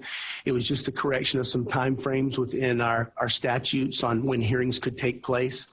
And again, I think I must have assumed, since it didn't entail a lot of details, that perhaps it would not receive a lot of opposition. And so we placed that legislation forward, and there tended to be a little bit of opposition that we had not seen. Again, not thinking that there weren't a lot of details to it. So having made that decision, I went and met with all of the other stakeholders from the different labor organizations and different lobbyists for cities and counties, and we worked out a time frame that worked for everybody. And so we immediately were able to go back to the legislature and correct that action. And I believe in the 2013 session, it was one of the first bills the governor signed into law. So I've learned from that in determining that you always need to bring stakeholders. Again, you may think that something is not a huge issue, but it might be for others for other various reasons. And so I was able to correct that and then go back and have the legislation come forward. Any follow-up questions on that from anyone? No? Okay. Next question is about your leadership style. You had just articulated some priorities that you had for the agency, and in order to accomplish those priorities, it's going to take some leadership. So tell us a bit about your leadership style and how that leadership style will facilitate the accomplishment of the goals that you've articulated for the agency. I think my leadership style encourages me to allow people to make decisions at the lowest possible level, kind of a return and report leadership style. Obviously, we hire good people. We vet them and interview them, and they have expertise in the areas that we hire them for. And so it's obviously not necessarily a top-down decision-making process all the time. You want to give these good individuals the opportunity to give proper counseling, proper input. Obviously, as a leader, at some point, someone has to make a decision. And so you gather that information from all of the individuals that can bring forth good ideas and good counsel to you, and then from there you make a decision. So again, I like to let people grow internally. I like to let them have successes in their careers so that they feel good about what they're doing. But again, more of kind of a return and report and, again, accountability type structure.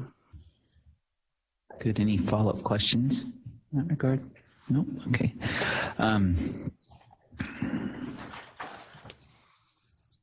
As you know, the executive director takes specific direction from the authority board in regard to significant policy issues and major agency initiatives, while at the same time the executive director is responsible for the day-to-day operations of the agency. So how do you view the relationship between the executive director, agency staff, and the SPCSA board? Good question. It's been interesting in the last 4 months as acting executive director. I have found out the numerous moving parts to the SPCSA, multifaceted in many areas. But again, I think as with any good relationship, I think the relationship between the executive director and the board is, again, kind of, as I mentioned, in the leadership style, that if there is a question that comes about, a policy issue, I think my job would be to take my life experience, my work experience, and to offer that counsel to the board, helping them to understand all of the potential things that could happen with that policy issue. But I also believe that once that counsel is given and direction is received from the board, that it is the duty of the executive director to go forward united with the board and to speak as one voice for the board going forward. It's not showing any deference to anything else, but again, just a unifying position in public. And again, once that counsel is received and direction is made, then to go forward united. Any follow-up questions to that answer? No? Okay, we'll go ahead and move on to the next question. As you know, our authority gets one bill draft every legislative session. You'd mentioned that you'd been involved with the legislature before, so I know you have experience with the legislative process. So could you tell us about your experience with the legislative process and how you will use that experience to advance the SPCSA's legislative agenda? Sure. Again, in the 90s, I started out as a lobbyist for the Las Vegas Valley Water District, and so would go up and lobby on water issues. Later in my private sector career, as I was a contractor and on the state contractors board, we would go up and obviously were interested in issues that dealt with construction defect, those sorts of things. Later on, I served as a member commissioner on the Governor's Nuclear Projects Commission. Obviously, that's kind of come about as another issue at this point in our state's history.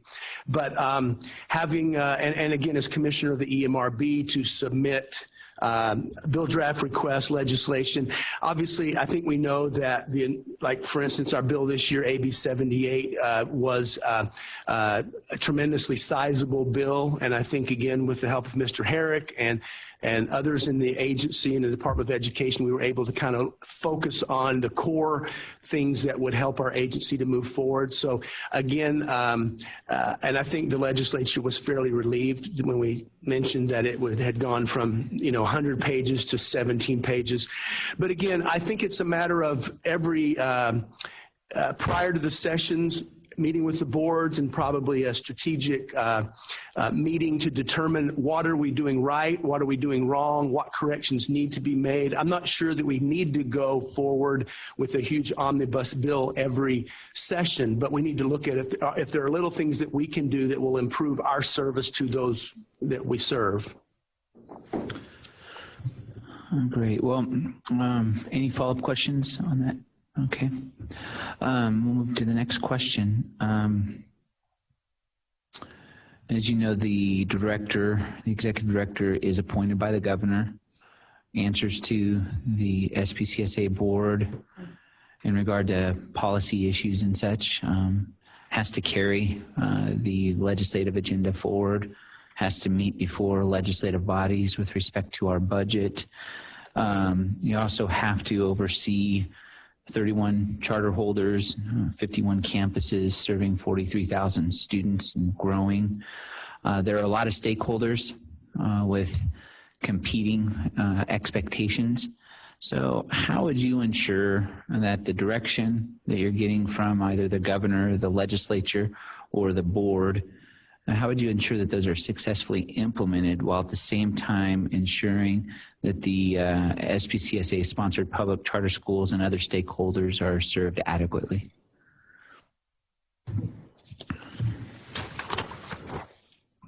I think, first of all, we start off with, obviously, the communication from the board to the executive director to the governor's office, making sure that we're always open and transparent, that we're working together, again, in a unified cause for educating with our children.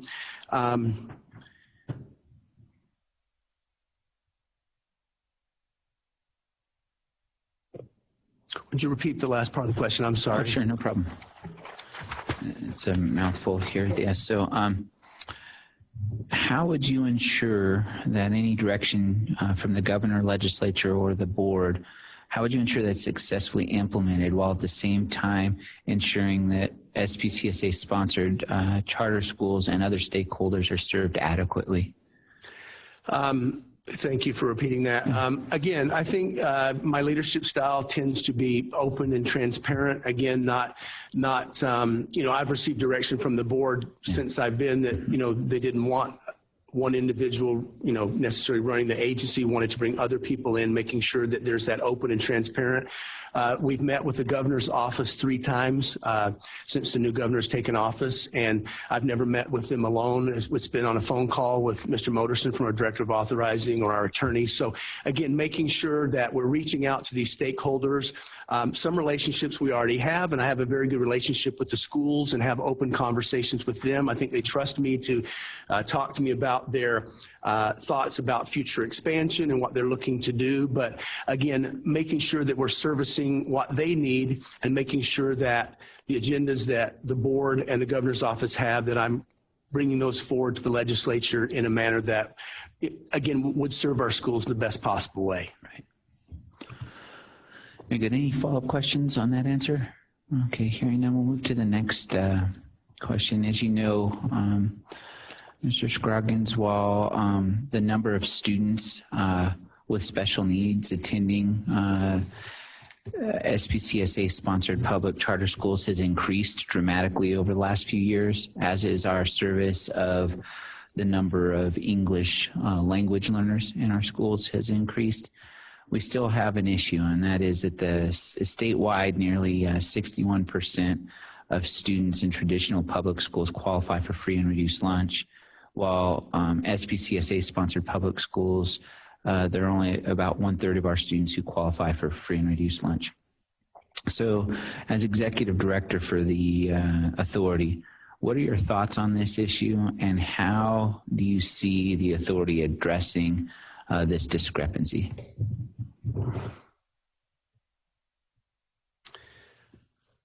Having been involved in the authorizing process, I guess before we had an official authorizing team, I was part of the SPCSA authorizing team. And I think we need to, again, through the national events we attend, through NACSA conferences or the National Alliance, we're always coming in contact with individuals that look at Nevada. I've been to national conferences, and just as during the construction boom, everyone kind of wanted to come here and build. During the events that I've been to on a national level, everybody likes Nevada. They see it as a good place to start a school, a good place for educational growth.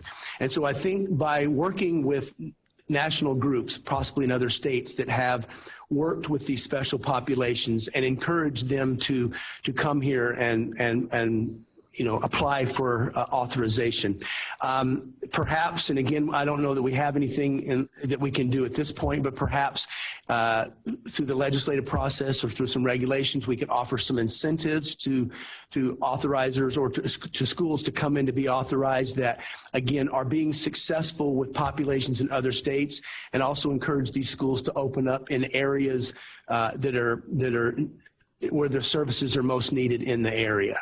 So again, if we can come up with some incentives to work with them, and again, if we can't use state monies or whatever, maybe we could, again, through relationships, throughout the state or with locally here, we could let them have conversations with foundations, et cetera, that could help them to come in and come into the areas that we really need them to be.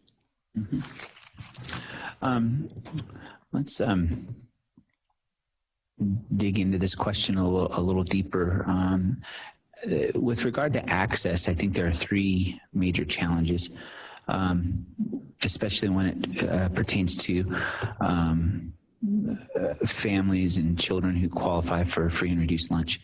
The first challenge is knowledge, knowing about charter options, knowing how to avail themselves of of a charter school, knowing where to get your name put in for the lottery, things like that. So that's a challenge. Once we have educated families and given them the sufficient knowledge to know what options are available and to be able to avail themselves of that, then the next challenge is getting these students to school. So it's a transportation issue that arises. And then finally, once we get the kids to the school, especially with the FRL population, the challenge is providing sufficient support to those kids so they can be successful, because a lot of times those children have a whole array of needs that aren't specific to education and are more associated with what else is going on in their life. And so, for example, a lot of our schools don't provide free and reduced lunch, and so those kids may need a helping hand with regard to meals, right? And there are other sorts of supports along those lines. And so, with regard to those three challenges regarding access, as executive director, how would you address those challenges?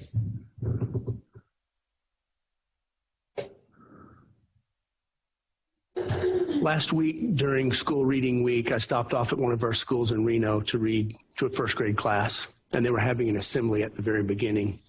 As I was standing there with the principal, a little girl, probably 6 or 7 years old, walked up to us in tears and pulled on the principal's coat and said, "I didn't get anything to eat this morning, and I was wondering if you could help me." And it broke my heart to see that.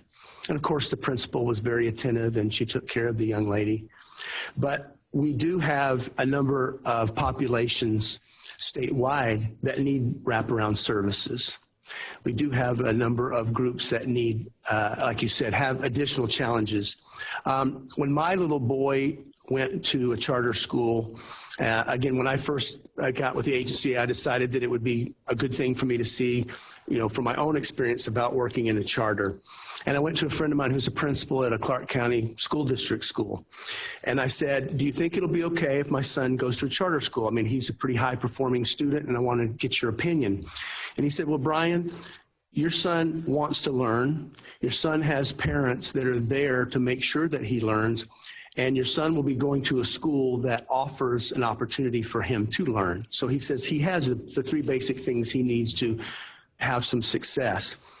But we had this conversation. But there are children that are lacking in those areas. They may have a school, they may not have the parental support. And so I think as a society and as a charter school authority, I think it is important to, through community relationships, through individuals that you may know, to reach out and have them help.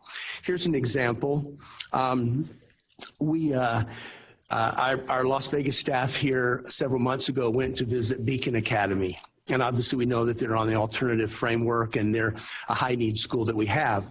And upon touring and seeing all the good work that they're doing, we ended up in the counselor's office. And the counselor explained to me that some of the populations they serve have difficult challenges and need some of these wraparound services. So what I did was I reached out into the community, into a faith-based organization that I work with, and asked them if they could come in and fill Beacon Academy's needs closet. They explained that they needed diapers and foods and snacks because, again, these children come there. I also helped them. We haven't completely solved this issue yet, but they had received some word from the Regional Transportation Commission that they weren't going to be able to buy bus passes at a discount any longer, and I don't know why. So I reached out to Glenn Levitt, who is an assemblyman now, but he works for the RTC, to see if we couldn't get on the same memorandum of understanding as the Clark County School District, because they were looking at spending an additional $20,000 a year on these bus passes for their students. So I think we have to think outside the box in a lot of areas and look and see how we can use existing community resources that are available to help our schools. And this group that I reached out to was already filling a needs closet at Spring Valley High School and a middle school in the area and elementary school, so they were kind of happy to adopt Beacon Academy also. But again, I think it's important that we're using all available resources, county, city, nonprofit, faith-based, whatever it might be, to help fill in the gaps for these wraparound services. Thank you. Any follow-up questions? Okay, hearing none, we'll move to the next question. Public charter schools are supposed to be incubators of innovation, and they're supposed to be leaders in terms of best practices in the delivery of educational services. As the executive director for the authority, how would you ensure that this goal was met, and what would you do to ensure collaboration between SPCSA-sponsored public charter schools, other public charter schools, and traditional public schools?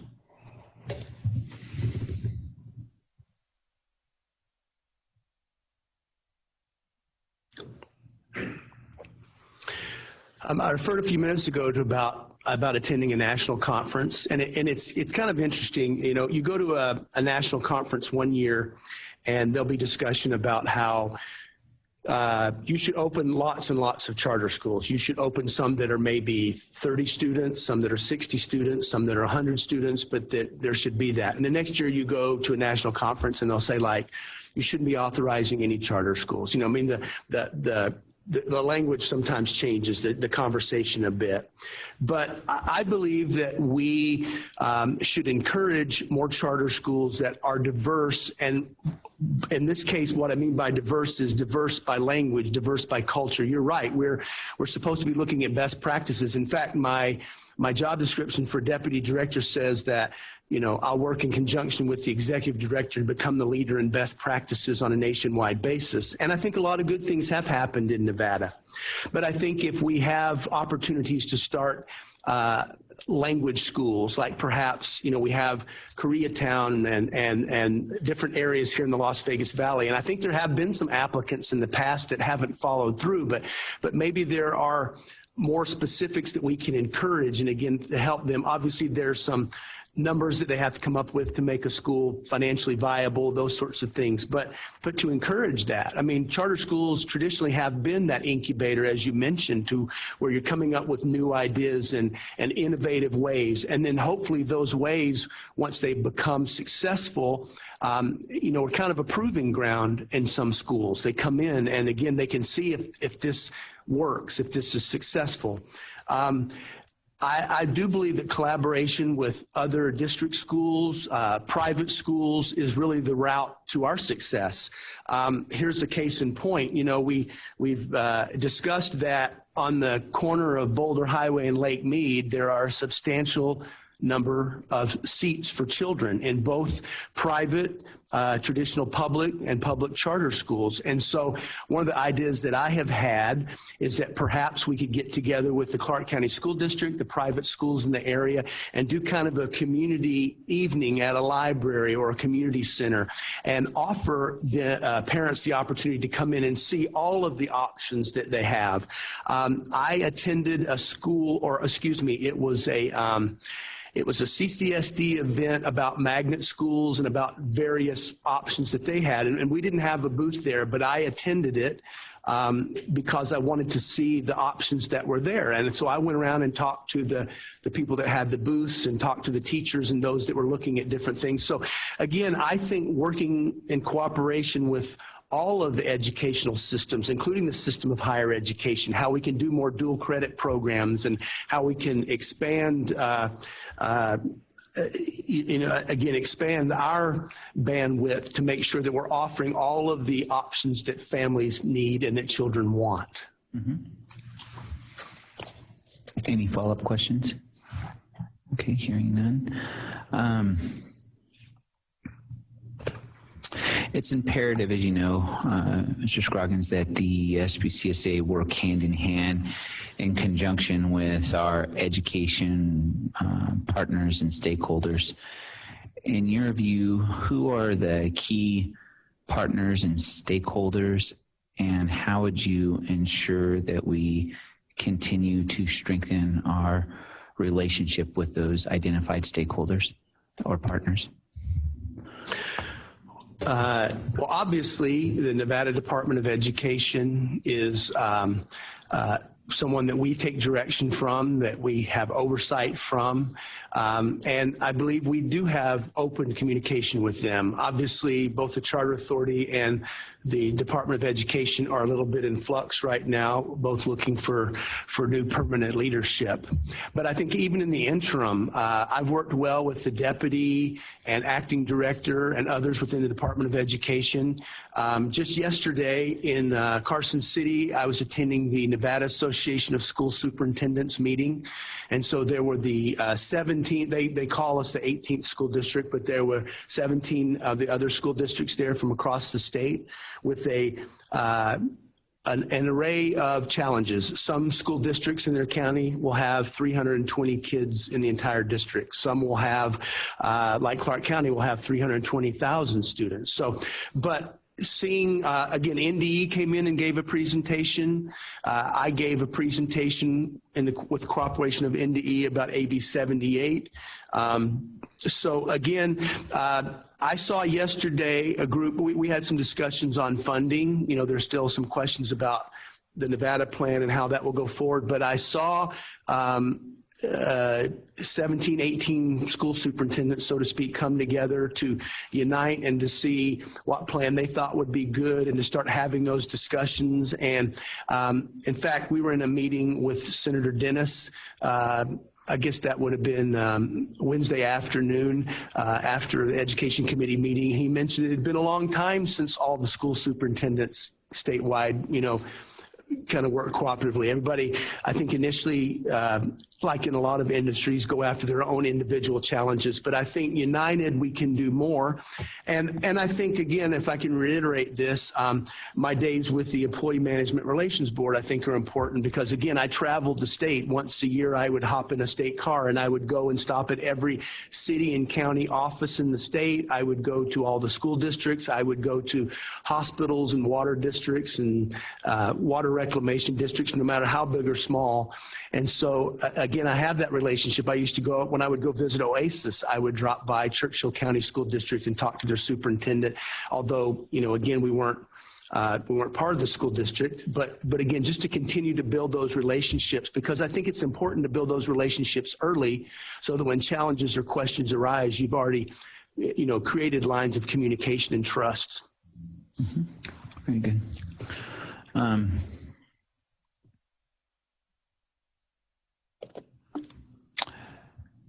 there's a inherent tension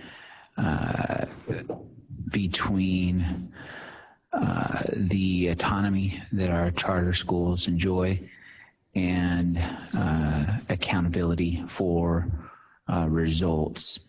How do you view this tension, and can you provide us with a specific example of how you've handled these sometimes competing principles of charter authorizing? Yes, thank you for the question.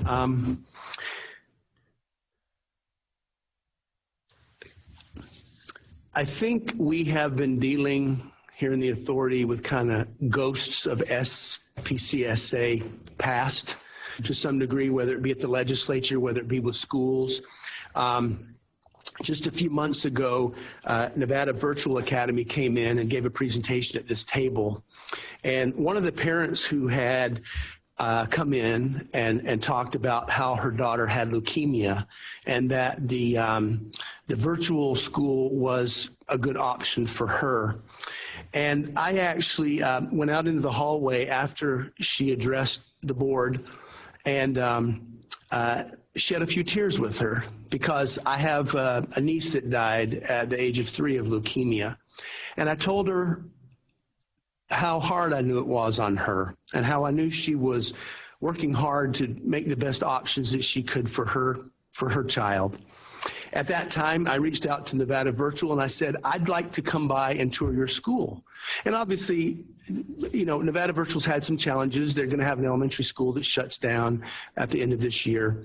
But they had not felt like anyone had come to visit or kind of seen their view. And so I made an appointment and went over and toured their school and saw some of the good work that they're doing. I mean, when it comes to numbers, we do offer our schools autonomy, but we look at results. We look at test scores. We look at graduation rates. We look at a number of things within the frameworks to determine that they're doing good work.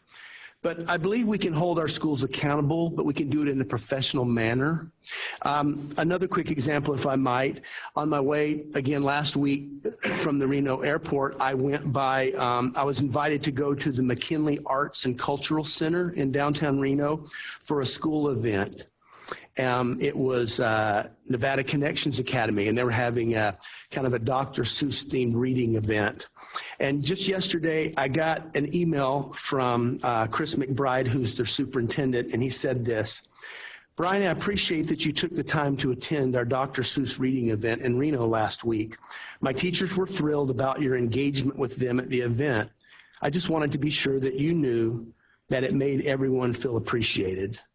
And I guess that's my point, is again, as you talked about with incubation, with best practices, sometimes schools are successful and we provide supports to have them be successful. But we've had some examples in our portfolio where they haven't been as successful as they should be. And I think that's the point of charter schools too. But we can always look at the real numbers and the data, and we can hold them accountable, but we don't have to do it in a harsh manner. You know, they're doing, whether they're succeeding or not, my vantage point would be that they're trying to do some good things. And it may not work out that way, but I don't think we have to be harsh. I think we can be professional. So again, we can hold them accountable, but do it in a professional manner where no one's taking offense. It's not personal. It's just looking at the data, and either we can help support them to improve or we can't. Yeah. Any follow-up questions on that answer? Okay, hearing none. You know, you've done a lot of work in the school support area, and but with regard to school support hat, there are certain requirements and expectations vis-a-vis our role as an agency that holds schools accountable and provides rigorous oversight. Can you provide us with some examples or one example of where these two functions of our authorizing might conflict with one another and how you would resolve that conflict?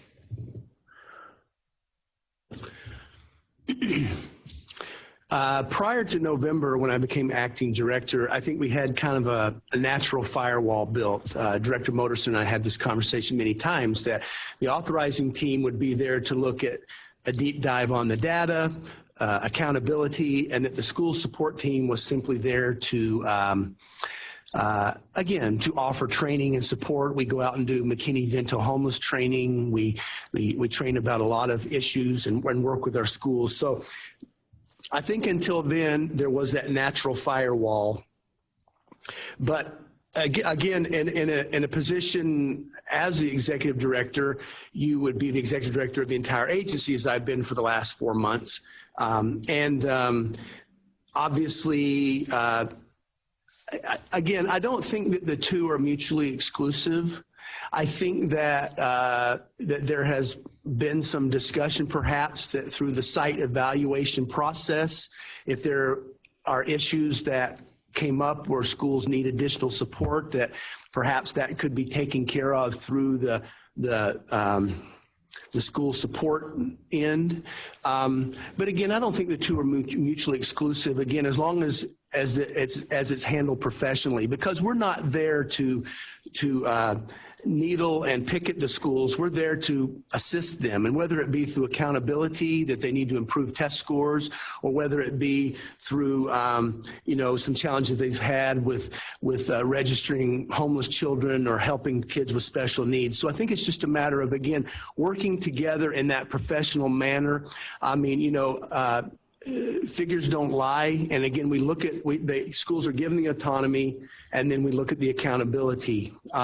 So again, I think that the two can work in unison, helping to support the schools. Obviously, the accountability arm can look at what's really going on in the school and observe classroom techniques and offer them best practices, and then school support can kind of come in behind that and help fill in the gaps where maybe they need additional training. Good. Any follow-up questions? Okay. All right. Hearing none. If you know that we have an office in both Carson and Las Vegas, you've been to both offices. If you were appointed by the governor, which office would you work out of?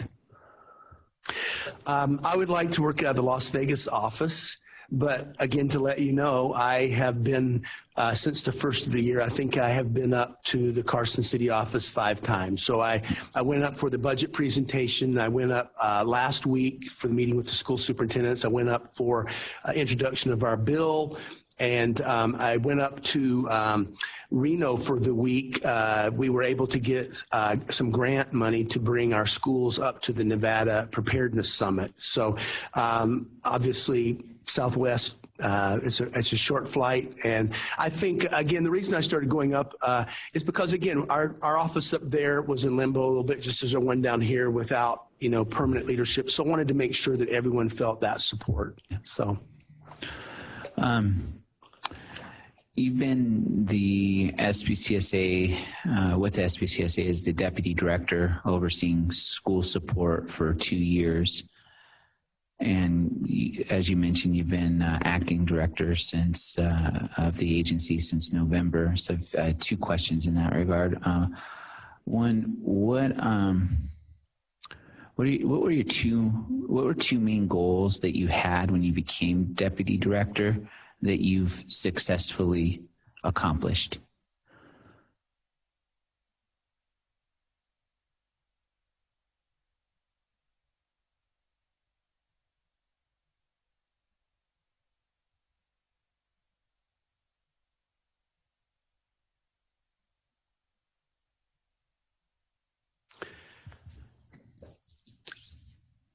Again, the job description, was fairly broad, talking about best practices and other types of things. But 2 of the personal goals that I set, and I think it was good that I was able to work with the school support team, was, I am relationship built. That's what I do. I build relationships with people. Yeah. And so I wanted to go out and visit all of our schools.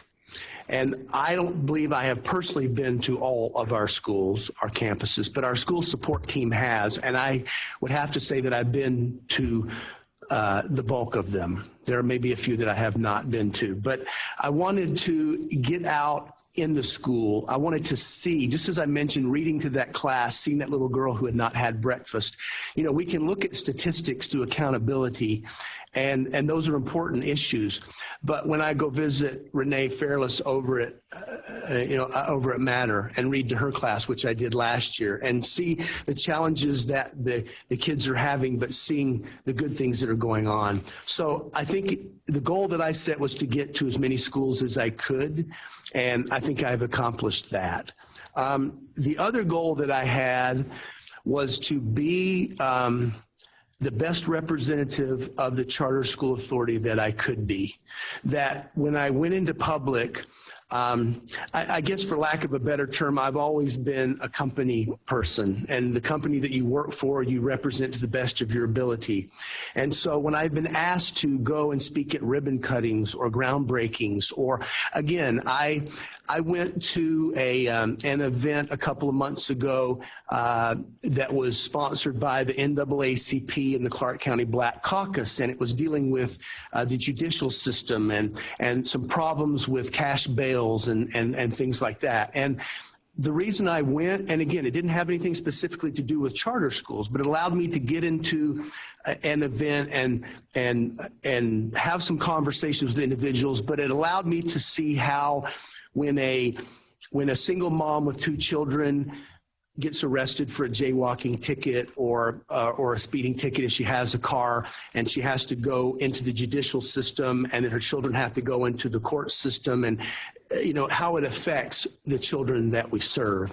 So again, my 2 goals were to visit as many schools as I could and offer that support, but also be a good public representative of the charter school authority and build those relationships with the schools so that when challenges arise, it doesn't look like we're picking on them. It looks like we're working with them cooperatively to help them to be successful. Great. And then the next part of the question, and I want to thank you for your work as acting director, stepping into that role at an unexpected time is much appreciated by me, as I know as my fellow board members. You've had the advantage of being in the position that you're now seeking permanent employment to. And as I think I've mentioned to you before, it's as if you've had a 4-month on-the-job interview, right? So as you reflect on your time being the acting director, could you identify one thing you think you've done well that's helped advance the interests of the agency, and one opportunity for improvement, something that maybe you didn't do as well as you thought, or it was unexpected, and is an area that you would seek to improve upon if you were named the permanent director?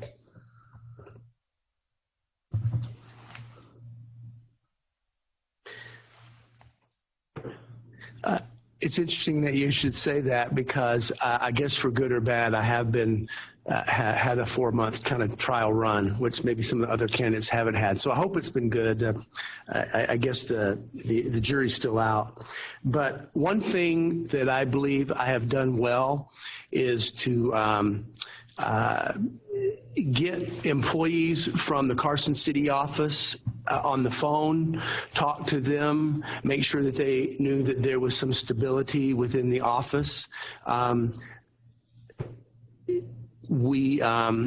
guess the one thing that I would say that I could have done a little earlier for improvement was I didn't really start traveling up there until after the first of the year. With the holidays and with, all of a sudden I was doing the deputy director position and the acting director position, so I was kind of following the former director's schedule as far as meetings and plus my meetings, and trying to keep the school support team running as we had been. But I think I've been very good at communicating.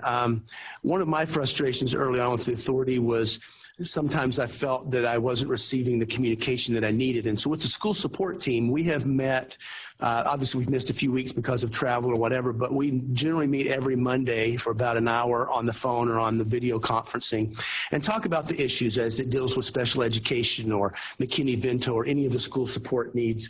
And so I think the thing I've done very well is try to communicate openly with those in the agency. And again, I guess if I had something that would be, I just initially was overwhelmed with the amount of work, and so I probably should have traveled up to Carson City a little quicker, but I did try to do that through the phone to let people know that they were appreciated, that obviously the work they're doing has meaning, and that what they're doing is important. Excellent. Well, I'd like to thank you for the engaging conversation. Is there any further questions or follow-up from any board member?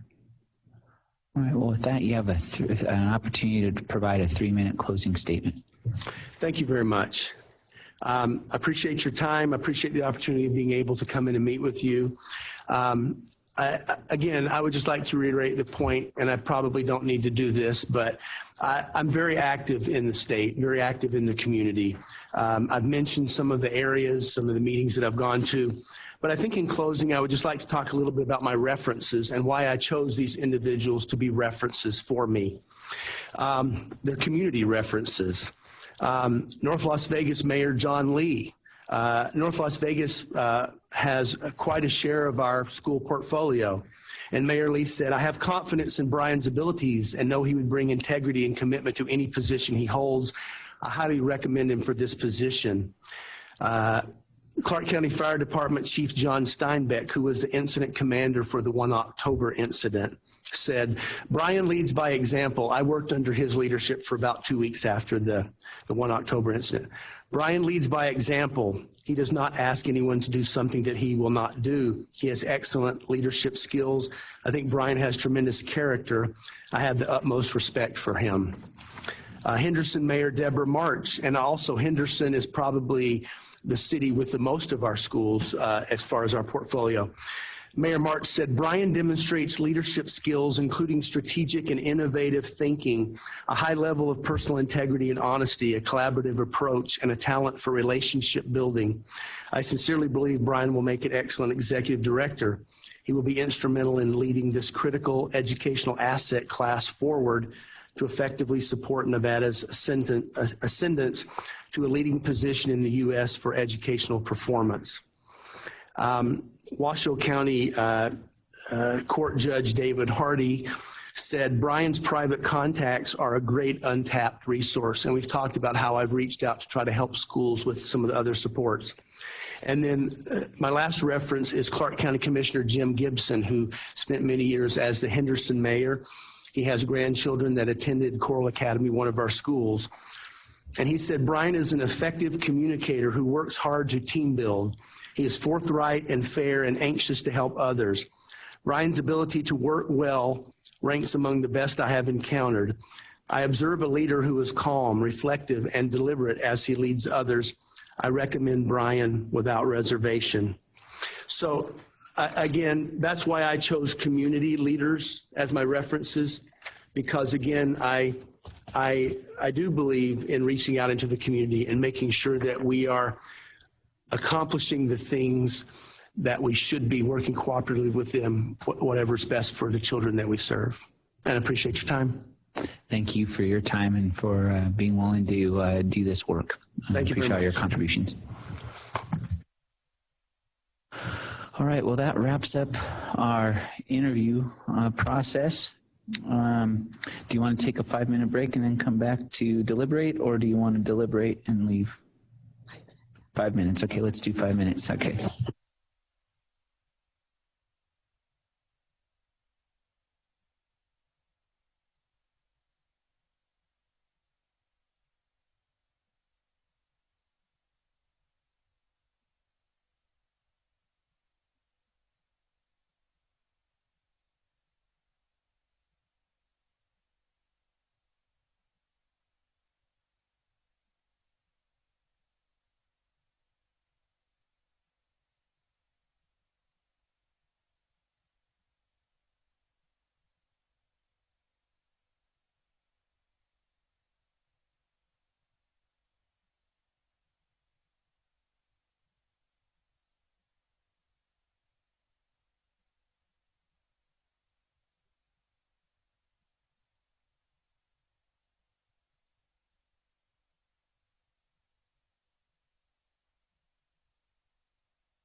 Well, we'll call the meeting back to order.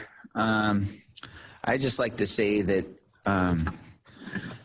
the interviewing process for me was very enlightening, and I thought all 5 interviews were strong interviews. I learned things about the candidates that I would not have known or appreciated by just reading the written material, and I think the goal of a good interview is to learn things that you wouldn't otherwise be able to learn through the written material that's submitted. So kudos to the candidates for engaging the questions, providing thoughtful answers, and helping us understand a little bit more about who they are. So with that being said, this would be the time to deliberate and discuss the candidates, and then I'd be willing to take a motion on the top 3. After that, is that, Mr. Herrick, that the right way to go? Have a general discussion and then take a motion? Or take a motion and then have a discussion? Ryan Herrick, I think the idea was have some discussion. Again, the statute for the appointment of the executive director for the SPCSA reads that the executive director of the SPCSA must be appointed by the governor from a list of 3 candidates submitted by the State Public Charters Authority and serves at the pleasure of the governor. So again, the idea would have some discussion, and then at some point a motion with 3 names. And then if any direction, if the board wants to give direction to the chair in regard to a cover letter or something like that, with the 3 names. Okay, so I'll go ahead and open up for discussion. Any board members want to start with their thoughts? I've dominated the discussion today, so I'm reluctant to jump out there. This is Melissa McAdam for the record. Like you, it was a great experience. I have not written that many notes since grad school, all in one setting, so my hand hurts.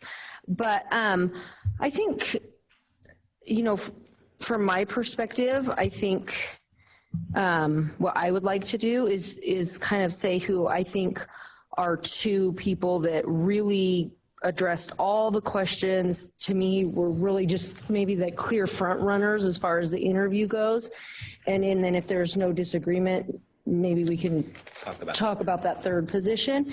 I think as far as the interviews go today, I think Rebecca Fiden and Mark Moderson really kind of nailed all the aspects as far as having a really firm understanding of the policy and the authorizing side of it, but also striking a balance a little bit with relationships too, and that piece of it. So for me, those 2, I think are for sure yeses for me on the list for sure.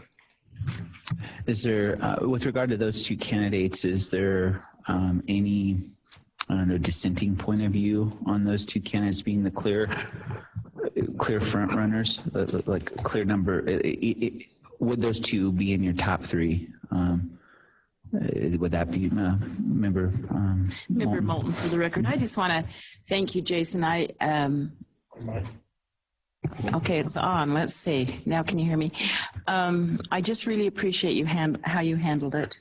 I think it was a good idea to have you ask all the questions. Initially, I didn't know about that, but I think it was an excellent idea. I think every one of the 5 candidates received a very fair, same process, almost exactly same process as that could have been. Most impressive, I will tell you that I would agree with Melissa, and a lot of that comes from their educational backgrounds. And the other thing is we have 2 current great people that serve on our staff. And I guess my question is, and maybe you don't know, if they were not selected, would they continue to serve, or their positions are strong and firm and where they are? Is that correct?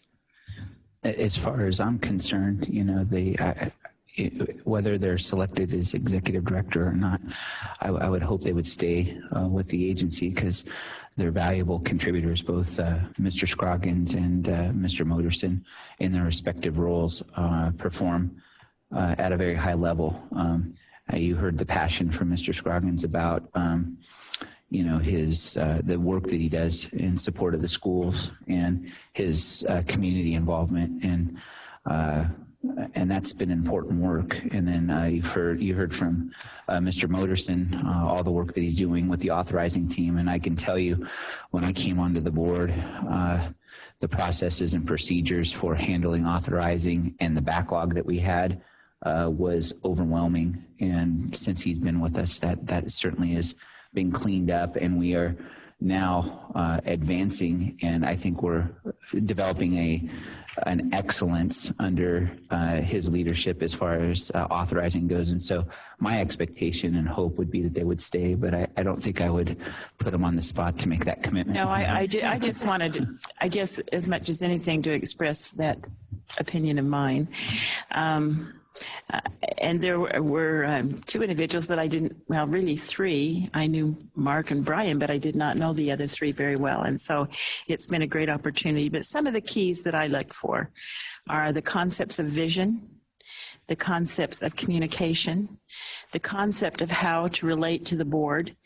I think that's something that, I'm not really the newbie anymore, but that's something that when you come onto a board, especially a board that you followed maybe a little bit, but not really big time, it's been most important how staff works with us. And I've appreciated the work that's been done the last few times where we have a board call before. Ryan, I think you've done a great job communicating to us, not doing anything with tampering with the open meeting law at all, but just allowing questions to be asked. I've always felt it very important that board members not throw things at staff at the last minute, that they know what our questions and concerns are. So I would certainly agree with those two individuals. It was wonderful to meet the other individuals and what great work they are doing. And so that's my comment. Thank you. Member Hinton and then Member Kerner. Yeah, so we're doing our top two. Is that? I think Member McAdin provided those two as her top two. They don't have to be your top two, but if you agree with those, maybe give some commentary, and then we'll move down to the third person. If you don't agree with those, then maybe we can have some discussion around that. Yeah, so those weren't my top two. Okay. My top two was Brian Scroggins and Sammy Randolph. And as the newbie on the board, I stand corrected. Sorry, Randy. As the newbie, well, second newbie, whatever. That's probably right. A couple of the things that struck me as we went through and had the interviews is, first of all, I would agree that I thought all the candidates, it was such a hard, all through it, I'm trying to, in my mind, differentiate. How are these candidates really differentiating themselves from each other? And I agree. I heard vision. I heard about dialogue between the board. All of those things were there, I think, for all of the candidates. A couple of the things that I did notice or note about Mr. Scroggins is the community partnerships. I thought was just outstanding. I didn't hear that from any other candidate to that degree and that depth, that he was out there in that community. It's apparent after, I think he said 30 years, that he's made those connections. So I think you have that kind of, for lack of a better term, validity, I suppose, in terms of what it is that this board is trying to do, what this organization is trying to do. And he has a legitimacy in my mind as well. And I think, too, just building bridges with the community is so important. As a public school teacher for 17 years, I know that there's nothing more important than building bridges to the community, and that's kind of what I heard. For Ms. Randolph, same thing. I appreciate the fact that she has that partnership with the school district. She knows that world. A lot of our conversations since I've been on this board has been, how do we build bridges between those two communities? What's the most effective way so it's not an us and them rivalry, but it's a partnership? And I think that background would really be significant in building those partnerships forward. I also really appreciated her comments on diversifying the portfolio. I think that's important. She had some ideas there about how to do that, how to reach all communities through, I can't remember the specific language, but it was something about thinking outside of the box, extending approaches that are outside of normal to reach those communities, and that really struck me as being sincere. If the goal of the SPCSA is to reach those communities, then we need those ideas. So I really appreciated that. Thank you. Very good. Member Kerner. Thank you, Mr. Chair. Las Vegas, we've had a request for board members to please state their names prior to speaking. Thank you. That last speaker was Jeff, and this is Randy Kerner. I kind of took a different approach based on my 35 years as an executive in the human resources field with Fortune 200 companies. I kind of looked at it a little bit differently. I was looking more for certain behaviors, and the categories that I looked at is work experience, which I think is important, communications ability, which involves a whole host of things, judgment, results orientation, enthusiasm, risk taker, and the executive function. And as I looked at these, for me, I actually have the top 3 in mind, but I would concur with the top 2, and if you like, I'll prioritize the top 2. I think Rebecca Fiden would be my number 1 choice. Why do I think that? I think she's intelligent, and I think she has a good drive, and for me, the engine, that's the engine to the rest of the organization. I think she's got great verbal skills. She's certainly very logical. Many times she answered the question, well, there's 3 things, 1, 2, and 3, and she walked us through those things. That's demonstrative of somebody that's very logical. Her responses were appropriately short or appropriately elaborate as you wanted to have them. She was very believable. I think she showed excellent judgment. She has experience with the legislature. She emphasized vision, clarity of goals and expectations, and I think that's important in a leader. She certainly was quite positive, had good energy throughout the interview, not just in the beginning, but throughout the whole process. She's not afraid of challenges, and she, several times she indicated in her words or in her actions that she took responsibility for something, whether it was good or bad. She took responsibility, and I thought her answers were thoughtful. She demonstrated that she had a appreciation for vision, which I think is one of the key ingredients to leadership. Not so much management, but leadership for sure. Again, that's what I was looking for. So she would be my number 1. Mark would be my number 2. Why is Mark your number 2? Well, I think Mark is a very capable guy, and I've known him for a few months here. He's very organized as well.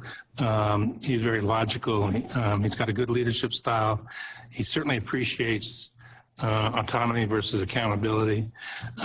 Unfortunately, I think he does not have much of that legislative experience, and I think it would be good for him to stay where he is and to get that, because that's maybe the next time around, maybe he has the best shot at it.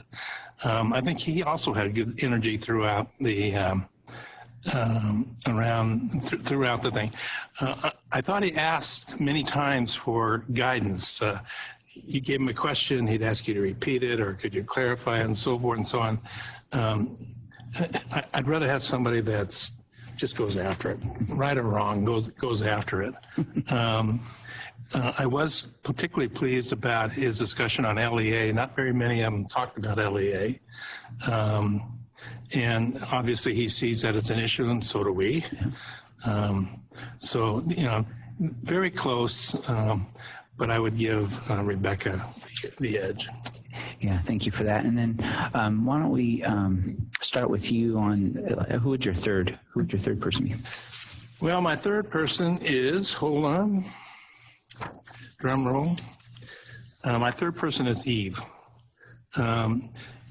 She's well-educated. She's got good work experience, probably one of the best from the standpoint of all the ones I picked have been in the classroom. And I think being in the classroom is important. I think being at the teacher level and then moving up, you know, you begin to see it at all levels. And I think Eve has that. I don't, honestly, I don't know much about Imagine, but from what I'm reading, I think it's pretty good. I thought her problem solving from going from 2 locations to 1 location, we need a bus. How am I going to get the bus? You know, she works at, so she's able to, in my mind, she was able to take problems and positively approach them and trying to resolve them. She doesn't have much experience in the legislative area, and that's a drawback, I think. But I think her heart's in the right place. I think she understands the importance of vision. I think she understands the importance of communications. She's got very good communication skills. So, you know, I thought she prioritized goals well, and so I gave her a number 3 spot. And Member Hinton, who would have been your third? So, Member Hinton, for the record, my third spot actually was Mark. Mark, okay. And Member Moulton, who would have your third person been? Or do you have a third person? That's really quite this is Member Moulton for the record. That is quite a quandary because I found strengths in each one of them. I looked at Brian and his community service. I looked at Ms. Randolph and her experience in another state. And as I read her resume, I did not gather how much charter school experience she had until she did her presentation. And I looked at Eve and her experience in a school, just like what my colleague Randy said. She's been there, she's done it, she's doing it. A little bit of my hesitation there is I think we need an executive director yesterday. And that you know, that's nothing against that at all. And if that doesn't prove out. I don't say this facetiously, but I really have a hard time with putting a third. Well, you can give it some thought for a second. Maybe okay, we'll, but that's where I stand on the number 3. Yeah. Vice Chair McAdam, who would your third be if you know? I'm kind of like Sheila. I think that this number 3 is hard because I think, again, I look at Brian and obviously his skills in building relationships are second to none. I have learned so much from him in that regard. Just to stand back and watch him do that work is amazing. But I feel like we really need somebody with that education background. I think that that's really, really important for this position. Obviously, I know Dr. Breyer Ramos from working on CSAN, and I think she is amazing. I see her like when Mark Moterson was talking about the importance of building that pipeline within this organization, to me, she's the perfect candidate for that. Like, she needs to come in and get a little bit more experience in authorizing and see kind of the ins and outs of it, in my opinion. Before, you know, I think she's that perfect fit of what Mark was describing about building that pipeline, because we know she has been a classroom teacher and a school leader that has done remarkable things. And I do think there's one more logical next step before the executive director of this entire agency. And then Sammy Randolph, obviously I didn't know her at all. And I was really pleasantly surprised in her interview. It didn't really come through in her resume. Just the tremendous amount of experience she had actually working with charter schools on issues that we face, authorizing, closures, building relationships across a state that was kind of spread out in these 3 regions, as she described them, very similar to our 2. We have the North and the South, and so I was really pleasantly surprised at the amount of charter experience she had, and the legislative experience she had. She'd obviously done a lot of homework, and she knew the issues that we were facing in Nevada, specifically in the charter sector. So I think because of that, I would say that Sammy Randolph would be my 3rd. Thank you for that. Well, let me share some of my thoughts, and then maybe we can come to consensus on who our top 3 are.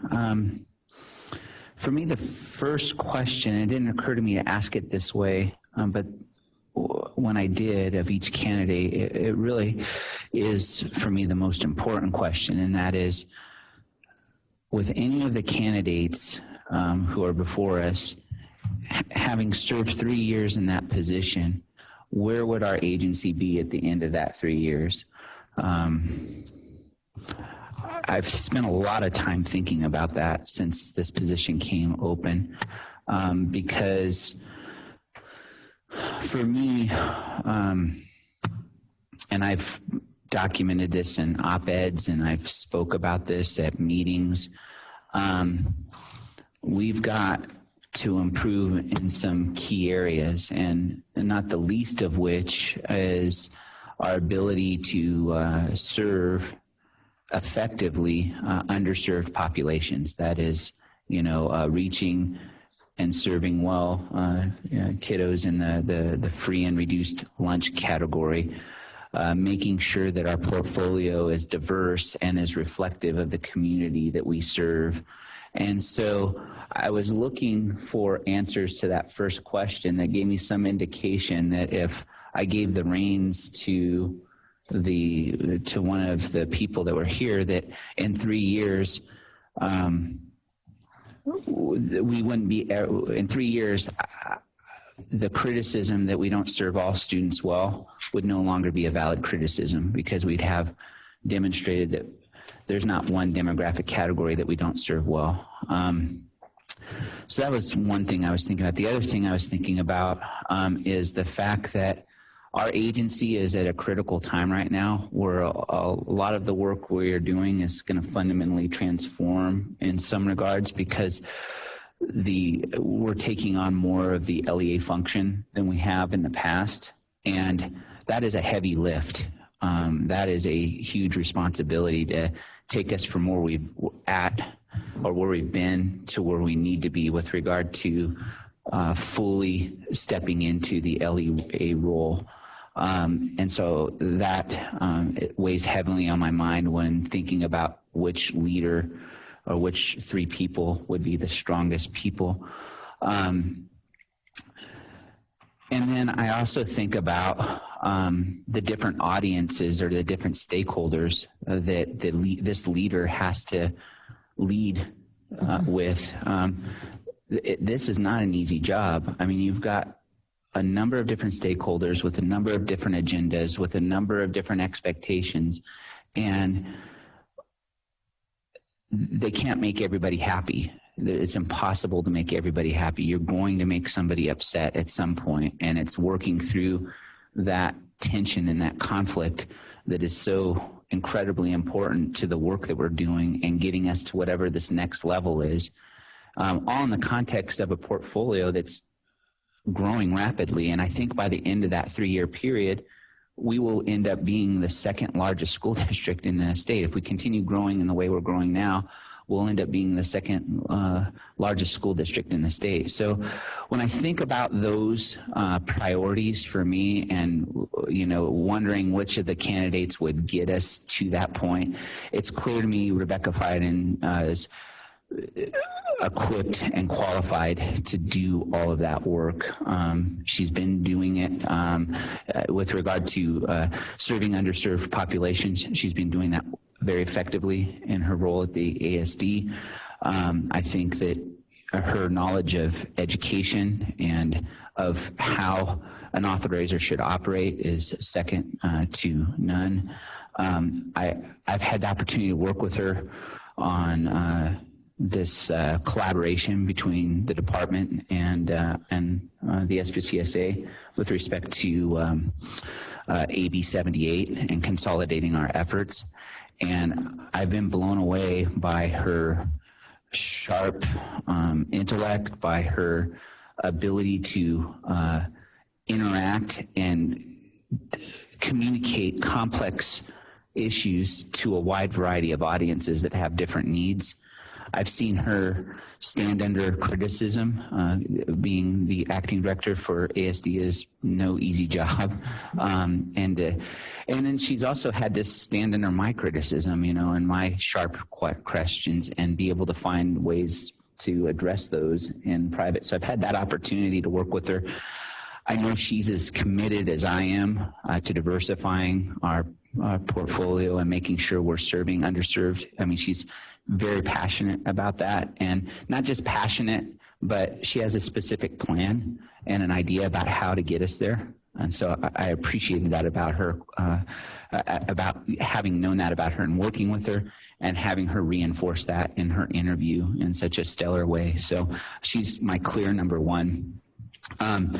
With regard to number two, again, just going to education background and being able to do the heavy lift that's ahead of us. I think Mark Moderson is clearly able to handle the responsibility of not only dealing with the issues that are important with regard to serving underserved populations, and he's got a demonstrated track record of doing that in another state. But then also this transition that we're going through to take on more LEA functions, he understands that probably better than most of the candidates, if not all. And he's very clear-eyed about it. I think he will have the knowledge, skill, experience to help us navigate what that looks like.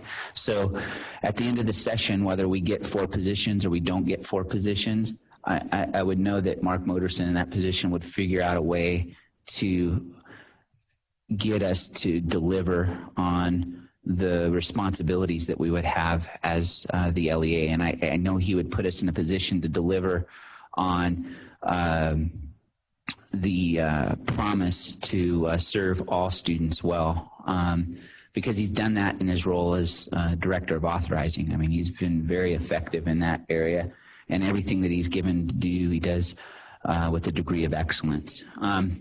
It's when we get to the third candidate that it's very, very hard for me.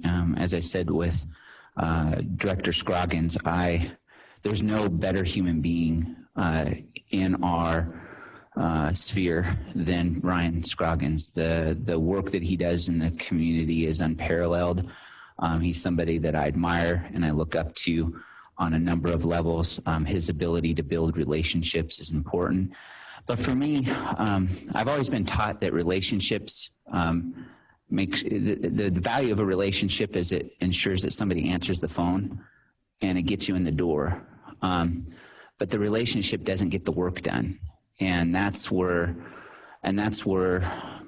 his stellar community service and all that break down in terms of my priorities. Like when I'm looking at what the priorities are for the agency and where I hope to see it in 3 years, I don't think relationships and community leadership get us where we need to be. I think it really takes, more hard-nosed knowledge of the fundamental issues of being an LEA, the fundamental issues of how do we attract providers, education providers to serve serve underserved areas.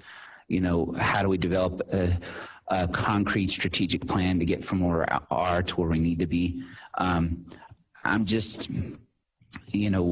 not sure that those are where Brian's strengths are relative to what we need as an agency and where I hope we go in 3 years. So I don't think he would be my top three. That comes down to Ms. Ramos and Randolph and Ms. Randolph. And I love Ms. Ramos's passion. She is a consummate educator. I think she's clear-eyed about what it takes to do good work. My concern is that she's only had experience at the school leader level, and I didn't get in the interview that she really grasped the gravity of what she would be stepping into, and the moment that she stepped into the position with all of the different issues that we're facing and the place that we need to be in 3 years, and the different constituencies that she would be answerable to. I just didn't get that she understood just how overwhelming that is at this juncture. It's hard for me to put into words just the difficulty of the work that needs to be done, and the fact that this team that we have, the staff that we have, has been able to hold everything together since November in the way that they have and keep us moving forward is so incredibly impressive. We literally have 17 people serving 43,000 students. I don't know how that gets done without something falling through the cracks, but our staff does it, and they do it extremely well. But that's just a tip of the iceberg. Behind the curtain, there is a horrific amount of work that has to get done, and no money at this point to do the work, and a lot of people criticizing us. At every time we turn around, somebody is criticizing us for one thing or another.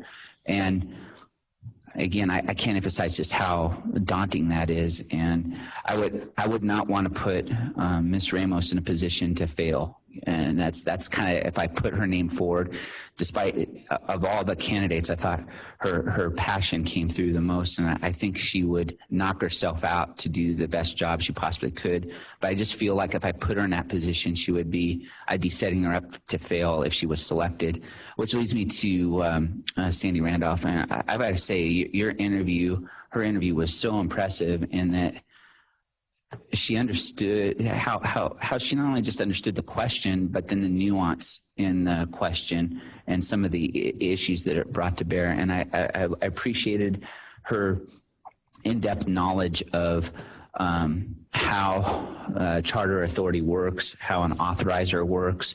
I was pleasantly surprised with her legislative experience and how she had two kinds of legislative experience. And, having worked with an attorney in Mr. Herrick, who does a lot of work behind the scenes that often goes unappreciated, I was imagining him coming up and giving an interview and just being able to describe all the different things that he did and knew. And that was reflected, I think, in Ms. Randolph's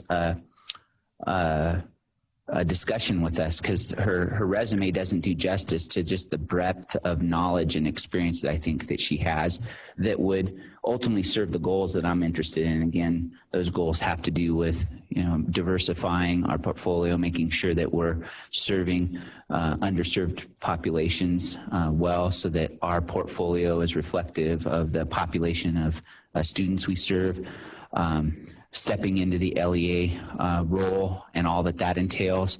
I am a little bit concerned, like I am with Ms. Ramos, that I'm not sure that she understands just the extent and the amount of work that's going to be required coming out of the gate, and just the number of issues that we have to get clarified from, how are we going to fulfill our LEA role to, how are we going to navigate through the rest of this legislative session and accomplish some of the goals we have to put us in a better position to better serve our students. But of the candidates, of the remaining candidates, she had the most, I think, robust knowledge of what it takes to succeed in this space. And for that reason, she would likely be my third and final candidate.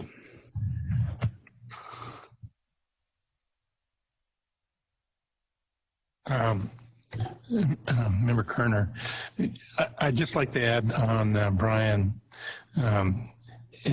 He had an excellent interview, and he definitely has relationships at the heart of who he is. And from my perspective, he is the ideal person in the job that he's in. we need that person that reaches out to the community, that supports the school. And I couldn't feel better about him doing that job. I agree. I don't think he's the number one candidate, but I don't think we should simply dismiss him, if you will. I think there are a few people that have the kind of ability he has with regards to building relationships, keeping them going for hundreds of years. I think, how long did you say you worked? For many, many, many years, both in the private sector and in the government sector. So I just need to add my voice to commending him for the work that he's done over his lifetime, the work that he does now. And I appreciate him trying to hold together this motley crowd of staff over the last several months. Thank you, Mr. Chair. Maybe we go back to a member Moulton and get an idea of who her third might be if she's had some time to. You know, Member Moulton, for the record, it is such a joy to serve with people that are committed, as you know, up here, and the thoughtfulness. I went back because I agree that one question, where are you going to be in 3 years? And I had written down all their answers, and Rebecca's represent demographic, FRL, IEP, high quality education, innovation, and collaborative. Mark said he gave directly 3 years. Authority will have 85% of 4 and 5 star schools and over 60% F. I mean, those were specifics. Every one of them gave a great answer, but those two just hit the nail on the head for me. I so appreciate the comments about Mr. Scroggin. I've known him just a little bit over the years, and he is so committed. He is, I agree, Randy, that's just, we need him. And whatever falls out with the governor, you know, if we present these 3 names, then it's him. It's not us doing anything. We may prioritize him. I'd like to see us maybe do that. But I would agree with Ms. Randolph. When I first read her resume, what really came across to me, although I'd worked at CCSD for years, I didn't recall you, and that's me bad, but her resumes were outstanding. Bill Hoffman, who's currently a federal judge, I don't have any greater respect, and that was one of her references. And there were several others that were top-notch people that I know, and when she explained her other references in her interview. So I can feel like to Ms. Fiden and Mr. Mark and Ms. Randolph. And I have to tell you, I just have so appreciated Mark. And I would hope that would continue, because I think he truly, like you said, is gaining a grasp so quickly of this state. And so we are so in need of someone to guide us through these LEAs. That's going to be a big, big deal. And so I could agree with that. Also, in my experience with putting people forward, I don't know if we want to name an alternate in case one of them decides they do not want to go with the position. I think it's always nice to have it as a backup. So those are my thoughts. Thank you. Do we have the ability to offer an alternative, or is it just the 3, and then if one drops out, then that's just the way it is? The statute doesn't contemplate that, but I think the 3 names that the governor would choose from, this actually has happened before, where with the authority, Ms. McKinnon might remember, where the governor appointed an executive director, that person then withdrew and the process started all over again. But I would think with the 3 names, I think you're safe. It was, Member McKinnon, for the record, it was a little different at that time. The governor wasn't appointing. We selected someone, and then they declined the position, and so that's why we had to start over. So I think that this actually puts us in a better position, because we are putting forth 3 names, and so if something happens, then there's already, we don't have to start over. There's already 2, well-qualified people on the list. Member Moulton. Member Moulton, for the record, I'm sure you're going down the line, because I want to hear Jeff's comments too after he's listened to this, because I have a lot of respect for him in the classroom. Oh, me too. So yeah, that's just, I'd like to hear continue to. Sure. So are there any other comments before we take a motion? Are there any other general comments or questions or anything else that we can address? And please, Member Kerner. Member Kerner, I'd like to just go back to that third position. And I recognize and appreciate your comments, Mr. Chair. However, I like to defend Eve a little bit. Clearly, she's not as experienced in the legislative side of it. And Sammy is more legislatively exposed. It's been a long time since Sammy's been in school. I didn't get the impression from her resume that she had much charter school background, but as she testified or interviewed, I came to appreciate the fact that she did have some more. On the other hand, when we say, or you say, or we're saying that Eve, this is a big step up. Well, it's a big step up for her to go from where she was to being the principal, and then having to consolidate the schools, and then having raised the performance standards. All of those were pieces of her job, and now we're asking her to take on another level of job, and I have no doubt in my mind that she's capable of doing that. So that's my defense for you. That's not an easy decision we have right before us. Any other comments or? Yeah, please, Member Moulton. Just quickly, Member Moulton, for the record, I have found in my experience the importance of getting as close as you can to being unanimous in doing these things. I lay that out there, and certainly that's just my opinion and my experience, that if we can come as close as we can to being unanimous, that sends a very strong message.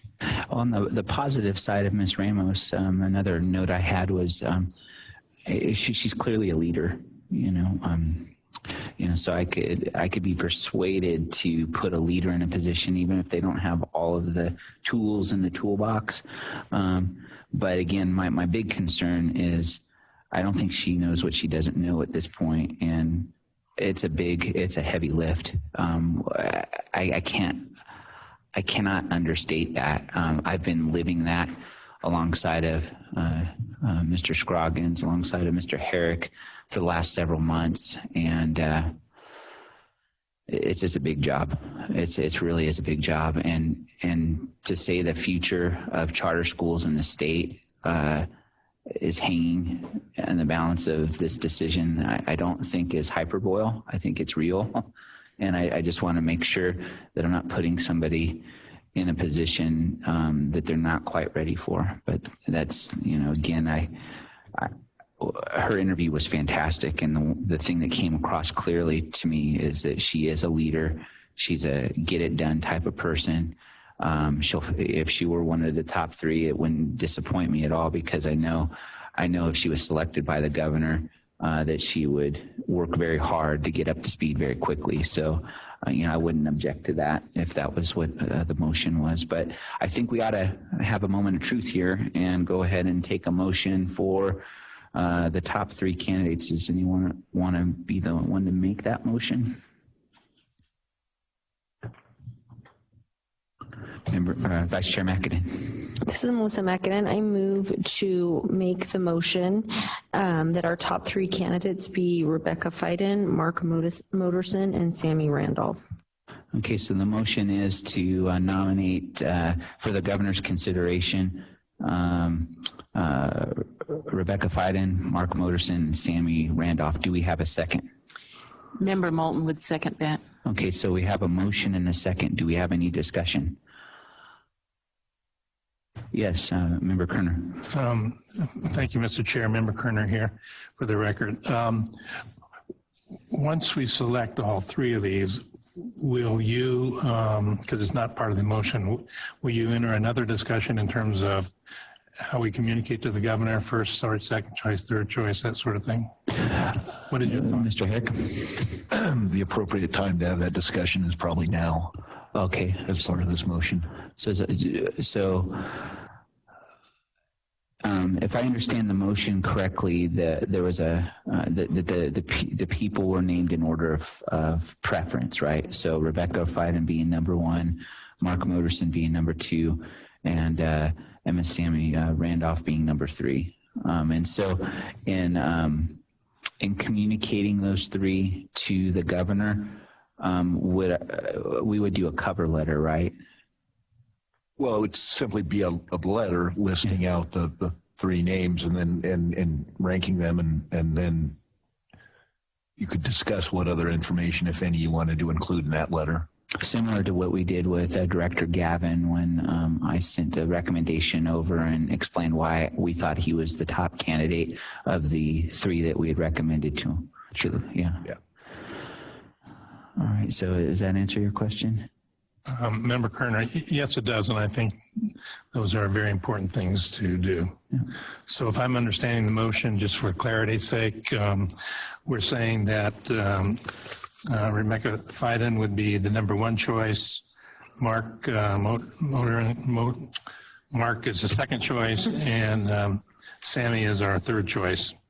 In that order. Yeah, it looks like that's right, and it appears that we have consensus in a strange way, where we have consensus on Mark was one of your top 3, right? Yes, and Sammy was in your top. So we've got consensus across the board, but just a difference between whether Rebecca should be in the top 3 for you and whether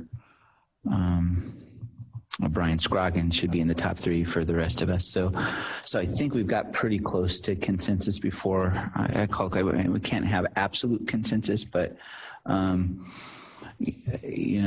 motion is what it is. Is there any other discussion on these 3 candidates? Mm-hmm. Mm-hmm. Sorry, Mr. Chair, Member Kerner here. Rather than dealing as a bunch, can we just say our number 1 choice, our number 2 choice? The reason for that is I'd like to support the motion, but I certainly have a difference of opinion in terms of the number 3.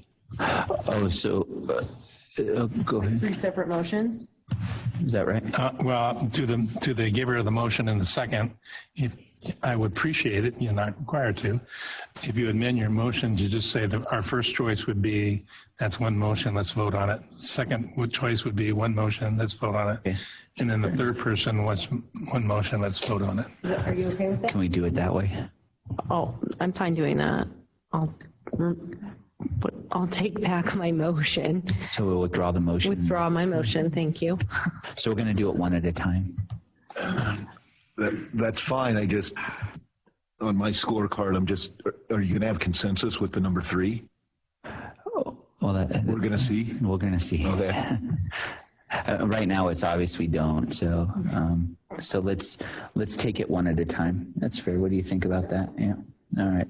This is Member Mackinnon. I would move that our first choice to be recommended to the governor's office for executive director of the State Public Charter School Authority is Rebecca Fiden. Okay. I have a motion. Do we have a second? Member Moulton seconds that. Okay. Any discussion? All right. All those in favor of forwarding Rebecca Fiden as the board's first choice to the governor, please signify by saying aye. Aye. Aye. Anybody opposed? Okay, motion carries unanimously. Okay, ready to take another motion. Okay, this is Melissa Mackinnon. I move that our second choice to be submitted to the governor's office for the executive director of the State Public Charter School Authority is Mark Moderson. Okay, we have a motion. Do we have a second? I'll second that. Okay, Member Kerner seconds that. Okay, we have a motion and a second. Any discussion? Okay, hearing none, I'll go ahead and call the question. All those in favor say aye. Aye. Aye. Aye. Anybody opposed? Nobody opposed. Motion carries unanimously. Okay, so I'm ready to take. We have 1 more to put forward.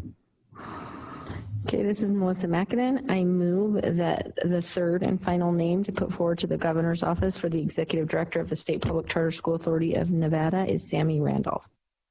Okay, I have a motion. Do I have a second? Member Hinton, I second. Okay, Member Hinton seconds. Do we have any discussion?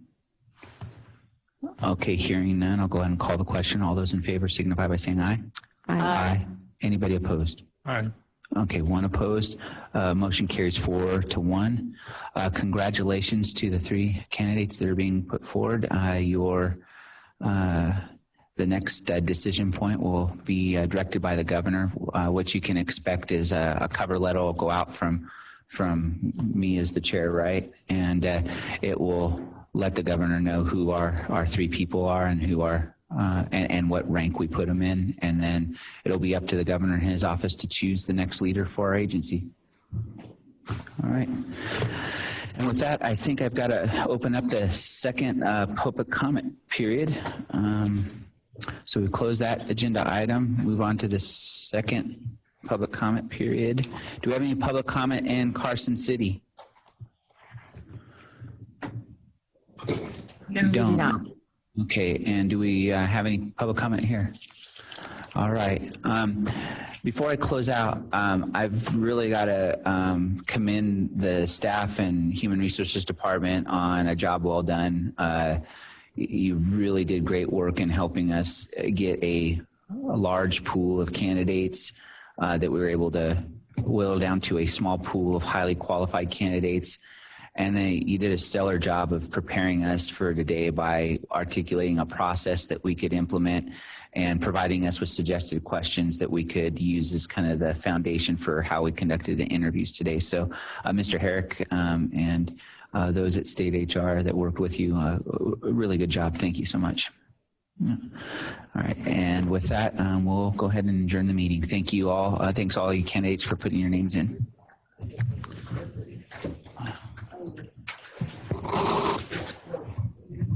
Okay, I'm not doing this one out, but I am trying to make my 4:30. All right, we'll see you. Brian, do you have a car?